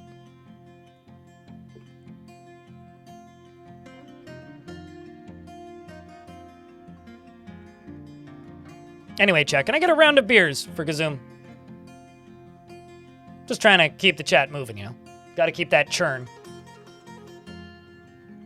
Deadly's got one. Good for you, Deadly's. Lolar got a gob. We're now clashing with 401 goblins. They keep on recruiting more soldiers. Stop it. I keep pushing them below 400, and then it's always above 400 again. But we're down below 400 again. We're down to 320. 306. We're down below 300. We're getting there. What's our population at? Still 4,000. Send them out to pillage again. Keep at it. Only sending 2 squads this time. A devilish potato meets with the human lady consort Tura. They say, on behalf of the Merchants Guild, let me extend my greetings to your people. There's much to discuss. Just bring wood, please. So I don't need to chop it down. Amulets and figurines are what they want next year. Well, Butch is still my mayor. Probably a permanent politics career at this rate. Other 2 squads have returned and are in the process of returning as well.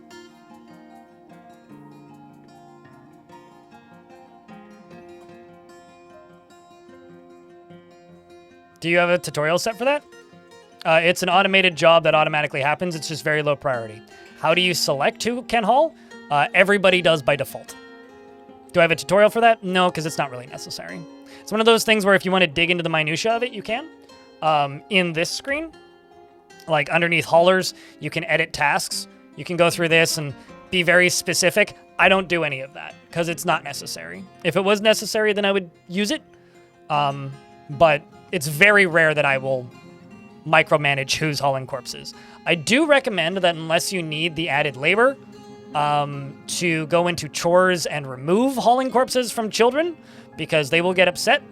One setting you do need to tick, though, is by default outdoor refuse, which everybody likes to tell me I pronounce wrong, but I don't care. Everybody says it the way I hear it, so I say it the way I hear it. Workers gather outdoor vermin remains, and workers gather outdoor refuse. It's likely that you are getting into fights outside, and bodies are rotting. If a body is rotted and just a skeleton, it's considered refuse. It's no longer considered a corpse. So by default, they don't haul it, so you have to toggle that setting on. And that setting is under labor, standing orders, refuse and dumping. Hopefully that helps.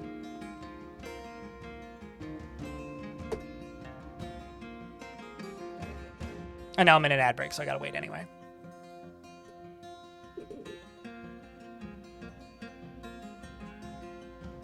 Dwarves get upset if they see a skeleton. Doesn't matter if it's a cat, a dog, a dwarf, a human. If it's somebody part of their faction, they get really upset. Dwarves don't like seeing dead things, period.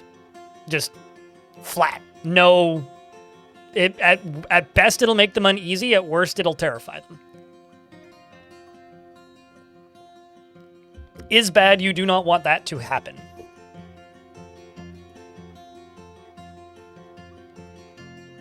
I'm almost surprised that that's a question at this point, actually, but... Would you get upset if you saw a dead human that you weren't expecting to see?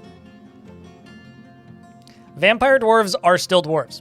Internally, they are still dwarves. They get horrified when they see somebody die. They get terrified while in conflict while killing people. They get post-traumatic stress from killing people.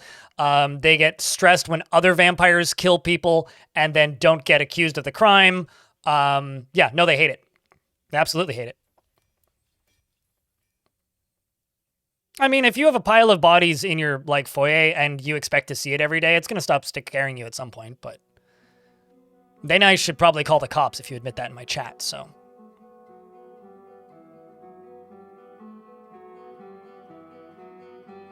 You dream about caves with many skeletons? All right, well then, you're one of the weird ones that wouldn't feel anything after seeing a dead body. Because some dwarves don't feel anything after seeing a dead body. Basically, being a vampire doesn't change the dwarf at all. Same personality. The only difference is now they need to murder people occasionally. I never really stopped, Andromeda. I'm still here. I did say that back when this game launched and there was 1,000 people watching the stream, I was like, hey, if you like this game, follow this channel because I will likely be the only person left streaming it in a year. And that's been largely true. Not entirely, but largely.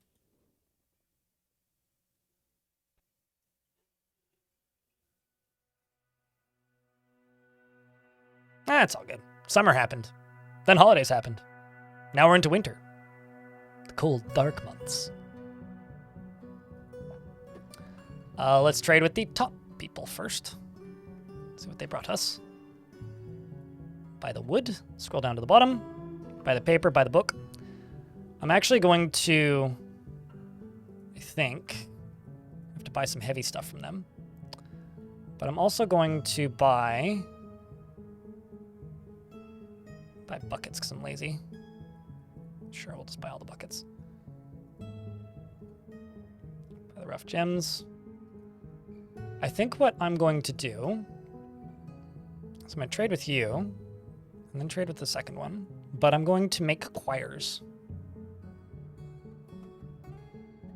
That's for making books because I've got paper now.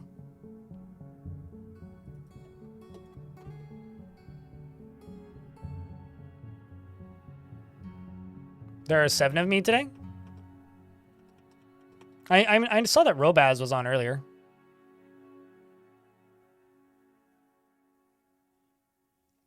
But still, more of what I mean is most days I have 98% of the people watching Dwarf Fort. Greater Vancouver area, British Columbia, Canada. Hey, chat, can I get a round of beers? Also, replay, we did give you a dwarf, by the way. So you'll see it in the VODs, probably.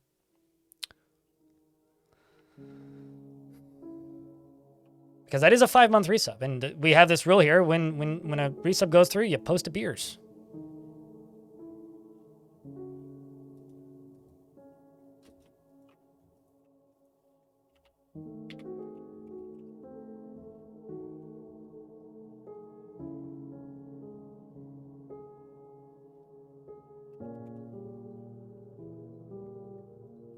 I'm just really curious to know how heavy this 800. Oh, that's not that heavy. It's pretty heavy, but it's not that heavy.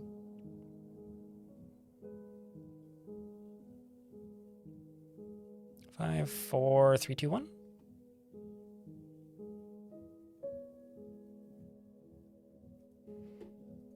Let's see if this is too much weight. 925 weight. Because down here at the bottom, weight, value, right? So to get the value above, or the weight above that, I may have to just buy the clay blocks.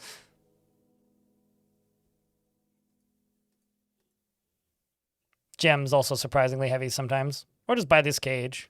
Oh shit, they brought a grizzly. I'll buy the grizzly. Thank you. Pets for pets. I'll take the books, the scrolls, that, these. I don't need the food because we're vampires. Buy that. And why not a toy axe for the kids? Some flasks. And send it.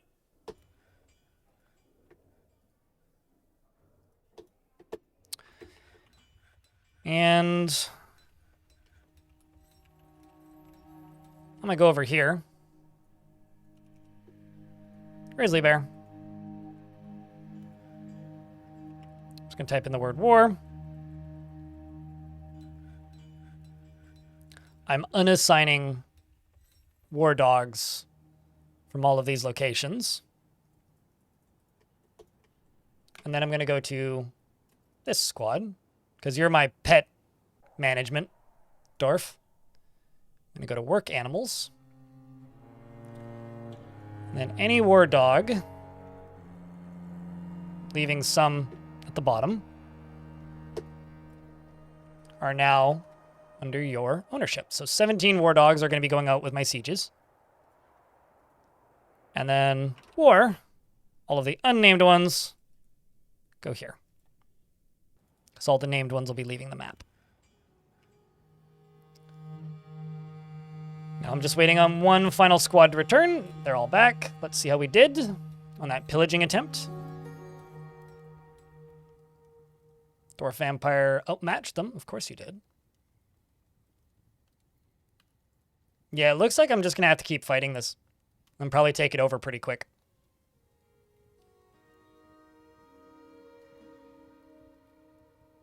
We're up to 380. Yeah, like they always increase. Like 395. They increased by 95 in the time that it took me to attack them again. So we're just like slowly crawling through their population, I guess.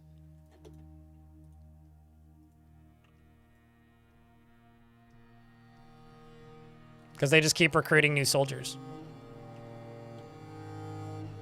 Also, this is kind of nifty. Check this out. Look at how they leave the map, chat. So they run over here. They go north. They go to the entrance of the caverns. And then they run out the bottom of the caverns. Which is kind of fun. The Prim Accident of Tin.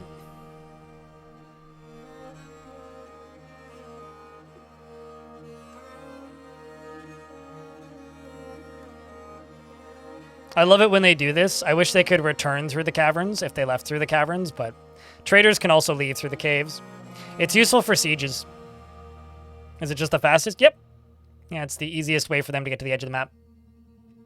Because that's all they need to do is get to the edge of the map, right?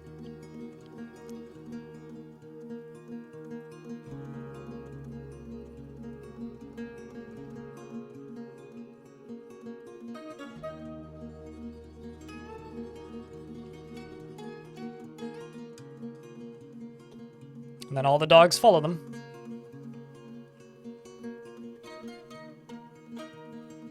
And then here goes the dwarf with no use of his spine. How many kills are you up to? 7? Nice. Also killed a forgotten beast, so you know what? You ain't no slouch. I've disabled them. Dread Victorian. I don't like them. Like, I wish I did, but I just don't like them. So I have them disabled.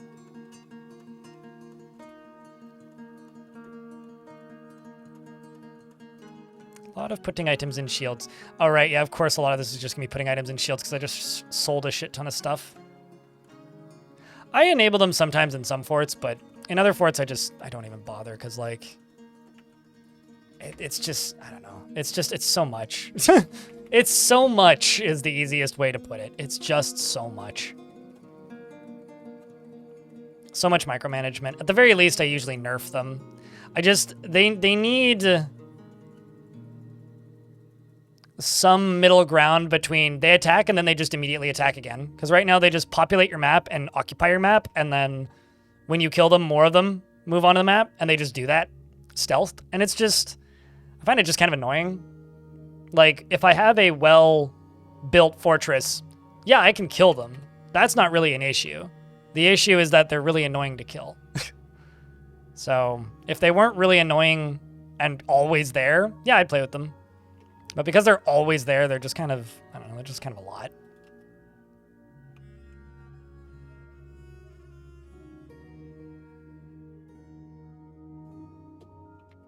I'm actually curious. Okay, there's a lot of random forbidden bedrooms here. I don't know why this happens. This has to be a DF hack thing. But bedrooms just randomly getting paused and zones just randomly getting paused. I don't know what's up with it. I don't like it. I wish it would stop doing that. I need to figure out if it's a DF hack thing, and if it is, I need to disable it.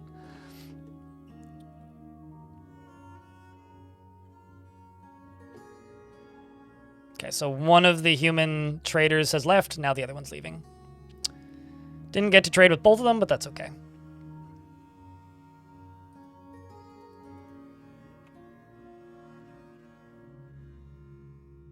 I don't know, chat. Do you guys disable the cavern dwellers? I tend to advise people to disable the cavern dwellers these days. Just because, like, it just seems like a better, more approachable way to play. They were a thing that was added in the premium version alongside of the Steam release. And more than any other feature in the game, I feel that they are a feature that was just kind of sideways jammed into the game because the devs felt the game needed difficulty and no other real reason outside of that. Which to me, I don't really agree with. I think the game was plenty difficult enough if you wanted it to be. At the very least, like, it's easy to disable them, so they don't really bother me or anything, but it's too overwhelming. Yeah. I mean, like, if their numbers were like a third and they can ambush, that's fine.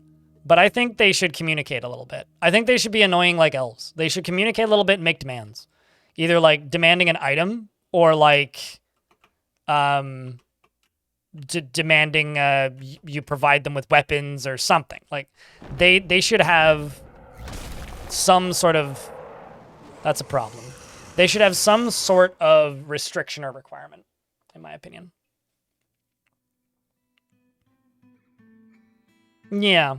I'd really, really, really love them if you could, like, pay them off and bribe them to join you. Then I'd fucking love them, even in small amounts. The were-lizard rarely Oralaki has come. A large lizard twisted into humanoid form. It is crazed for blood and flesh, and its eyes glow chartreuse. Its sepia scales are small and set far apart. You will know why you fear the night. Yeah, clearly. Okay, thankfully it's pretty far away. I think my guard pup did its job. That or you saw it. I'm gonna try and get these dwarves inside.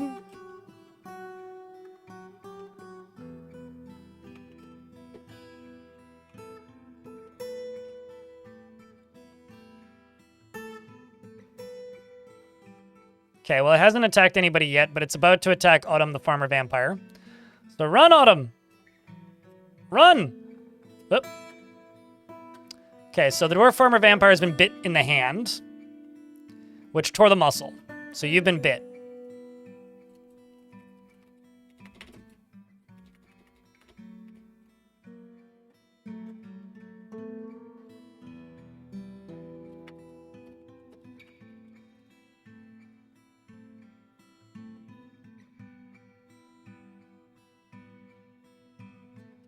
And then lets him run away. Finish your goddamn job, you lazy son of a...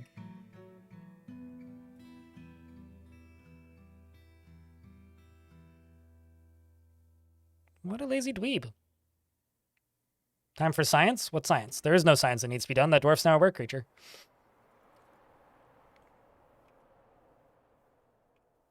Quite literally, like, there is no science that needs to be done.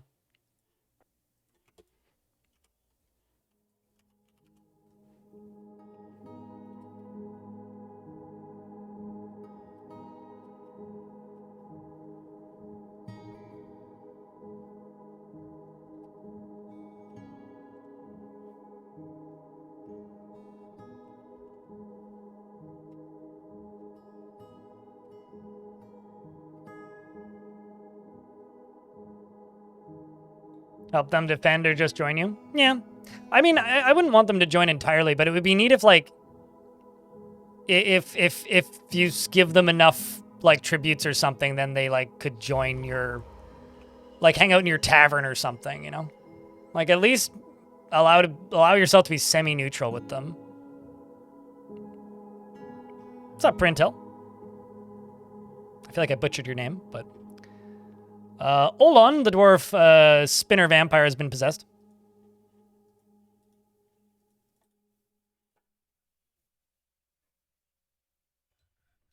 Yeah.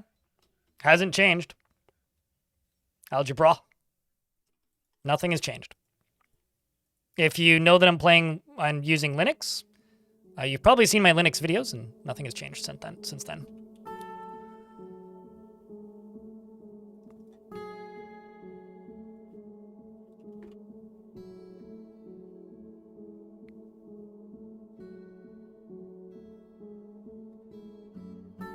Of the second eye.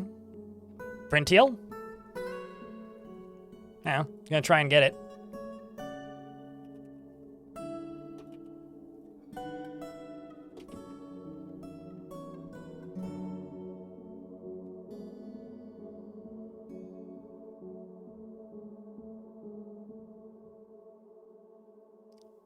Alexandru in YouTube chat, let me tell you this.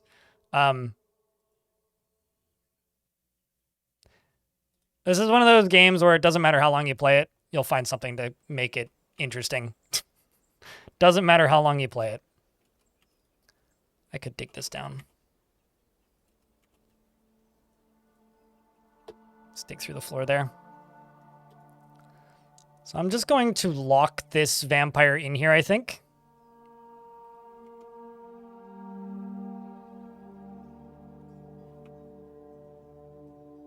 Is my plan. So I'm just going to wait for this to get done, and then I'm just going to lock this. Although first you're diagnosing patients, so I'll unlock this. Okay, so you've been diagnosed.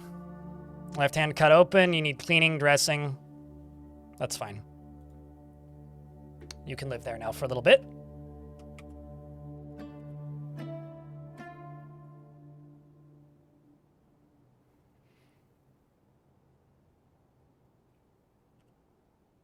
This will make my well operational again.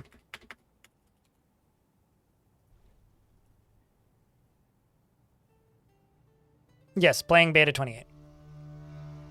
I play on the beta branches and it auto updates. So, yes. And a sheep crashed my game 3 times today. I think it's been slaughtered. I hope it's been slaughtered.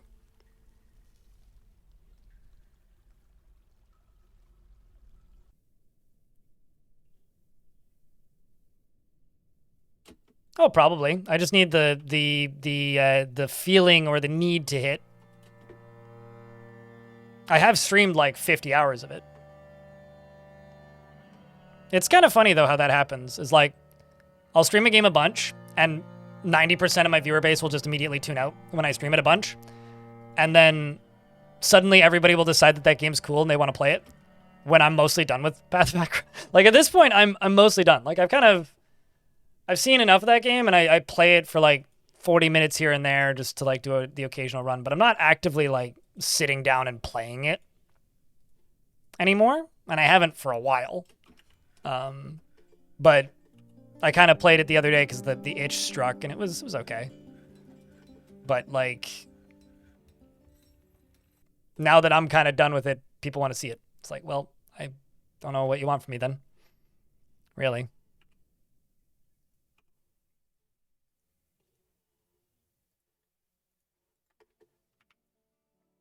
I guess I'll put it this way. You gotta trust me if I say a game is cool. Because I don't get paid by game companies to promote their game. I only play games if I think they're cool. Why did I lock that specific room? That is a were creature. That ain't a dwarf vampire no mo. That's even more dangerous.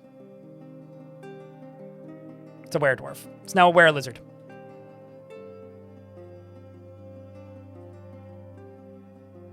Yeah, I'm not a sucker for achievements, really.